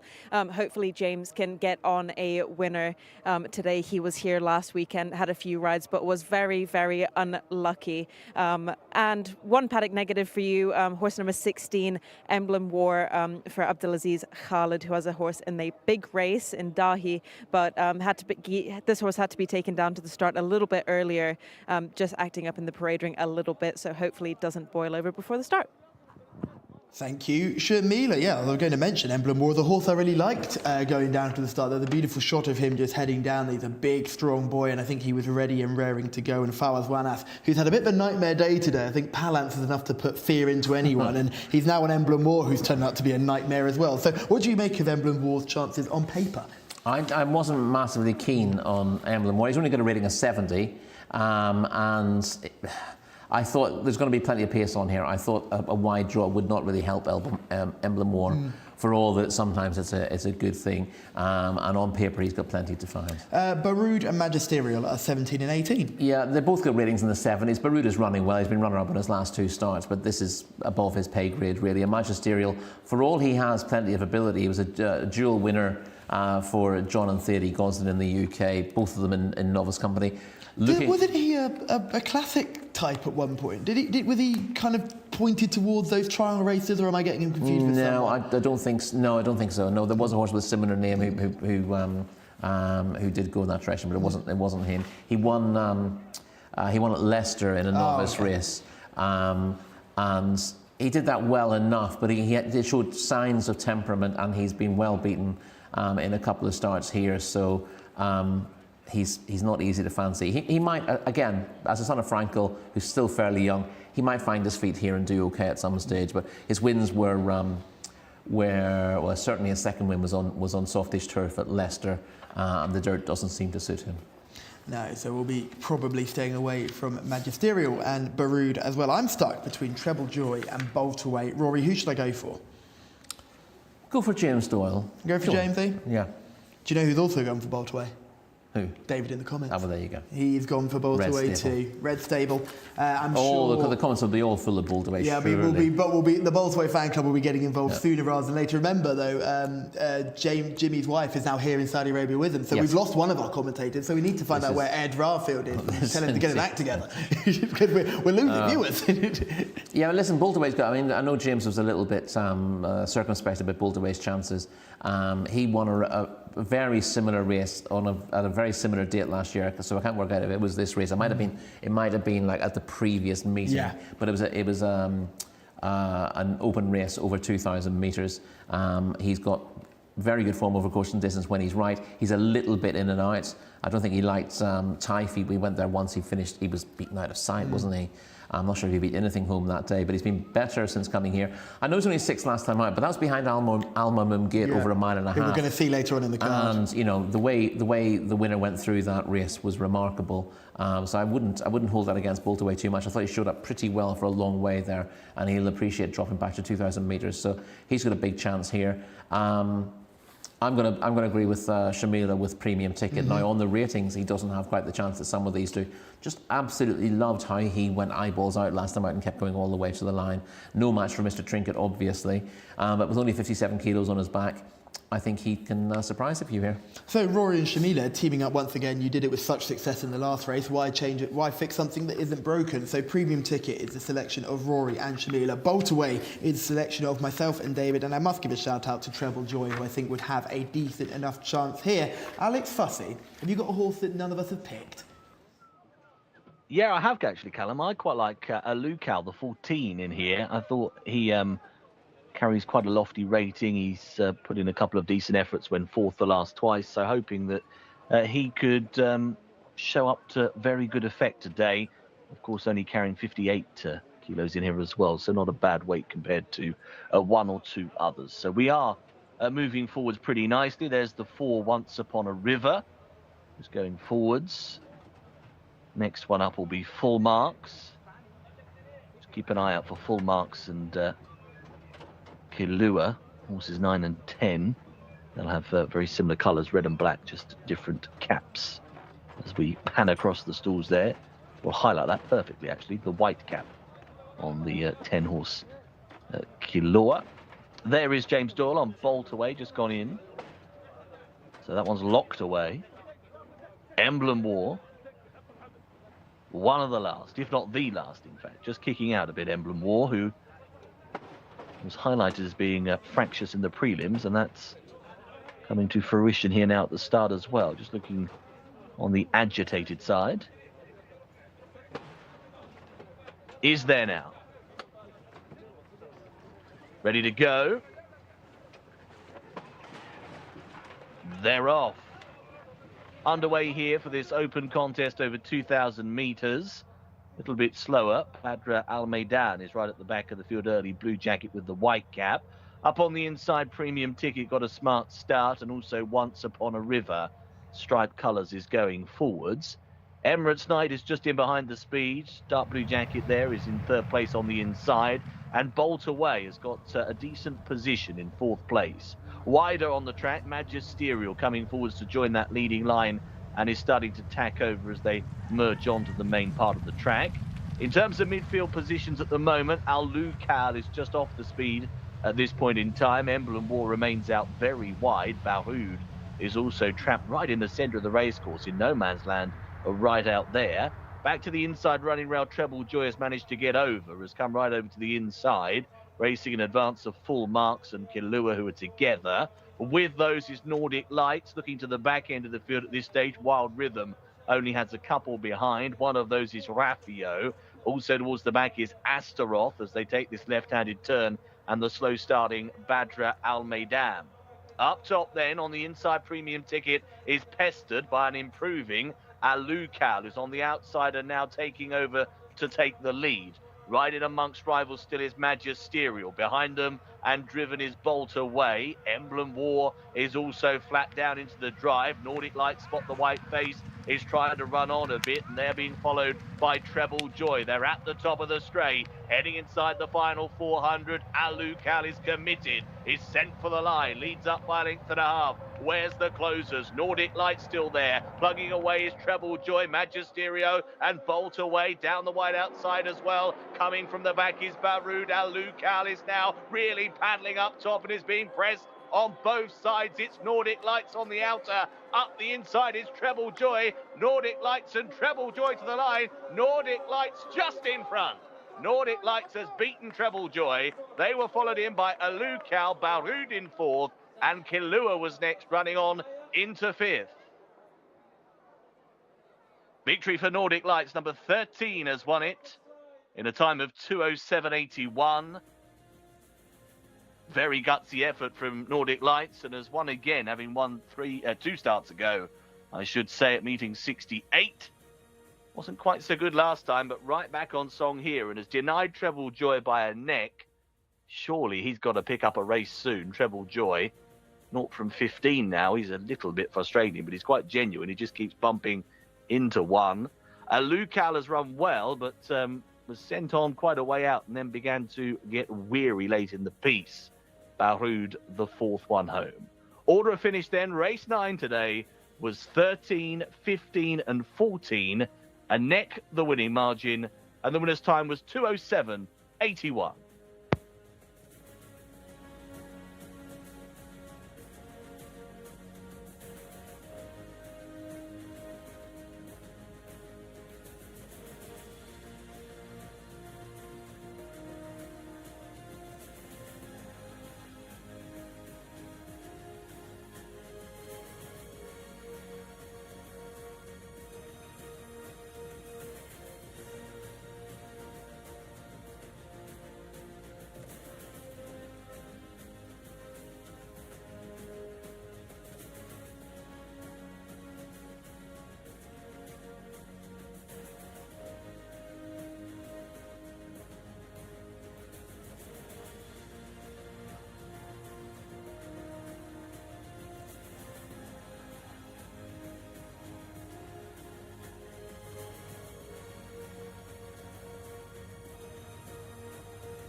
Abdullah Al-Qradis has got plenty of layers on to keep himself warm, and he was hot in the saddle as Nordic Lights just denies Treble Joy in a thriller here in Saudi Arabia. It was race 9 and he's done a very good job there. Shout out to commentator Alex Fussy, who had Alukal, who looked the winner for a very long way, but just got a bit tired in the end, but it could do nothing to repel the challenge from either side. Nordic Lights on your left, Treble Joy on your right, and it was Nordic Lights that came out just on top, Rory. Yeah, disappointing from Premium Ticket, who beat both of those last time out. He was virtually pulled up in the end. We just seen on the head-on, right in the background, and Naif Al-Anazi just dropping his hands and let that horse essentially trot over the line, so disappointing from him. You just see him there, he's already going backward there, just behind Magisterio. Yeah, and at this stage, Naif just decides it's not worth punishing him. You know, he's very game when he's in front, but he had a really hard race last time out. Maybe that's left its mark. Interesting to see different tactics being used on Alukal. He's a horse who was unproven at the trip, but ran on really well at his first try on this trip last time out, but was ridden more aggressively here and didn't get home. That set things up quite nicely for Nordic Lights, who was a winner 2 starts back in a 0-85 handicap. This looked a little bit tougher on he paper. broke the stalls. Wild Rhythm broke the stalls. Yeah, definitely broke out the stalls there. But actually, it's done him no good at all. I mean, you'd almost say, looking at the pictures there, that his jockey's hurt himself coming out of the stalls. Or he looks very awkward, but certainly surprised by getting out. But having got out the stalls 5 yards in front of everything else, he's last after a furlong. That Kilauea who's with him, who ended up finishing really well. It is Kilauea, yeah. Kilauea's done a great job to the come grey from is there. almost white there, and it's done well to finish in the frame. But yeah, again, it's a strong pace out front.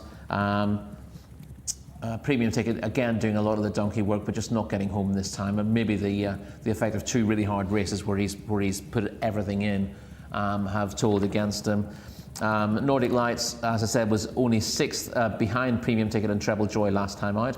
Again, turned the tables on Treble Joy, who finished in the money again. Look at him, he's just scraping the paint all the way around Treble Joy. As Alex said, you know, he's not from 15 now in his career here, but everything you see from Treble Joy suggests that he will pick up a race when everything drops right. And something's just got to fall into his lap, doesn't it? He just needed, in fact, well, they were falling into his lap here, unfortunately, which meant he had to delay his run and had to come around horses as they weakened in front of him. Nordic Lights is just ahead of him as well. They've come from a long way back. They've clearly gone too hard here.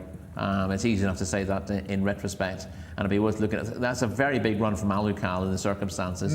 If the first and second have come from that far off the pace, Alukal, who looked a 7 furlong horse throughout his entire career in the UK, clearly showed stamina that he hadn't seen before last time out. But you can go too hard, and he's definitely gone too hard here. I can understand why they wanted to be more positive with him, given that he was making ground from off the pace last time out, but he's just done too much too soon and has got run down late. Alukal is the horse to take from the race in retrospect, given the sectionals will surely tell you that the pace here was suicidal. I tell you what, the eventual second is actually going much better than the winner at the line, isn't he? The jockey's he's in full panic mode at that point.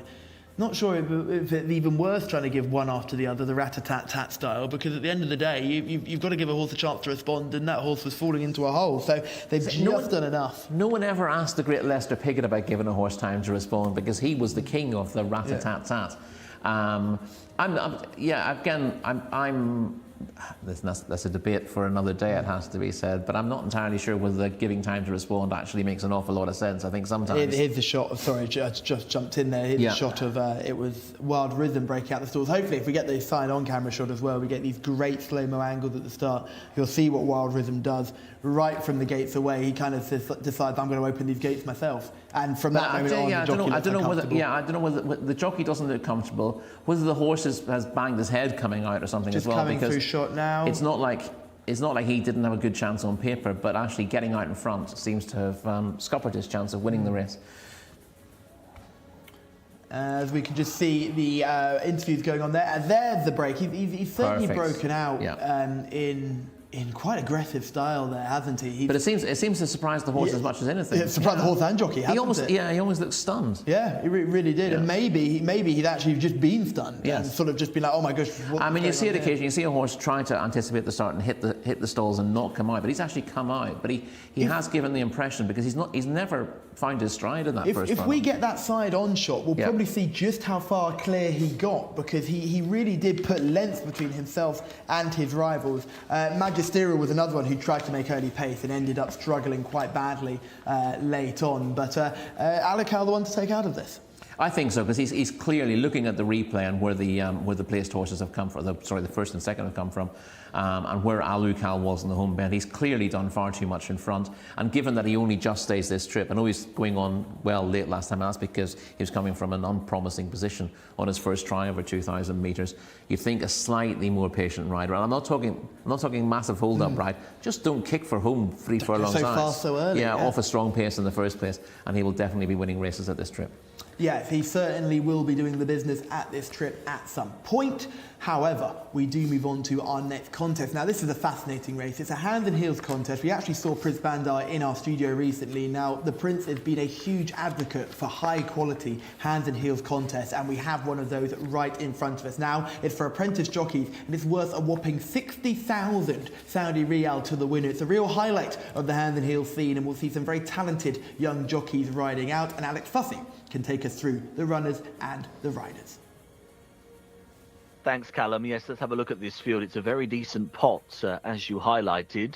We have got one absentee. Number 6 doesn't go. Number 1 is Maybury from the Jerkins team. Muriani will ride. Number 2, Modher. Won 3 times before from 31 starts. Number 3 is Labib for Ayad Al-Turisi. 4, Gurkali Warrior. Finished 5th when last seen out at meeting 75. Rayan Alabaid. Number 5 is Gabba. Abdullah Aliz Al Credis riding that one. And Abdullah Al Hussein is on the 7, Carabino. Number 8 is Mesbah Al Amal. 9 is Hafa Al Batin, Hamza Sad. And 10, Land of Eagles will be at the top of the next page that we see. 1 win just from the 7 starts so far, so quite lightly raced is Land of Eagles. Also on this next page, once it turns, will be the 11, Taj Alola. There we go. Followed by the 12, V-Sight for Aswanas. The 13, Najd Al-Wafa, Tariq Al-Mansour. The 14 is Ashkar Harak, same ownership as the 13. And the 15 is Freshwater Kiss, Cliffs even. Turkey Alofi for Freshwater Cliffs. There are the runners and riders then, ahead of race number 10. An interesting apprentice contest coming up, and a good prize pot, as Callum highlights, and they are coming to the paddock now.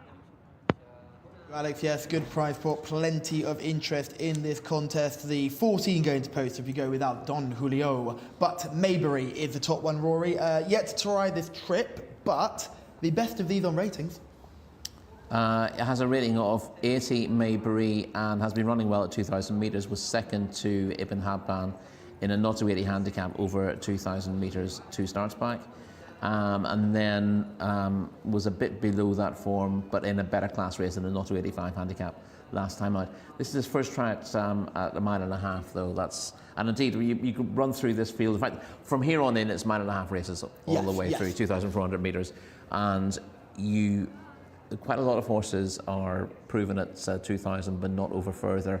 And as we saw a lot in Taif, just because you stay at the 2,000 doesn't mean in any way you will relish the extra 2 furlongs. It's almost like, and I know it's different distances, it's like the difference between 200 metre sprinting and 400 metre sprinting, where they are 2 completely different disciplines. You could be a very good 200 metre sprinter, but when you get to about 350, you really the lactic acid kicks in and your lungs start to try and take in more air, and it's very similar in these races. You see horses who come there looking really dangerous and then fall away very quickly. Yeah, because stamina really is tested. I think you can get away with it at almost any trip up to a mile and a quarter. If you've got more class than your rivals, you can kind of cruise through and then use less turn of foot. When you get to a mile and a half, it seems under almost any circumstances, any lack of stamina is shown up. Yes, it will really separate the men from the boys. Maybury is horse number 1. Oh, we talked about Maybury. Modher, sorry, is horse number 2. Yes, second in a course and distance open in March, so we know that he stays the trip, and was a respectable 11.5 lengths fourth to Abu Sheikha in a non-winners of 4 last time out. Has also won at a mile and a quarter, so I think Mohair probably scores reasonably highly in terms of suitability of race. Labib is horse number 3. Formerly with Simon Crisford in the UK, where he won over a mile and a half at Newmarket. So again, we know he stays. He doesn't have form over a mile and a half here particularly. He was third to Tafish in a non-winners of 4 over 2,000 metres back in meeting 50 in Taif. Disappointing here last time out. Maybe he just needs to run to acclimatise himself to the Riyadh surface, but slight question marks over that disappointing run last time. Gurkhali Warrior, a rare progeny of the Gurkha. Indeed, fifth in a not to 80 hands and heels, which is a similar type of race to this, but over a shorter trip, 1,800 metres last time out. And the last time he was placed, going back a fair while, was in a mile and a quarter maiden here in February. The longer trip, a slight question mark, but his pedigree suggests that he ought to stay. He's got Rakan Al Abeid on board as well. Good jockey booking there. Gabba, number 5. Gabba used to be a very good horse. It says here 3 from 25. He's not from 25 in Saudi Arabia. He's done a lot of racing elsewhere, including when winning a 9.5 furlong listed race at Goodwood back in the day for Sir Michael Stout. He made late headway up the rail, and we'll see the footage of this when fourth to Great Scott over 1,800 metres last time out. That suggested that a step up and trip would suit, but he often flatters to deceive, and I don't think he's guaranteed to build on that. Carabino is number 7. I know a horse you like. Disappointing last time out, but that was a very quick turnaround for him. I'm inclined to forgive that. And his previous run, when a length and a half winner of a course and distance open, gives him a decent chance here, and I would fancy Carabino to go pretty close. Abdul Al Hussein's already had a winner today. Mesbah Al Amal is horse number 8. He obviously on ratings has every chance, this being a handicap rating 77, but he's inconsistent and unreliable. 5.25 lengths third and a mile open 2 starts back would give him chances, but the much longer trip is a big question mark for me. Hafa Al Batin is horse number 9. Has won once in his long career over 2,000 metres, but his very best form is at shorter. And his best recent effort was a third over a mile 2 starts back. I don't think this trip is suddenly going to start suiting him at his age. Hamza Saad in the saddle, he's a jockey we've seen have a couple of winners earlier on in the Riyadh season. Land of Eagles is horse number 10. His son of Havana Gold was a very respectable third to Making Miracles in a mile and a quarter open 3 starts back. Hasn't really built on that since, and was beaten 29 lengths by Mr. Trinket last time out. Again, his form in the UK was at up to a mile and a quarter, and on pedigree he wouldn't be a mile and a half horse. Taj Alola is horse number 11. Taj Alola was third in a course and distance open in February. So again, stamina is not really an issue. His form has fallen off a cliff since then. Just gradually was 8th, 9th, 10th, 18th, and then 16th last time. Maybe that's a step in the right direction. He's on the upgrade. Shamila is in the parade ring. Thank you very much, Callum. I am indeed. And the horse that I've gone for in this apprentice race is horse number 7, Carabino. The jockey, Abdullah Al Hussein, has already had a winner today. So that is a great, he is chasing a double on the card. And I just really like the look of Carabino. He's a really strong horse, though he has had very quick back-to-back runs last time out at meeting 74 last weekend, where he came 11th. But he did win at meeting 72 the time before that. So fingers crossed for him and the trainer as well, Nasser Faraz Al Greban. I've always liked this horse. He is jumping at a stall 12, however, so a little bit wide. However, no doubt that Abdullah Al Hussein has what it takes to get him to the front. Another horse that I like the look of is horse number 12, V-Side, for trainer Mamdou Al Ali, and he will be ridden by Fawaz Wanas. Just a really nice looker here in the parade ring. Coming up behind me now, a 4-year-old gelding by Churchill. Now this is an apprentice race, a hands and heels series race, which means that the jockeys in this race are allowed to carry their whips in case of emergencies. However, they are not allowed to use them for the duration of the race. But like I said before, we have so many talented apprentice jockeys in here. I mean, we've got Tariq Al Mansour in here as well, Mohammed Al Hubail, who we always see taking big cup races So the apprentices are not to be messed with, and it's great to see them getting a little bit of the limelight in their own races as well. Thank you, Shamila, and I'm sure they will be enjoying the limelight. As you see, Jimmy Jerkins, trainer of Maybury, is in shot there, and we're going to talk about two horses that Maybury will have to beat. The first is Gabba, who we'll see running. This was a fourth place effort at the beginning of December. Yeah, Gabba, you'll see in the familiar black colours, he switches to the rail here and stays on all the way up the straight. This is a good performance on paper. Great Scott wins the race very easily in the end, but Gabba plugs away. He doesn't want this trip for me. He's had so much racing, 25 races here. He also raced in the UAE. He raced quite a lot in the UK in his earlier days. Never really looked like he wanted this trip. And I know he's going on at the finish here, but very much at one pace. Carabino's certainly got a few more gears about him. This was his win also in early December. Yeah, he's got a fair bit to do at this stage. He just hang a little bit in pursuit of the leader, but he keeps on really well to win this open over course and distance. Stamina is not an issue with him. As you'd expect, he's an ex-Mark Prescott horse. He's got a proper staying pedigree. He's by Archipenko out of a mare called Cubanita. You'll be familiar with that pedigree. Kirsten Rising bred the dam, and that pedigree is full of stamina. And Carabino, he just got to ignore his run last time out to give him a massive chance here.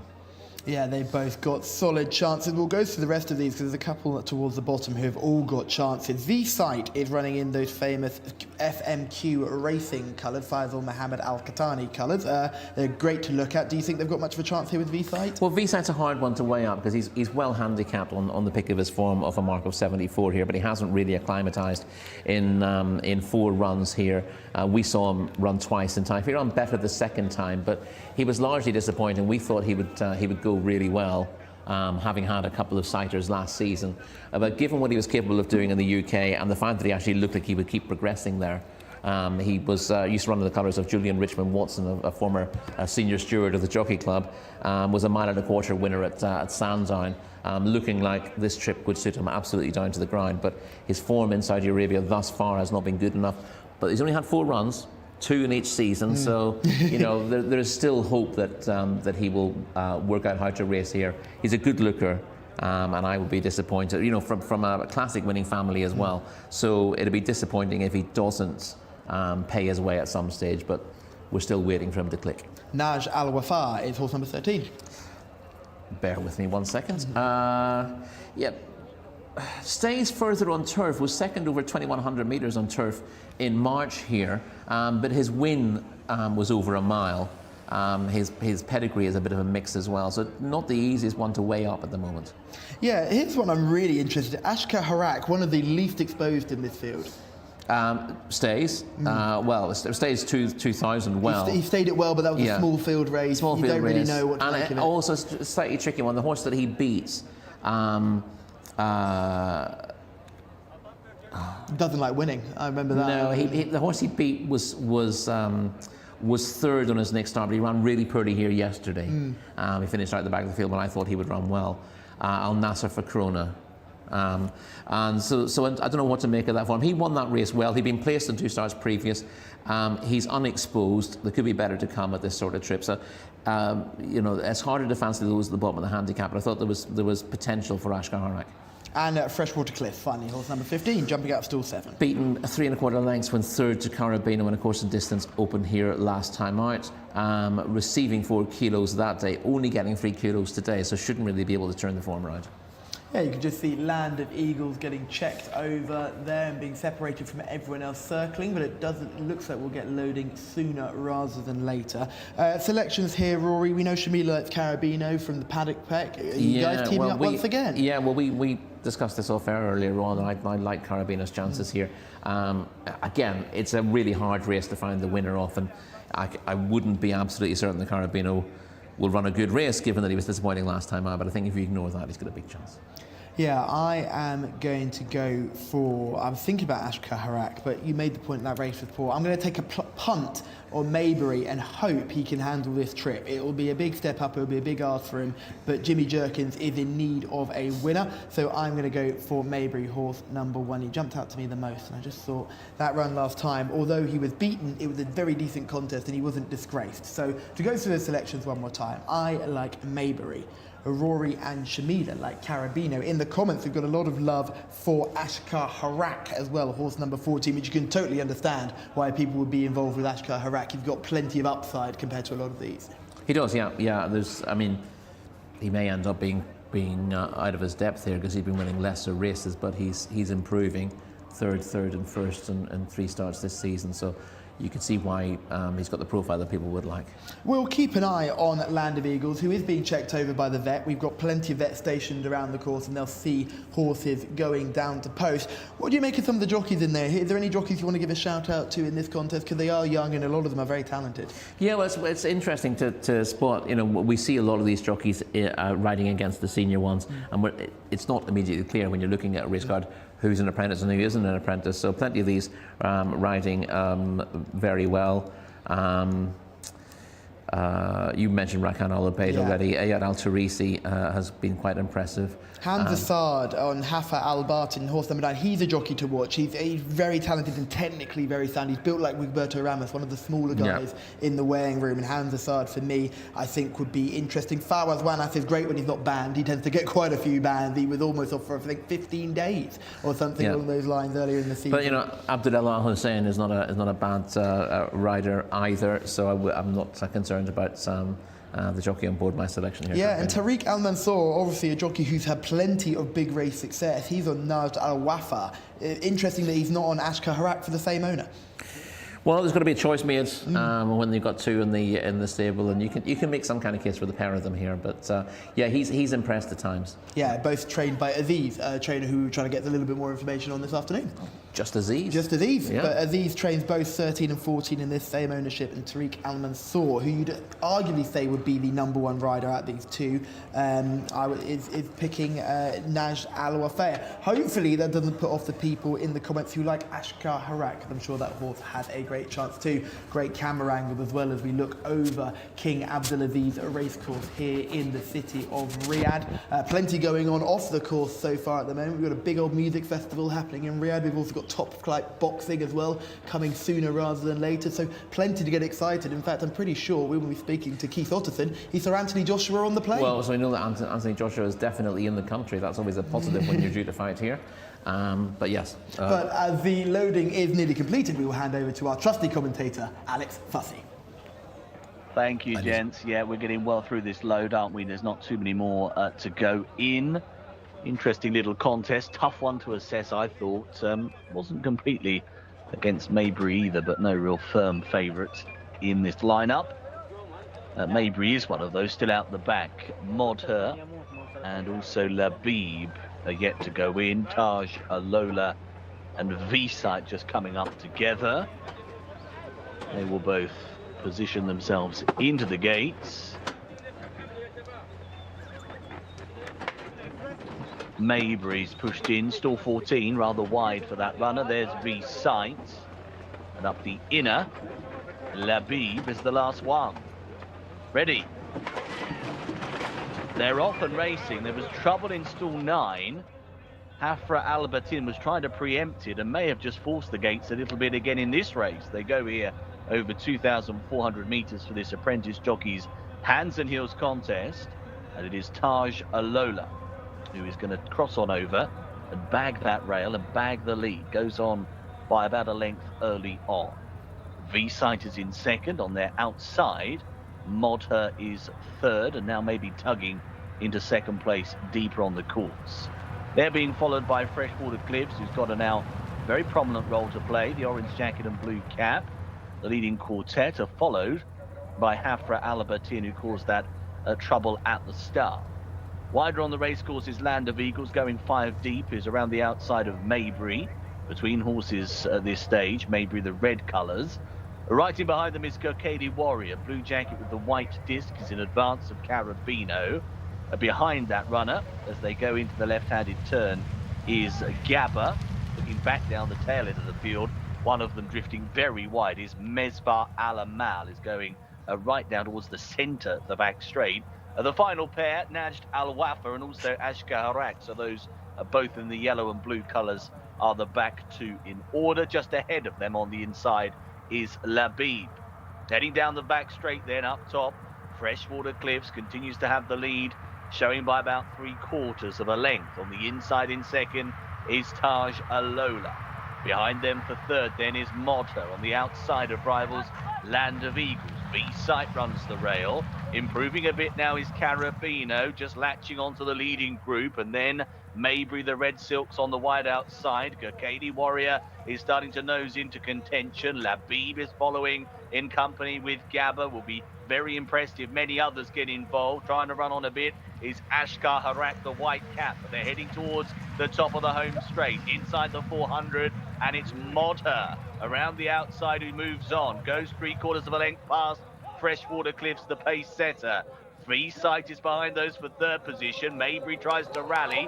Still there as well is Carabino. Heading though inside the final 200. Modher has got 4 lengths in hand here. And Modher continues to show. Gurkhali Warrior and Carabino. Right there is Maybury on the outside, working their way to the line. Modher needs that line. Gurkhali Warrior is getting very close. Modher all out, clung on. Just beat Gurkhali Warrior. Down the outside was Maybury. Carabino right in behind. The front 4 a long way clear. Modher goes on to win this hands and heels race. Number 2 on the race card. Mohamed Al Hubail getting the victory. 2:37.77 is the winner's time. 2:37.77 posted. Half a length in the end, the official margin for the winner. But it was getting eroded swiftly as they got to the post. Gurkhali Warrior, a strong effort in second. As you can see, another length and a half or so, maybe 2 lengths to Maybury in third place. And then Carabino, the white cap, who again has run with credit in fourth. Quite an incident-packed race. It was all go at the start with the 9 horse in particular, bustling in the starting stalls and maybe breaking a little bit ahead of some, and then on the back foot as a result of that premature leap. And at the end, it was Modher who just did best.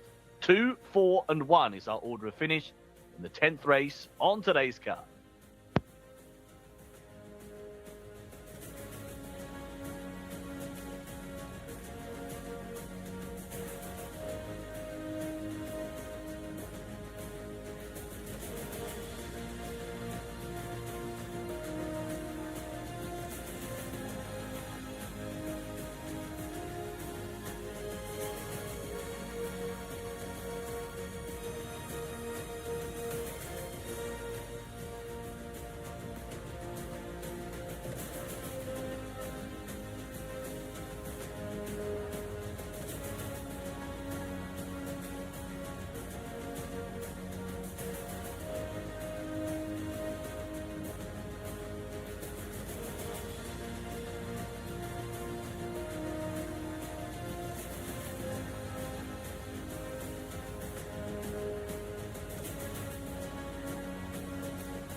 Mohammed Al-Habail has used his experience in the saddle to guide Modhair to victory in our most recent contest, race 10, this apprentice hands and heels race. And he's done this really nicely, hasn't he? Because I think he's won the race on the turn for home.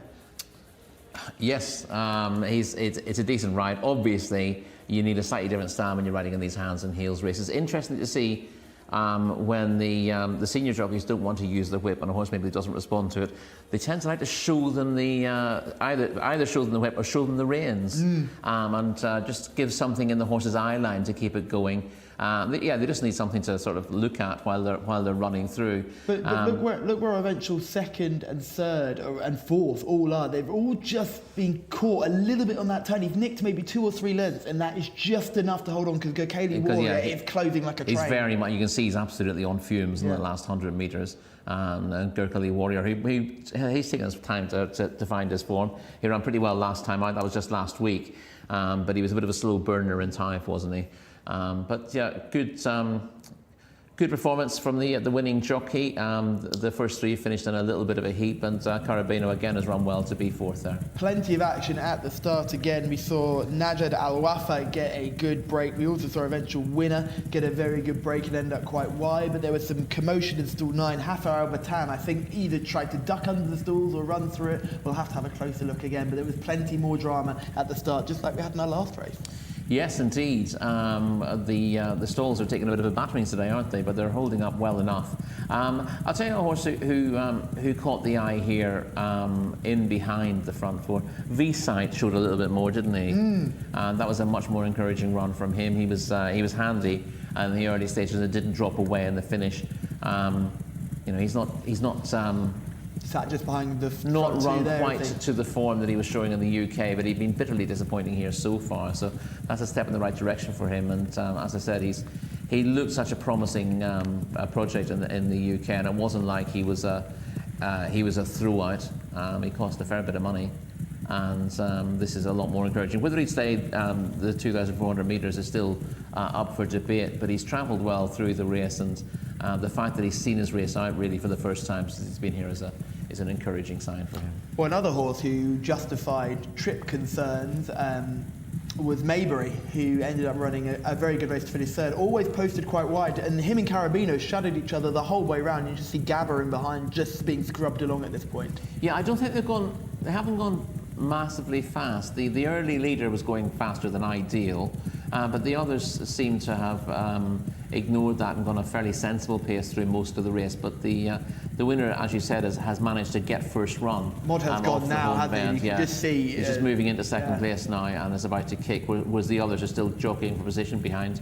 horses who are weakening. Yeah. Still just passing Maybury now towards the bottom of your screen. There's a long way between them, and if you look at it at the line, you think maybe they've been caught napping here? Possibly, yeah. Certainly, I think the pace did slacken a little bit, and then the winner was asked for his effort, while the others they wouldn't say they were asleep as such, but they ended up conceding first run and getting each other's way a little bit in the last 400 metres of the contest. But plenty to take from this. Particularly that you've got some quite stylish young jockeys right in here. Yeah, I think that's the thing you can say is tactical mouth from the winner, but it's the actual style of the jockeys in 2nd, 3rd, 4th and 5th who all really caught the eye, especially in these hand and heels contests, which rely so much on core strength and the ability to actually use your fitness and not just the aid of the persuader too. Yes, indeed. Again, that's one of the things I got when I said I was coming out here in the first place. People say, "Oh, you're going to see some interesting riding styles down there." But actually, it has been interesting, but in a completely different way. Yeah, educational. The lads here are very tidy as a rule.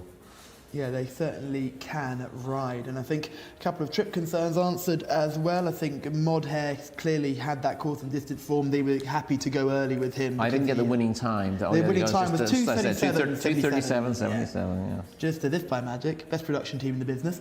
But yeah, you could just see Modhair. They were probably riding it with confidence, knowing that he'd get the trip, while everything else was being weighted with because they didn't know if they were going to get the trip. Yeah, I mean it's not a dreadful time. It's 3 seconds slower than you expect the top class horses to be doing at this trip. But that's when you consider the extra yardage anyway, and the fact that this is a whip-free race. Not a disgraceful time by any manner of means. No, Mohamed Al Habel, certainly not a disgraceful jockey either. The jockey in second, Rakan Al Abeid, again another one with plenty of potential too. So it's good to see that there's plenty of talent in the jockey pool at the moment. So can't wait to see how they get on going forward. As we have to go forward through this race card, Rory, we go on to race 11. Indeed. It's a cracking contest. This we stay over the trip of 2,400 metres. We go into Group 1 company and we're running for $1 million Saudi Riyal. We really step it up now. Yeah, was it 500,000 first prize, but also another 500,000 pounds in place money in this race. So well worth doing. Again, a few of these wouldn't be absolutely proven at the trip, but it's certainly worth finding out whether a step up from 2,000 metres review will actually improve them. Yeah, with 50,000 Riyal up for fifth, you'd be happy to get in the top 5, wouldn't you? And Alex Fussy can take us through the runners and riders. Thank you both. Let's have a look at the field then for this local Group 1, the Crown Prince Cup for local breds, race 11 over the 2,400. Number 1 is Faz, looking for a 5th career success. Number 2, Bint Far for Luis Morales. 3 is Moz Hill. Seen him out quite a lot. He's looking for a 4th career win. Number 4 is Skip, Abdullah Alorfi. Number 5 is Mostawli, looking for a 4th win. Mohammed Aldaham. And 6 is Razmal, having just a 2nd run back this campaign. Number 7 is Al Mubir. John Rosario on board that runner. Interesting runner. Number 8 is Ibn Laboon, now the mount of James Doyle. The Doyler is on the 8 now, Ibn Laboon. No number 10, or number 9 in fact, they are both out. Number 11 is the next we see, Into Jean. Then the 12, Badra Al-Alaya, which is Khalid Al-Mimoni. 13, Aras, looking for a 4th career success. Number 14 is Ibn Hadban for Hamza Saad, who's a winner at meeting 62. 15 is Najam for Adel Al-Furedi. 16 is Strategy, looking for a 3rd win. 17 is Al-Wahif for Egberto Ramos. 18 is Bajira. And now the 19 who will creep in, of course, is Shagmum Al-Kia, who will get a chance because the 9 and the 10 do not go. So 9 and 10 not going. James Doyle gets the ride on the 8 here, Ibn Laboon.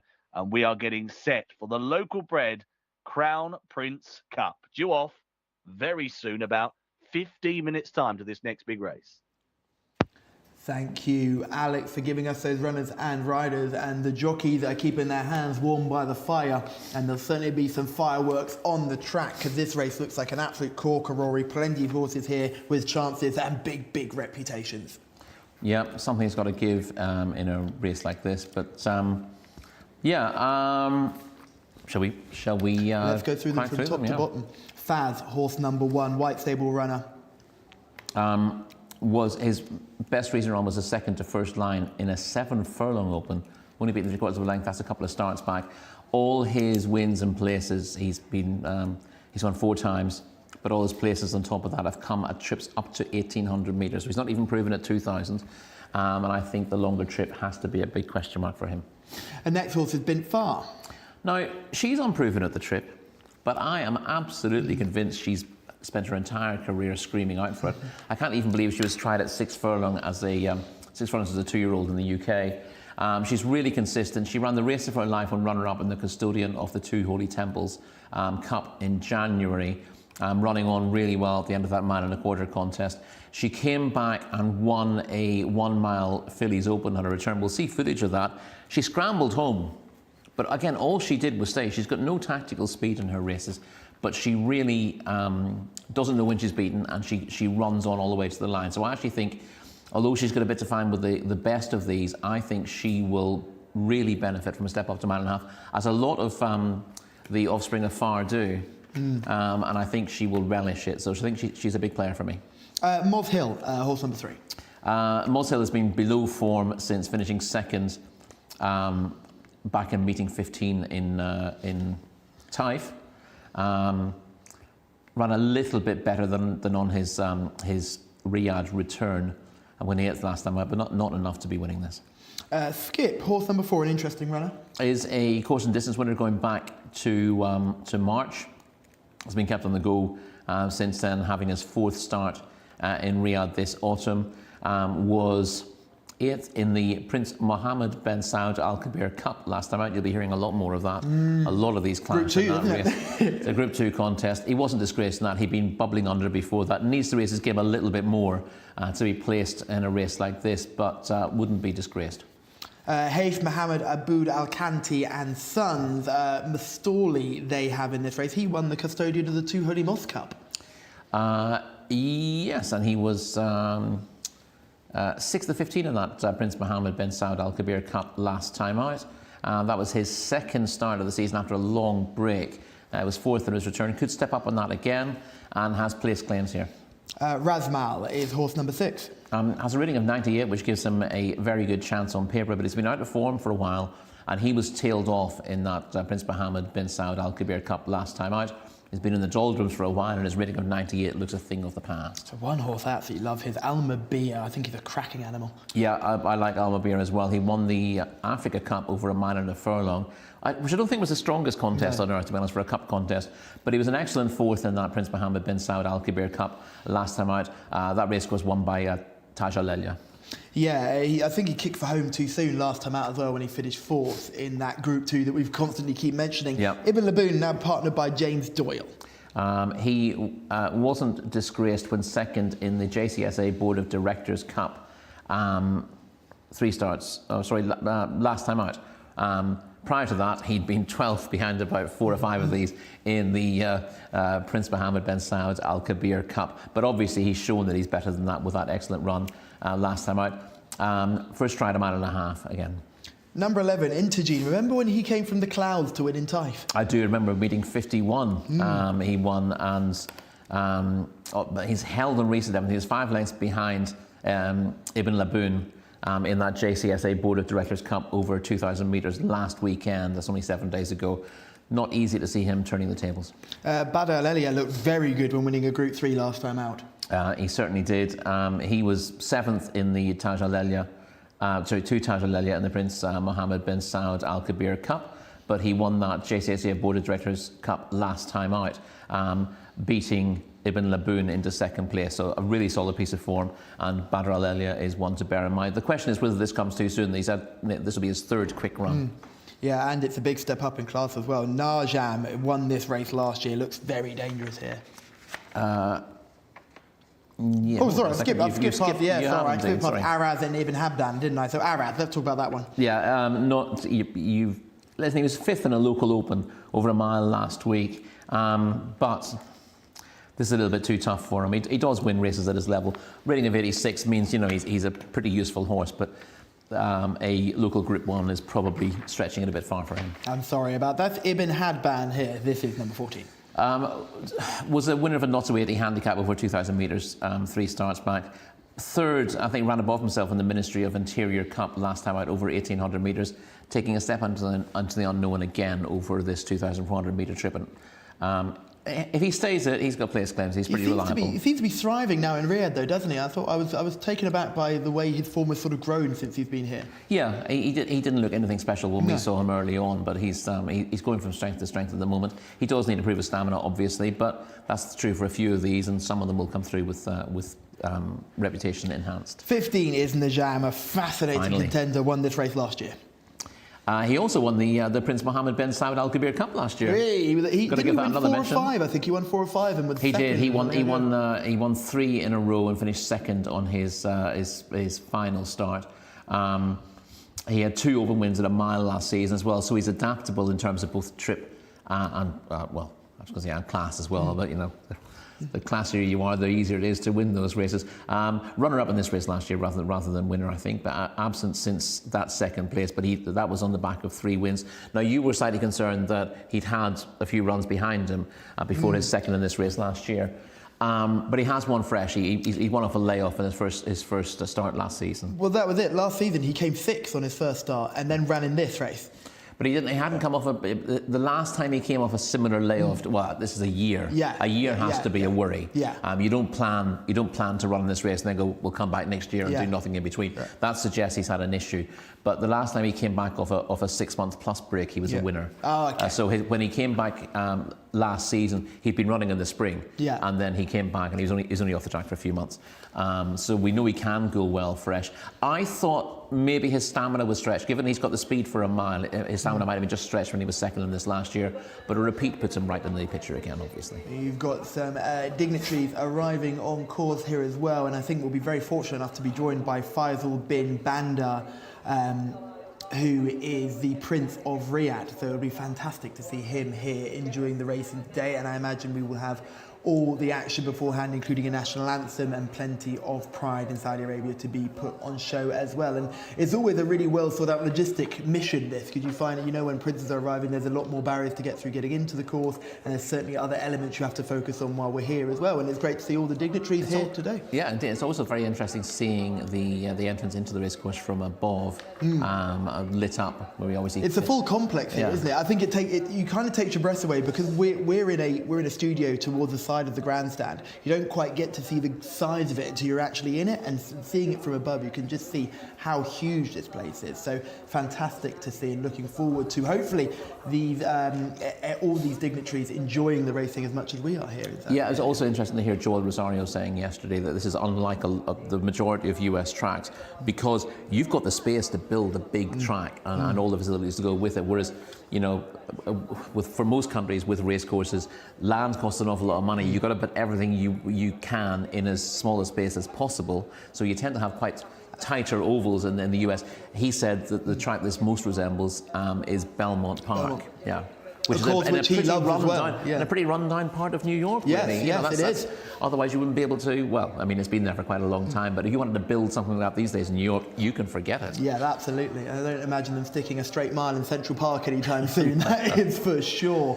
But yeah, just the City racing, no? City racing, it didn't really take off, did it? I think that plan was shelved quite quickly. This grandstand, though, the one that we're looking at straight at the moment, is huge. And I didn't quite get the size of it, because obviously Big and Typhoon were based inside the grandstand, so sort of you kind of worked out your sizing around you. This place, we were having a walk around over the weekend, and it's spectacularly large. It is, yes. I mean, it's not massive in terms of depth compared to one or two, but it really towers above the winner's enclosure and the parade ring. But it's a very impressive structure indeed. It certainly is, and there's plenty of viewing positions available as well. You can see on the course as well, there'll be plenty of people waiting to enjoy the action here at King Abdulaziz Racecourse for the first of our two cracking contests, both worth $1 million. I think it's great that you've got an option for locally bred horses as well, purely boosting that local breeding scene. Absolutely, yeah, and it's obviously you've got to bear in mind when you see horses won this race that there are two, sometimes three versions of the same race. We had that way, and Typhoon we had one where there's one for the Arabians as well. Yes. One for the locals, one for the imported horses, one for the Arabians. And then don't forget, you also had the fillies contest as well. Of course, yeah. And then you had sprint version. Type Championship Day was very busy for the old mind, I felt. Indeed. Yeah, no, beautiful place to come racing. And if you are considering visiting, it's not just Saudi Cup where all the action is happening. There's plenty of good racing here from King Abdulaziz Racecourse in Riyadh all the way through the winter, and it's a beautiful place to come. If you're a little bit bored of the cold conditions in your home country, come here and it's nice and toasty. Although, says Callum, who's been complaining about the cold all week. We're in an air-conditioned studio and it's chilly outside now. It is toasty in the day and it gets quite chilly at night. You feel the jockeys gathering around those flames as well, and there is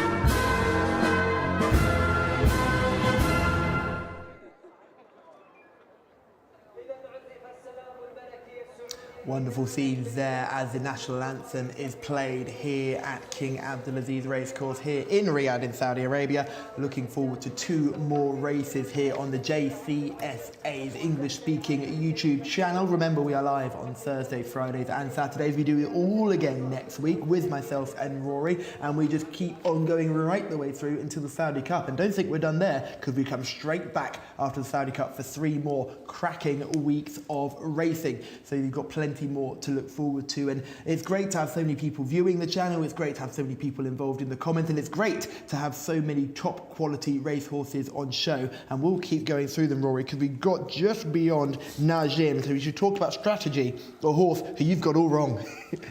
Yeah, he ran a remarkable race once in Taif, where I think his jockey lost his irons coming out of the stalls, and then with sort of minimum assistance, he's ended up flying home to finish close up. And I said, this is the kind of horse who actually would be amused by the fact that his rider's unable to give him any assistance, and will end up giving his running as a result. And then when things go right next time, he'll say, no thanks, not from me. But a Strategy has actually gone from strength to strength. He's come forward since that experience. I mean, his form going into that race had been very up and down. But since then, he's improved in leaps and bounds. Hasn't been out of the 3. He won that 0-85 handicap in Taif. He'll need to do better here, obviously, but he has run better in 2 starts since, finishing 2 1/4 lengths second to Kathir in the Ministry of Interior Cup last time out, over 1 mile and a furlong. He has been well beaten on his only try over 2,000 metres. That may not have been stamina that beat him that day. You know, as I said, his form was very mixed before he sort of caught fire in the middle of the Taif season. But stamina, as for a few of these, would be a concern. Al Heath, number 17. Dual winner in Taif, the latest, a non-winners of 4, meeting 42. But he did finish quite a long way behind Mafrood in a 1 mile Jcsa challenge last time out. Stepping up in trip here. I'm not sure that he's quite up to this, despite the fact he's got a rating of 91. Bajira was very impressive in Taif, but was found out here at this level in meeting 68. Well, that's the thing. Yeah, he was a very impressive winner of 2 races in Taif this season. He won a Jcsa award over 1.5 miles and a non-winners of 4 there. But he was only 11th in the Prince Mohammed bin Saud Al Kabir Cup last time out. On the plus side, a return to 1.5 miles will suit Bajira, and I can see him running an awful lot better than he did last time out. Are you just slightly concerned about the company might be a little bit too top class for him? Possibly, yes. And again, I should say her. She is a 5-year-old mare, Bajira. It's possible, but I think, again, when you're in a race, you know, racing at 1.25 miles against top class horses will show Bajira up. But at 1.5 miles, the fact that she stays the trip really well, I think gives her half a chance here. If she's in touch, if she can stay in touch until the home turn, I think she's got a chance of finishing in the frame.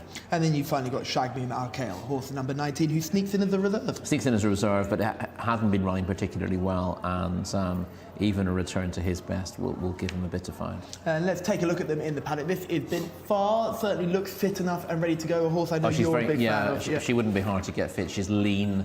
She's not particularly eye-catching in the paddock, but she's all heart. Moz Hill here, a bit of a bigger sort, chunkier type, probably harder to get fit. And fitness shouldn't be an issue now for him, having had 2. They ran at the final meeting of the Taif season, and has had 2 runs here as well. So he had Al Tarisi on board that horse. His Skip, I know some people will like Skip.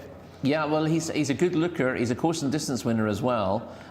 He was a bit disappointing last time out, but you know, that was a really tough race, and he will appreciate the return to 1.5 miles. Mastoli is a Group 1 winner. He is, and he wasn't disgraced when 6th of the 15 in the Prince Mohammed bin Saud Al Kabir Cup last time out, and not one you could rule out easily. Razmal, one you could rule out easily? Yeah, he was tailed off in that race, and his form figures for his last 4 starts read 10th, 13th, 14th, 15th. He seems to have he's certainly lost his appetite for racing. Shamila is in the parade ring. Let's see who's caught her eye. This is a huge race. This race is worth 1 million Saudi riyals and $500,000 to the winner of this race. And I think I have it here. Horse number 1, Faz, for the White Stables. one of the White Stables runners, I should say, and he just looks an absolute picture, absolutely stunning.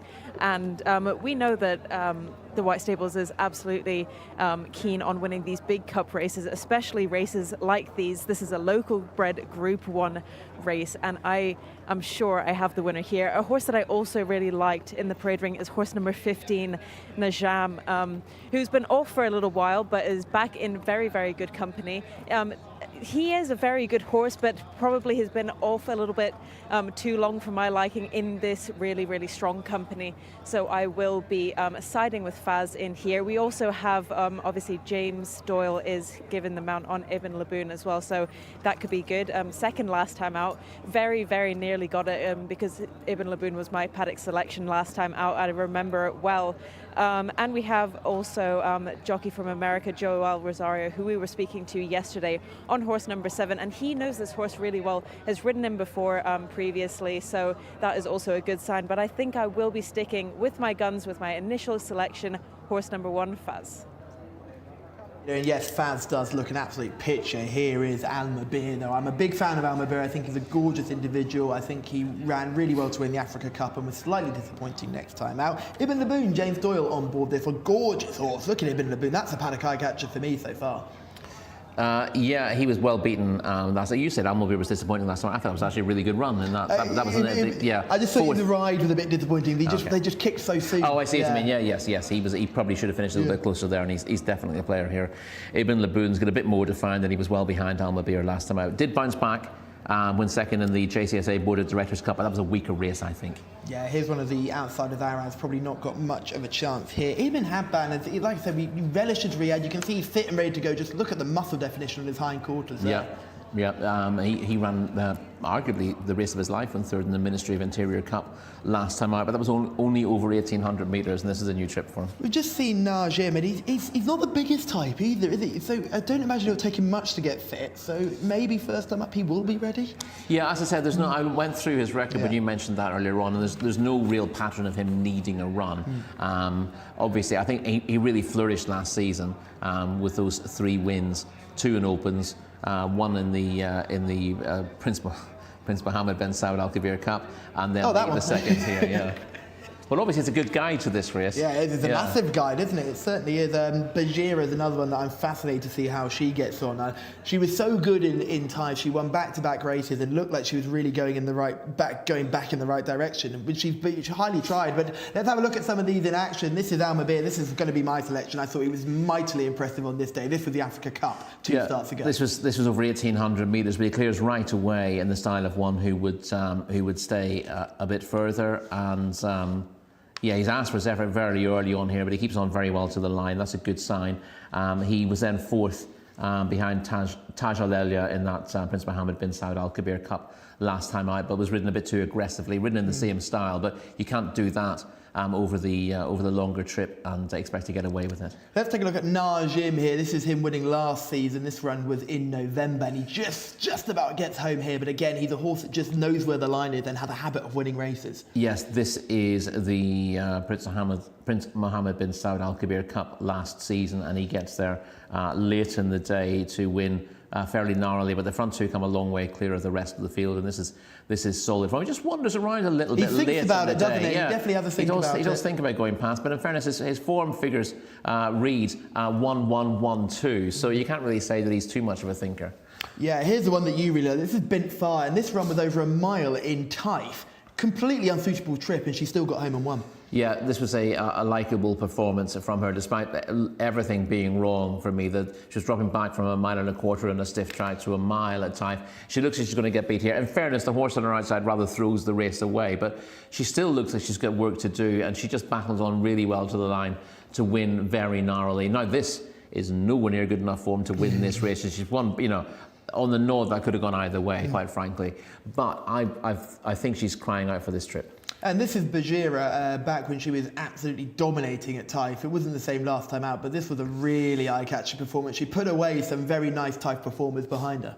Yeah, and she's got the size and the scope to think that she should do at least as well here. When she did win over 1.5 miles at Taif, I'm now remembering she was all out at the line, wasn't she? Yeah, she nearly got caught, didn't she? Yeah. She was getting rattled in by... But whether she was tying up or whether she's getting lonely in front, I'm not sure. But she's very strong at the finish here. And given that she has won at 1.5 miles on a slow surface, I think stepping up and trip gives her a chance. I'm not suggesting that she's got a great chance of winning this race, but it gives her a chance of hanging in there and doing something in the finish. I think Camille Ospina's riding this one as well, Bajir. I think he picked up the ride because his runner was a non-runner. Almagan doesn't go, but I think he picks up the ride on Bajira, so that's another positive in that tick in that box for sure. Mastoli is a horse I know is getting quite a lot of attention in the YouTube comments. Fascinating runner if he can find that form that saw him win the Custodian of the Two Holy Mosque Cup, where he beat Bint Far, but got first run on Bint Far on that day, and Bint Far had a clearer run. Yeah, and I wouldn't say, I mean, if you watch the finish of that race, and sadly we didn't get a chance to, that would have been a really good race to watch. You wouldn't have called her unlucky, but she did get herself in a bit of trouble early in the race, and she rattled home. And Mastoli had first run on everything, didn't he? He did, yeah, and I think that flatters him slightly, but yeah, he got into a really, really good track position. Obviously, you just watch the end of that race, and you think he's got tons in hand, and he's bound to confirm the form again. And listen, he's not running at all badly. He was sixth in the Prince Mohammed bin Saud Al Kabir Cup last time out. You maybe would have liked a slightly better run, given he'd had a prep before that as well. But he's got the back class. I would just prefer Bint Far against him in this contest because. A, she was a little bit unlucky in the run early on that day, but B, everything about her suggests that the further she goes, the better she'll be. She's a scrawny little thing. You wouldn't pick her out of the paddock in a month of Sundays. There she is. You can just see her coming into shot now. She is not the biggest. She's not the boldest in there, is she? She's light framed. She's narrow. The worry with her, of course, is she could end up getting lost again and getting herself in trouble. Compare it to the Starling, you see, it's completely different type of horse. A really taking individual in the parade. But again, if she can survive a bit of buffering in the early stages and not lose her momentum, then if she's within hailing distance in the straight, I expect her to finish really well. Well, they've started loading, so it's time to go through selections. I'm going to do it for you. I think Shamila's gone for Faz, number 1. Rory, you're going for Bint Far, number 2. I'm going for Bint Far. I know. She's a little bit of a long shot, but I really like her, and when I say I'm convinced she will improve for the trip, I've really got to stick my head out and make my selection. Absolutely. I'm going to go for Almabia, horse number 7. So just go through his selections again. Faz, number 1 for Shamila. Bint Far, number 2 for Rory. And Almabia, number 7 for myself. Best of luck to everyone at home, and best of luck to our man in the commentary box, Alex Fuffy. Who do you like in this one? Well, I feel like I'm copying you, Callum. I also liked Almabia. I thought Joel Rosario, obviously an interesting jockey booking, wouldn't be hopping on over for nothing. So I was on board with him, giving him a chance to gain a 7th career success. Really looking forwards to this very valuable contest. Strategy's just playing up at the moment. He's due forwards to 16, the light blue colours, but... backed away rather sharply a moment ago. Razmal also moving in, has gone forwards into 6. The blindfold is on Strategy, who's been rather misbehaving. There's Bint Far, Rory's pick, red jacket, red cap for that runner. We're following Razmal, same ownership, a white cap, and Ibn Laboon, James Doyle's ride, will be a yellow cap. Also got 2 runners in the King Abdullah bin Aziz and Sons colours, haven't you? The 1 Faz green cap and the 18 Bajira red cap with Ospina hopping on boards. Not really working with Strategy, still playing up. Into Jean has just gone in.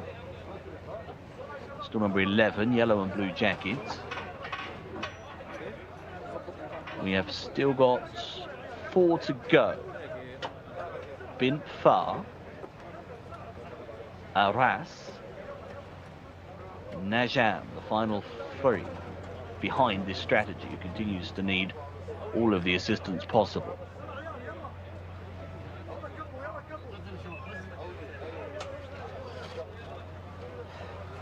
All the pushing has just about worked, so Strategy is in.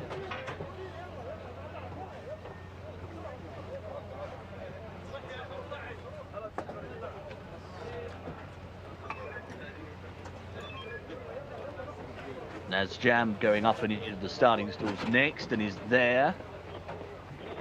Bint Far comes in. And Aras moving into line. They are set to go. They're off. Very awkward start for Moz Hill. Down on his nose. They race away over 2,400 meters in the local bred Crown Prince Cup.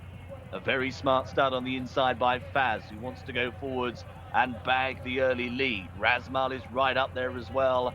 Red jacket and white cap, and these two are charging on. They go 3 or 4 lengths clear. Shagmu Makeel is racing in third, is up on the inside.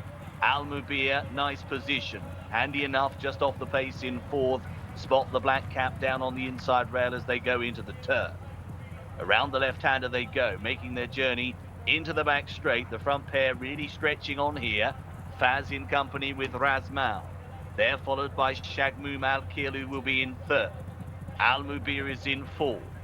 Badra Alayla next in the field, racing in advance of Moz Hill, who made that very awkward start to the race. Another couple of lengths away is Strategy, slap bang in the centre. He's in company with Mistori, the red cap. Back on the inside of rivals is Bint Far, the red cap on the rails. Racing there on the inside, tucked up at this point in time. Ibn Hadban is next in the pack. Right at the back of the field is Bajira. It's got an awful lot of work to do from there. Also towards the tail is Intergene. Going wide is Ibn Laboon for James Dorr. The yellow cap is deep on the racecourse with Skip. The leader has given way. Nothing left in the tank at all for Razmal, who's fading and has caused problems in behind. Faz has also gone swiftly out of it, and Ibn Hadban got stuck right in the traffic. They're working their way towards the turn. Up top and leading the way, it's Shagmum Al-Keel. Showing up by about a length and a half. Badra Alayla is in second. Al Mubir is still right in behind. On their outside, Najjam is coming now with a good effort. Right on the inside of that runner is Mastorli. These 5 try to move clear. Latching on a bit is Ibn Laboon as they're about to swing for home. Up top and now pressing through on the inside. Al Mubir has got the lead. Al Mubir goes on. Shagmu Makeel down the outside. Najam is trying to rally. They're followed by Mastorli. From the back, Ibn Laboon still fights on. 200 metres left to go. Al Mubir is out in front. Clear by 4 or 5. Najam is in second, but they will not catch Al Mubir in the hands of Joel Rosario, who wins the local bred Crown Prince Cup easily. Very close for second. Najjam trying to cling on for that spot, was joined by a rallying Mastorli. But no doubt about our winner, Al Mubir, who was most impressive. 2:34.56, a lovely position in the run by Rosario, and class in the saddle showing. Delight as well from the man on board, punching the air across the line to record a several length success. We're waiting for the margin. It's 5 lengths, the winning margin here. Mastorli has been given second on the inside, the strong rallying, and Mastorli in advance of Najjam. And between that pair, big kudos, big run from Intergene, who's come from a long way off the pace, was certainly one who was being scrubbed along early. A tremendous performance by Al Mubir in a time of 2:34.56 on the clock. 2:34.56 to win by 5 lengths. It's 7-5, 15-11. Al Mubir is the local bred Crown Prince Cup champion.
المبير ما شاء الله تبارك الرحمن بطل كأس سيدي ولي العهد للإنتاج مع جويل روزاريو. Well done, Joel.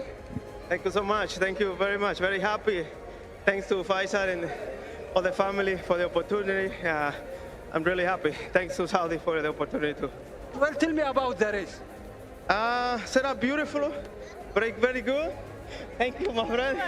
And the horses run really good races, so really good job by the team. Beautiful. Mashallah.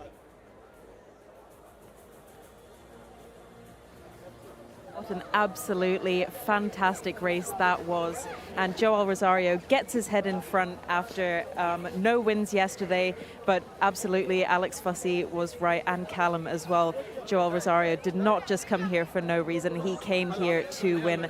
Al Mobir wins the 11th race of the night, the Crown Prince Cup, local bred, local Group 1, worth 1 million Saudi riyals. That's just absolutely amazing.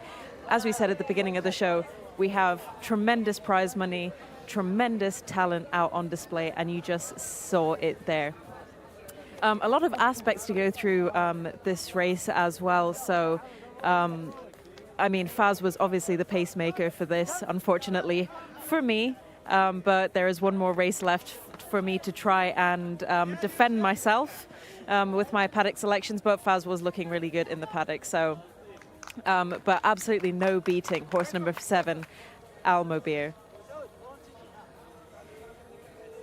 Jumped out of stall 7, absolutely no bother to him.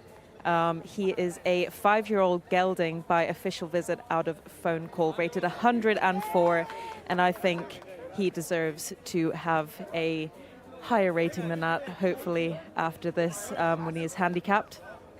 But a really, really serious horse. And this was not a easy race either. There was a lot of really strong horses in this race. It just wasn't their day.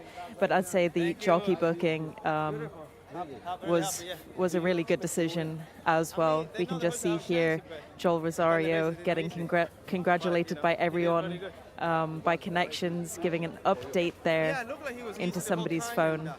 Great to see before he weighs in. And it was great. We get to speak to him yesterday as well in the mini studio.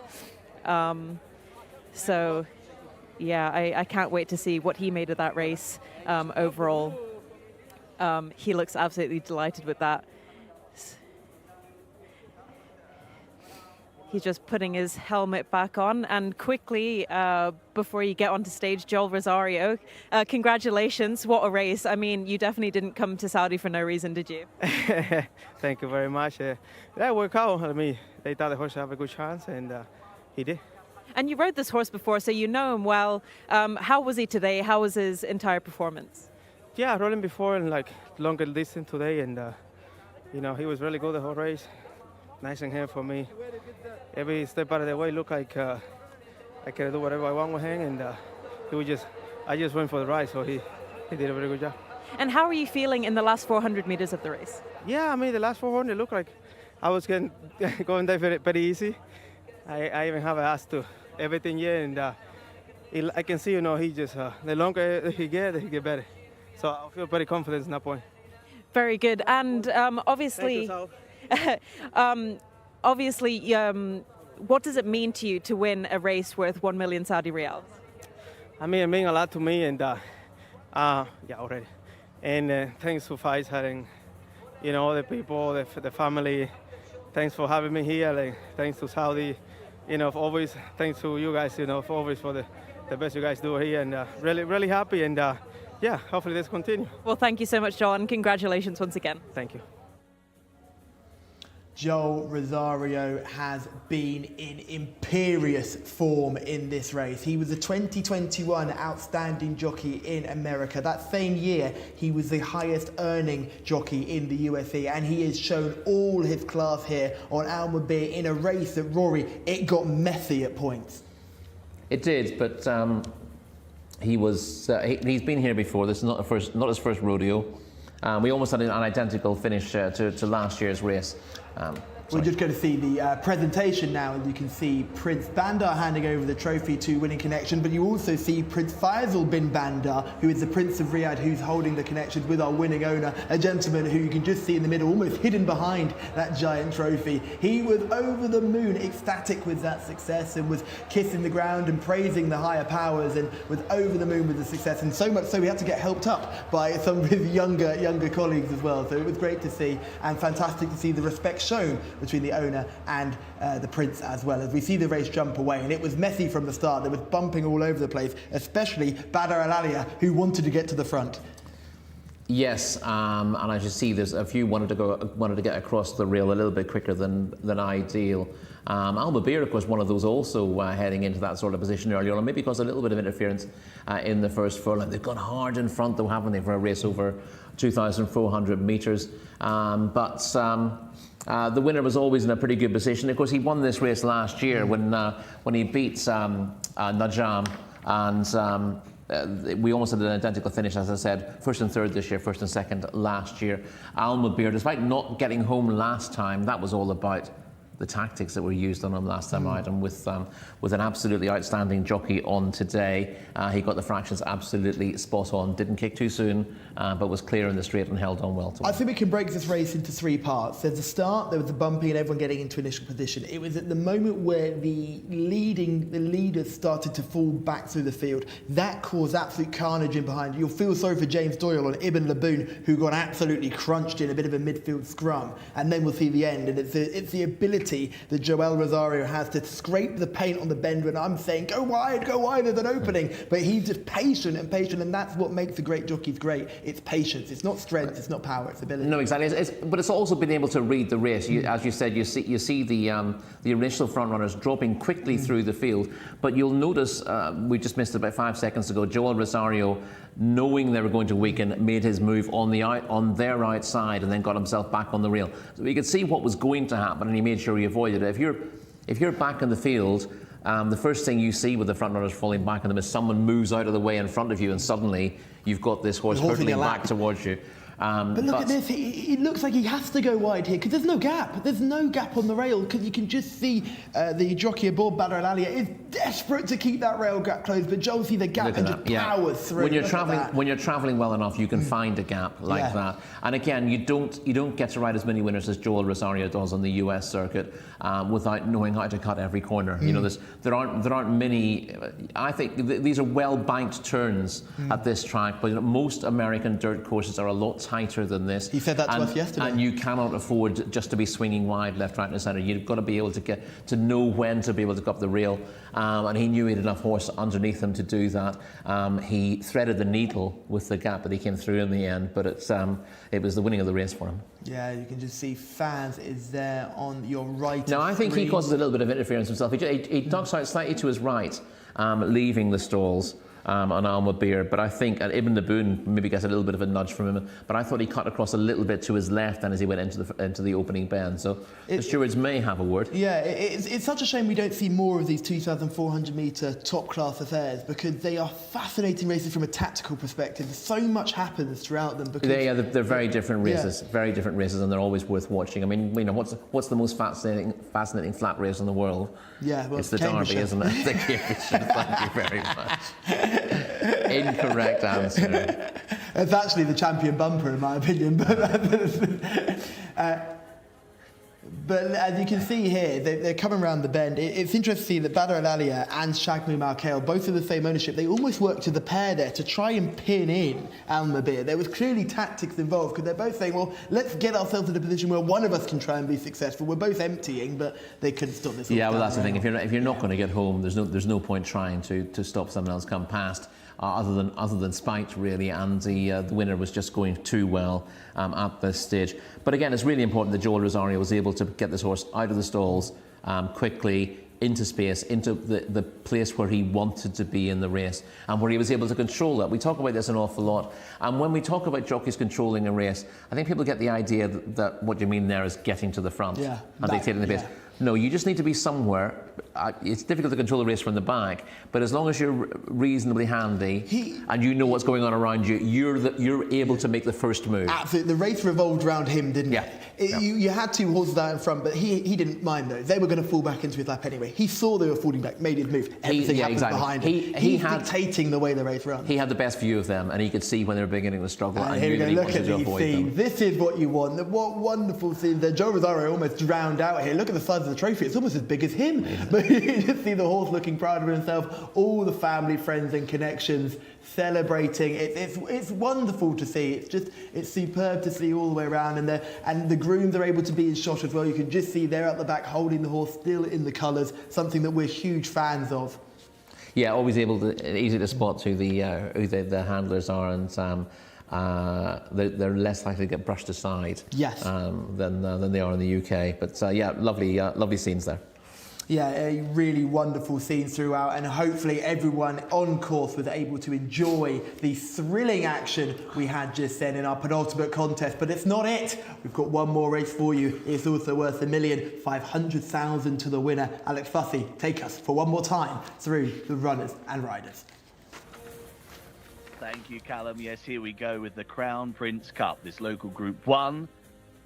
3-year-olds, fillies and colts in action, and number 1 is Ajar, the mount of Camillo Ospina. Number 2, Taff Beat, Nayfal Anazi, winner 2-back. Number 3 is My Frankel for James Doyle and Jimmy Jerkins. They team up together. Number 4 is Dahi, very interesting runner, winner last time. Number 5, Al Marmoom Gate is on a right roll, looking for a 4th win on the spin. Number 6 is Calculation, 8-time winner, but not quite as good last time on the return. Number 7 is Taita, Roberto Ramos, looking to guide him to victory. And number 8 is Pin Your Hopes. Del Alforedi will be the man charged with riding. Number 9, Starcat, over the page for Farhad Al-Faredi. And 10 is Scarlet Fusion for Abdullah Alorfi. Number 11 is Schwarzer Peter. We've touched upon him already on today's programme. Number 12, lots of eyes on this fella, making miracles for Louis Morales. Number 13, Luganini, Alex Moreno, a winner at meeting 48. Number 14, Horton of Youth for Eddie Castro. Number 15 is Al Wali, looking for a 5th career success. Number 16, Cliffs of Fury for Khalid Al Mimoni. Number 17 is Zuran, also a previous winner at meeting 60. And number 20, we'll get a chance here, Al Wahis, getting in the reserve because the absentee is number 18, and that means that 19 and 21 are also scratches. So number 20 is thrown into the mix here as well. Runners moving into the paddock. It's time for the gents to pick their way through the Group 1 Crown Prince Cup. Thank you very much, Alex, and thank you for taking us through those runners and riders. A little bit of confusion there with who was getting into the race, but we do now know 20 gets into this contest. We lose horse number 18, and we also lose horse number 19, which would make sense to everybody, and we've also lost horse number 21. Number 20 does get in, leaving a field of 18 runners in this contest. We'll start with horse number 1, Ajar. Beaten 11 1/4 lengths when 5th last time out behind Al Marmoom Gate over this course and distance. He won the Ashraf a couple of a mile and a half, so we know that he stays the trip, Ashraf, but difficult to see him turning the tables with Al Marmoom Gate. We'll see that race in our VT shortly, but Al Marmoom Gate won that by 6 1/4 lengths, and a few of these were in behind him that time. Taff Beat won in meeting 62, 8th last time out. Yeah, he was 8th in that very race that Asha was 5th in rather. So, and he was 20 lengths behind the winner on that occasion. He did win a Normaners of 4, 2 starts back over 2,000 metres, but obviously you can see his potential limitations here. My Frankel did an absolutely blazing piece of work when I was last here in Saudi Arabia. I was tipping him up to everybody. He ended up finishing 3rd in that race we've already talked about. I think there's still some more ceiling to this horse because that was first time up. Well, listen, he won this race last year, so and we saw our previous winner following up last year's win, despite being beaten in a lesser race as his prep, so that's not necessarily a massive concern, but that was his best. His 3rd last time out was his best run since winning this race last year. He was a little bit in and out last season. Of course, he changed stables. This is only a second start for Jimmy Jerkins. He was third to Mazuna in a 2,000 metres open. That looked a really strong contest, to be perfectly honest. He probably would have been running with a view to putting an edge on him for this contest, so you'd have to fancy his chances. As James Doyle said earlier on, this is a stronger race than it was last year. My Frankel was an impressive winner of the contest, but there's a bit more depth to it this time around. Dahi, Shamila's love. Smashing horse Dahi won a not in 90 handicaps by 5 lengths last time out, and was 5th to par in numbers over an inadequate mile on his previous start. Just think this is a wee bit too tough for Dahi. Listen, there are going to be lots numbers did boost the form though. He did, yes, but I mean, Dahi was 5th there. Yeah. So I mean, he's a very good horse. 5 length winner of a not in 90 handicap shows that he's a very good horse. But we'll see about 7 or 8 horses who are sort of mid-90s horses who you'd normally give a massive chance in whatever race they run in. But you're going to have to run to 110 to win this. Oh, that's a cracking contest. Almar Moongate, your horse here, Rory, the one you love. Yeah, he has won by a cumulative 28 1/4 lengths in 3 runs since finishing second in a maiden race before I arrived in Taif. I saw him win his the first of those races. He won a maiden at meeting 20, and I thought it was a remarkable performance because he looked at halfway like he was going to get himself in trouble. The jockey had to pull the stick and give him a reminder, and I thought, this could be a bit tricky. He ran away from that point, ended up winning by a wide margin. He then went into a handicap off a mark of 90, I think, on his next start, and absolutely bolted up again. Stepping up to 1.5 miles here in his first start in Riyadh. Biggest test of his career to date. Again, he had to be ridden along. Looked like he might be in trouble on the crown of the bend. But again, when he was asked for his, he needs to be asked. He's lazy. When he's asked for his effort, he picks up in remarkable style. And from me thinking, he's not going to be placed here, he's going to won by 6 1/4 lengths from some very good horses. We'll mention a few of those as we go through the card. Calculation number 6. Difficult to fancy Calculation, who ran perfectly respectably last time out. He was third of a course distance earlier this year. There's not really an issue with his stamina. He was 5th in the Jcsa Cup over 1.25 miles last time out, but with a rating of 91, even a career best won't get him in the frame here. Number 7 is Tater. Wigberto Ramos in these Prince Saud bin Salman Abdulaziz colours gives you reminders of Emblem Road, Saudi Cup. He's an interesting runner, Tater, a son of commissioner as well. He's had just the one run this season. That was back in meeting 57 here. He was second in the King Abdulaziz Racetrack Championship 2 starts back at this track. Third to Pivolin in the Eastern Governance Regional Cup over course and distance on his return, and should be ready to step up in that. Now he did 336 dead by my calculations in that race. Almar Moongate did 2 minutes 34.45 when winning his race last time out, and my Frankel did 2 minutes 34.29 when winning this race last year. So that's what they're aiming for, and 2 minutes 36 Taita needs to step up on, but he is capable of doing it, as his mark of 104 shows.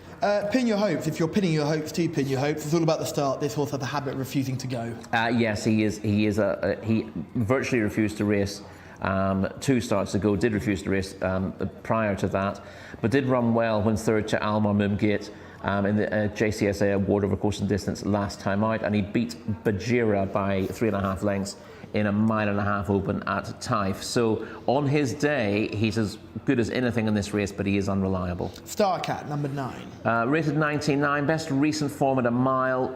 Does stay a fair bit further on turf, so he's capable of picking up on what he's been doing recently. He was runner-up last time out, his second run of the season at Riyadh, but generally been racing around a mile recently, but he's got form over 1.5 miles on the turf. So if he can bring his turf form here, then he's not without a chance. Scarlet Fusion, number 10. Really interesting runner, Scarlet Fusion.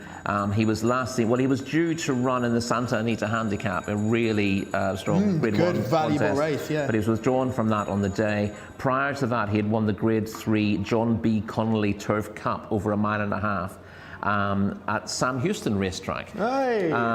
Interestingly, for a horse imported here from the USA, all his forms on turf. He has run on dirt, but he's never won on it. He's won twice on turf in decent company. Actually, he might well have won on dirt in non-stakes races. Shamila is in the parade ring. Well, the jockeys have been told to mount their horses for the final race of the evening, worth 1 million Saudi Riyal. Now, I can't not go for this horse. I absolutely love him. Horse number 4, Dahi, ridden by Ricardo Ferreira. This time out, won last time out at meeting 71 really, really handily. I loved him ever since the Taif season. He is just an absolute unit of a horse. Look at those hindquarters. He's glistening under the floodlights tonight. This is a really, really tough race though, but Ricardo Ferreira is a bit like the man at the moment because he's had some really, really good cup wins. So no doubt that he is the man for the job in this race with Dahi, fingers crossed. But I also do really like horse number 12, Making Miracles, for Louis Morales. For his last time out at meeting 64 as well, just coming up behind me. I mean, doesn't look as fit as Dahi, I would say, 100%, but definitely up there. And my last paddock selection for this race is horse number 13, Luganini, for the Naif Almondale stables, and Alex Moreno as well. Just looking cool, calm and collected. And Luganini is sporting his hood, which he usually does. Just to keep him a little bit more calm. So fingers crossed Alex Moreno can get the job done as well and make it, 511 winners? So best of luck to absolutely everybody in this race. I do have one paddock, I wouldn't call it a negative, but I would call it a question mark. Horse number 15, Al Wali, is carrying a very, very heavy coat and looking a little bit warm in the parade ring. Doesn't look the best out of these stunning field of horses. Now, I will be sticking with my guns and praying that Dahi can get over the line in one piece. So best of luck to all the runners and riders in the 12th race of the night, the Crown Prince Cup Group 1. Yes, thank you, Shamila. We can see the Crown Prince Cup on show right there in front of some very, very important people to Saudi Arabian racing, as we can see them all heading down to post. We'll continue making our way through them. Tuat Peta, we know we've already had a European winner so far today. Can we see another one here? It's possible. Listen, it's the form that is shown in Saudi Arabia thus far isn't good enough to win. He's at 4 runs, but this is where you could have used trending in the right direction. You blew it on something else altogether. He did get his act together. We've already seen him. We've seen footage of him finishing second to Derevo in the Jcsa Cup over 1.25 miles last time out. That's clearly his best run in Saudi Arabia so far. And as a horse who once finished second in the German Derby and cost £1 million after that, the step up to 1.5 miles has to be a big positive for him. So although he's got at least £10 to find, he is one who will absolutely relish this trip, whereas a few of these are getting away with it and not many really wanting 1.5 miles. It'd be massive for a stallion career if he could get the Group 1 win over here as well. That would be huge for him. Making Miracles, number 12, very, very good horse. Yes, he is. I mean, he needs to improve on what he did on his reappearance. I don't think he was really ready for that. Coming back after a year. This is him now. Coming back after a year off. What did you expect from him? Not quite a year off. Come on. Yes, he was a comfortable winner here last time out. This was a very, very good spot for him as an open contest. He's won. He won in a pretty good time, in fairness. The horse he beat came second only 2 races ago as well. This is true. He comes second quite a lot, the horse in second, but that's the way it goes. Yeah, it was an impressive performance. He beat a maiden in second. A very good maiden, it has to be said. But his form last season is excellent. He's won over course and distance, won the custodian of the two Holy Mosques Cup, etc., etc. Here's Alma Moongate. Yeah, it's a pity we didn't join this earlier, because it's a horse who always races behind the bridle and needs to be shaken up, and you think he's beaten a long way from home. But when he's asked to quicken, he's definitely got a bit of attitude about him. He's a real arrogant. And he's absolutely skipped away from a good field to win by 6 1/4 lengths here last time out. That was the winning margin.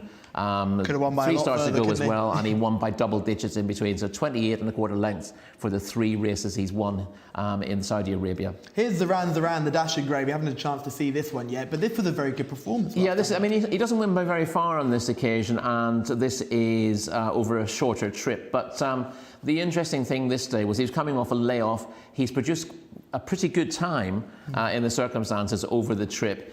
He probably wasn't fully fit. You can see he's idling badly in front. He's not stopping. He's just not idling. going either. But he's got his ears pricked, and he's just gearing down a little bit. He was given lumps of weight away to the second and third that day, so that was a good performance. He'll come on for the run as well. And finally, this is Jcsa, the last horse we're going to see. This is a win in October. This is October 2022, so a while ago. But clearly, the video form guys have a feeling about Jcsa. Well, Jcsa's got a rating of 104. He's only had the one run this season, so you've got to dig back to last year to find footage that gives him a chance. He's been second in very good races in his last 2 starts. He clearly stays pretty well. He's got that rating of 104 to go with, and that was him in action last winter. Right, they're already circling down at the start, so let's rattle through the rest of these. Luganini stays all day, will love this trip. Same can be said for Houghton of Youth, probably just not classy enough. Yeah, no, I think Houghton, he's got a rating, his rating of 102 is a bit inflated. He was in really good form in cup races at around a mile and a quarter, mile and a half in Taif. I don't see him as a real stayer. He used to just struggle to get home over this trip in Taif. I don't see him getting home here. Luganini, listen, he was a winner of the National Day Cup over course and distance 2 starts back. But then he came out and finished 8th behind Carabeno in a course and distance open last time. That's a bit of a disappointing performance from him. He needs to bounce back. He's capable of doing it, but you'd be slightly put off. Al Wali, I think, has got plenty of work on his plate. He was second to Alma Moongate over course and distance last time out. Didn't impress Shamila in the paddock, though, and he's worse off at the weights. So not easy to fancy for that reason. Cliffs of Fury? Cliffs of Fury, again, you know, he's a very useful performer. He was 2 lengths behind My Frankel when 4th to Mizuno over 2,000 metres last time out. I don't really see him turning the tables there, do you? Beaten 2 lengths.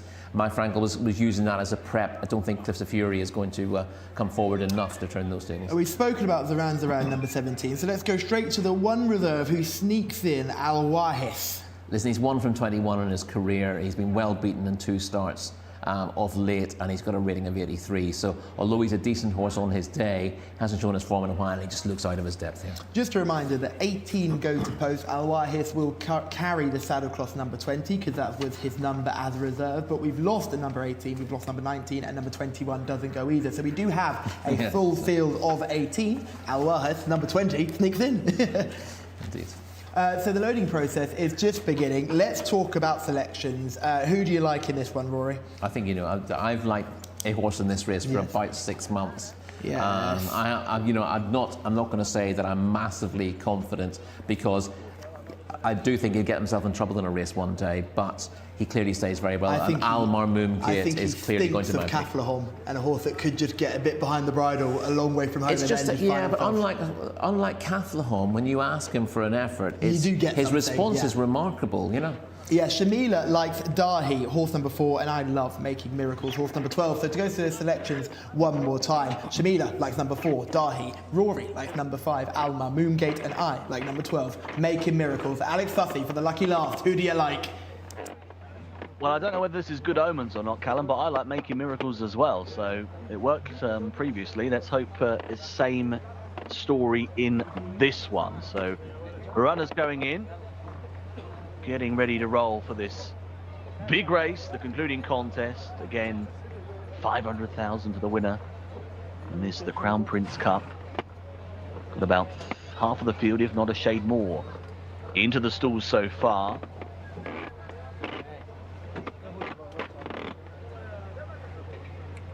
Zaran just taking a turn. Tath Beat is still out the back. There was some saddle adjustments for Tath Beat down at the start. The jockey just jumped off the back there. Al-Nazi was tightening up before jumping back on board, but all appears fine now and circling. The rest of the runners that are in the gates are all settled. Right, just about half the field in, not too many more to go, but we're just going to pop back to Callum and Rory. Yes, thank you very much, Alex. And shout out Julie, who's obviously going for My Frankel, the Red Stable's biggest fan, and Yisray as well, likes Luganini, horse number 13. Best of luck with your selections in this cracking contest. Alex, back to you. Yeah, good luck with all your picks here. Not too many more to go, only a handful of them left to go into the starting stalls. Got quite a few in similar colours here, actually. Do keep an eye out for all of this. Making Miracles, Scarlet Fusion, Tighter, they'll all be in white and blue. Panning over the stalls, you can see the 18 still to be filled. That will be the reserve. Al Wahis yet to go in. Just moving up is Making Miracles. Luganini's gone in as well. So Al Wahis coming forwards is the final one. Pops in. Ready. They're off. Racing away over 2,400 in the Crown Prince Cup, this local Group 1 contest. From the stalls, a very good start made by the 14 Houghton of Youth. Blue and white colours driving forwards. Right up there in company with My Frankel. James Doyle also wants to hold a handy role. Working their way towards the winning line first time. Tighter got a good start. He's right there as well. He's racing in third place as they head into the turn. Tathbeat is following, and not far away is Dahi, the white and green colours. The outside of that runner is Scarlet Fusion in a combination of white and blue. Overhead look here as runners continue this sweeping left-hander. Back in midfield at this stage is Scarlet Fusion. Also in mid-division around the outside, the stripes of Zoran. Back to the inside running rail is Al Mamoon Gates. That one in the 2 shades of blue is right on the fence, scraping the paint at this point. Luganini's also covered up in midfield. Looking back down the field, quite a bit of work on for Making Miracles. Out wide on the course, Al Wali also towards the back end. Al Wahis is towards the tail at this point in time. Ajar is probably just the overall back marker. Is in advance of Star Cat and also Swartzer Peter as they continue their progress towards the end of the far side. Up top then it is Tater who shows the way. Leading now by a length and a half. Houghton of Youth is coming off the bridle. Right behind them, My Frankel's going very well for James Doyle. Is being tracked through by Tathbeat. Al Mamoon Gate is pushed along. From the back end, the orange colours Starcat starts to weave through. Right there as well on the outside now is Swartzer Peter with a bit of a chance. They're about to turn on in. Up top and still leading the way as they level for this line will be Tighter just ahead, but Doyle's having a look behind. My Frankel has come there travelling so well. My Frankel's come there swinging away. Back in third place is Starcat. Then comes Tathbeat in fourth. Making Miracles is trying to close the gap. Now Doyle says go. My Frankel tries to put the race to bed. Just edges on. Tighter on the inside, running huge. Starcat behind those for third. These three clear of Luganini and Tathbeat. My Frankel drifts to the rail. Is clear by a length and a half and is doing best to the line. James Doyle lands the Crown Prince Cup on My Frankel, who's done it again. Beats Tighter into second. Starcat back in third. Then Tathbeat and a fast finishing Ajar. Victory for My Frankel in the big one. James Doyle has his Saudi winner. Very well positioned in behind, travelled so sweetly to the top of the straight and then quickened away to open up a couple of lengths lead and was able to maintain it all the way to the line. James Doyle will be delighted. There he is celebrating as well. A wave of the whip over the line. The winner's time is 2:33.52. And My Frankel has gone on to win by a length and a half, beating Tighter into second place. Starcat is third, and Tathbeat confirmed in fourth position. The order of finish then to the Crown Prince Cup is 3, 7, 9 and 2. My Frankel on top yet again.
James doing? James? You know him very well. You know him very well, and we'll come back with him. Oh, no. I'll speak to you after one time. Oh, buddy. Yeah, well done. Thank you very much. I love this horse. Obviously, he won this race last year, and yeah, same cup, and he was very dominant again today. I could have done with more pace. We went quite slow, so I was in front a long way out, which I'd have preferred not to have been, but he's very strong at the line.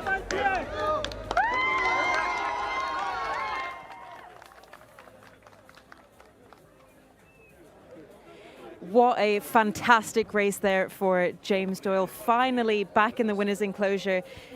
James knows this horse really, really well. Won on him in the exact same race this time last year, and he does it yet again, this time under the training of Jimmy Jerkins. Absolutely fantastic result for Prince Faisal bin Khalid and all of the Red Stables team. You love to see it, and they have just won 500,000 Saudi riyals as well.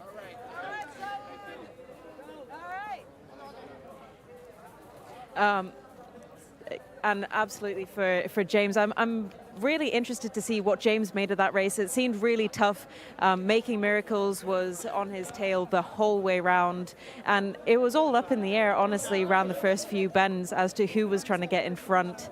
But I'd say James is absolutely delighted with that. After a bit of a dry spell here last weekend, and his first 2 rides of the day as well. So James is just untacking My Frankel there as well. And we spoke to James at the beginning of the day, and he was really looking forward to riding My Frankel. So a huge congratulations there from Jimmy Jerkins and Jimmy's wife Shirley. So massive, massive win for them as well. I'm absolutely delighted for Jimmy to win this local Grade 1 race. James is just weighing in there, giving us a big thumbs up, and hopefully we can grab him for a very, very quick few words. Congratulations, James. You told us at the beginning of the day you were looking forward to riding My Frankel. You won on him this time last year in the exact same race. How are you feeling? Yeah, no, I love this horse. Obviously, he gave me a good day here last year in this exact race. I was a little bit worried coming today. Like, it looked a stronger race on paper. When you actually go through the form of his win last year, he didn't beat the calibre of horses he beat today. But his trainer, Mr. James Jerkins, was very happy with him. He said he's training magnificent, so that gave me plenty of confidence. I was happy all the way in the race. We didn't go that fast at all. I was hoping there'd be a bit more pace on, because I kind of got left there a long way from home. And as we know, it's a long straight when you're there, with 400 metres to run. But he's very brave, and he does stay this trip well. So, yeah, it was great. Yeah, you did seem to have a lot of horse under you coming around the final bend, didn't you? Yeah, we were happy to kind of, if we had to lead, we'd lead. There was 3 abreast going down to the winning line with a circuit to go, and I was in the middle, and it was just making him a little bit too keen. So I elected to just come back and let Wigberto, who was on my outside, just let him cross me. And then I was able to keep his nose clean all the way down the back, so we had no kickback in his face. But it did mean I landed there quite early, but, in the back of my mind, we hadn't gone that quick, so I was happy enough to let him go at the top of the straight. Did he feel stronger than he did last year? Yeah, he did.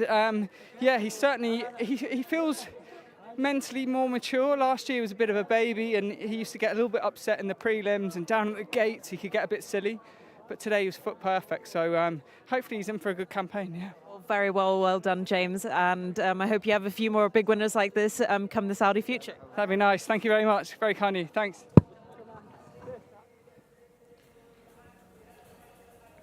James Doyle there, joined with Shamila, and what a phenomenal ride. Talk about taking it, the bull by the horns, and just running away with things. He's done just that aboard My Frankel and given Jimmy Jerkins his biggest winner in Saudi Arabia. He's got back-to-back successes with this horse, and James, again, mustard in this race. Yeah, again, mile and a half, really a trip for specialists, and My Frankel, he'd been a bit in and out after winning this race last season, but obviously he's had that change of stable.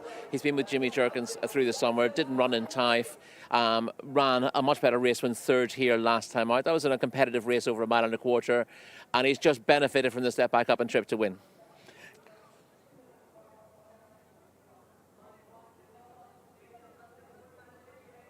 played it already. And yes, we've just... we're seeing a replay of this race right now, and it's fascinating to see where the first four appear. My Frank is always front ranked. You've got Tata, who I think has run a stormer. You've also got Starcat, who's run way above himself, and in fourth was Tathbeat, who's bounced right back to form. But my Frankel, he made me look silly last week when I said he did such a sparkling piece of work when we were last here. I watched him do an after-racing gallop, and he was incredible. I've never seen a horse move the way he did. He then finished third on his reappearance, and I was a bit like, oh, maybe he was running against trees, but it turns out he is as good a horse as we think he is. Well, listen, Jimmy Jerkins is a very good target trainer as well, and bear in mind that the race he ran in last time would not have been his target. He was being trained for a long time for a repeat bid in this contest, and listen, Jimmy, we found out a while ago, Jimmy really knows what he was doing. He's got a lot of patience as well. We saw that in Ties, that he wasn't, there would have been pressure on him to run as many horses as he could fairly early on, but he didn't want to bow to that pressure. He wanted to make sure he had his horses right before he ran them. They really hit form at the end of the Ties season, but he also knew that he wanted to get them to Riyadh at the right time to train them for the right races here. So he avoided the last couple of weeks of the season in Ties to get his horses down here and get training, and his decisions have been justified here with a tremendous victory. Now, we have to talk about the team here with Jimmy Jerkin. It's a huge moment right now for both Jimmy, the trainer, firstly. You've got Julie as well at home, his sister, who'd been so positive in the comments. You've got Shirley, who's now come out here to support him in person. It must be wonderful for such a big, risky move for him. It's a big decision to make a move from the USA and move to Saudi Arabia to be a trainer, and he's done such a magnificent job doing just that. Yeah, listen, it's really worth pointing out how risky it was for him to come here, but it's worked out really well so far, and this is a great culmination of a lot of hard work for him. I'm delighted to be joined back by Shabila, who's come running over from the winners' enclosure. James looked delighted with that success. Oh, honestly, he couldn't wipe the smile off his face. When I spoke to him at the beginning of the day, he seemed to be a little bit down in the dumps after his few rides last weekend. But, I mean, how could you not smile after that performance? That was absolutely incredible. And just really happy for James, and I hope he's back here for more Cup races. You were down there during the race. The atmosphere, we could feel it all the way over here and by our studio, but it must have been bubbling down there. It was absolutely electric, honestly.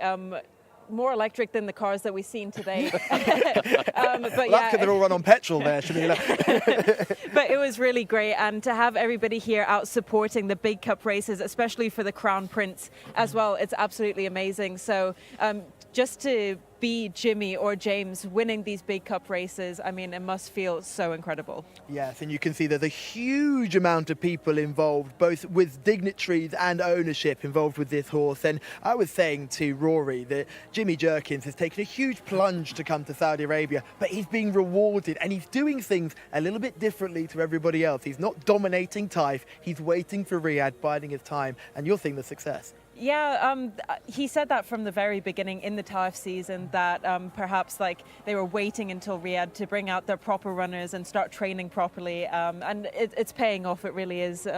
You can see they're just handing the cup over now. But yeah, Jimmy, I'm so happy for him and Shirley and all the success they get. They deserve every bit of it. Let's not forget Ed Raffield, one of the most solid viewers of our YouTube channel. He runs the social media for Jimmy Jerkins. He's not only a supporter of Jimmy, he's also a supporter of all the Red Stable runners, so he'll be over the moon. So we're seeing these celebrations right now, and I'm sure everyone at home will be celebrating just as hard. You are such a creep. It's terrible, isn't it? But yeah, it's we've made a fair bit of this, but I've been hugely impressed by what we've seen at Jimmy Jerkins here, not just with the results on track, but we've spoken to him a couple of times. He's a really down-to-earth guy. He's a guy who is a really old-fashioned trainer. His father was a Hall of Fame trainer in the States. He does things the proper way, doesn't he? And that's great to see.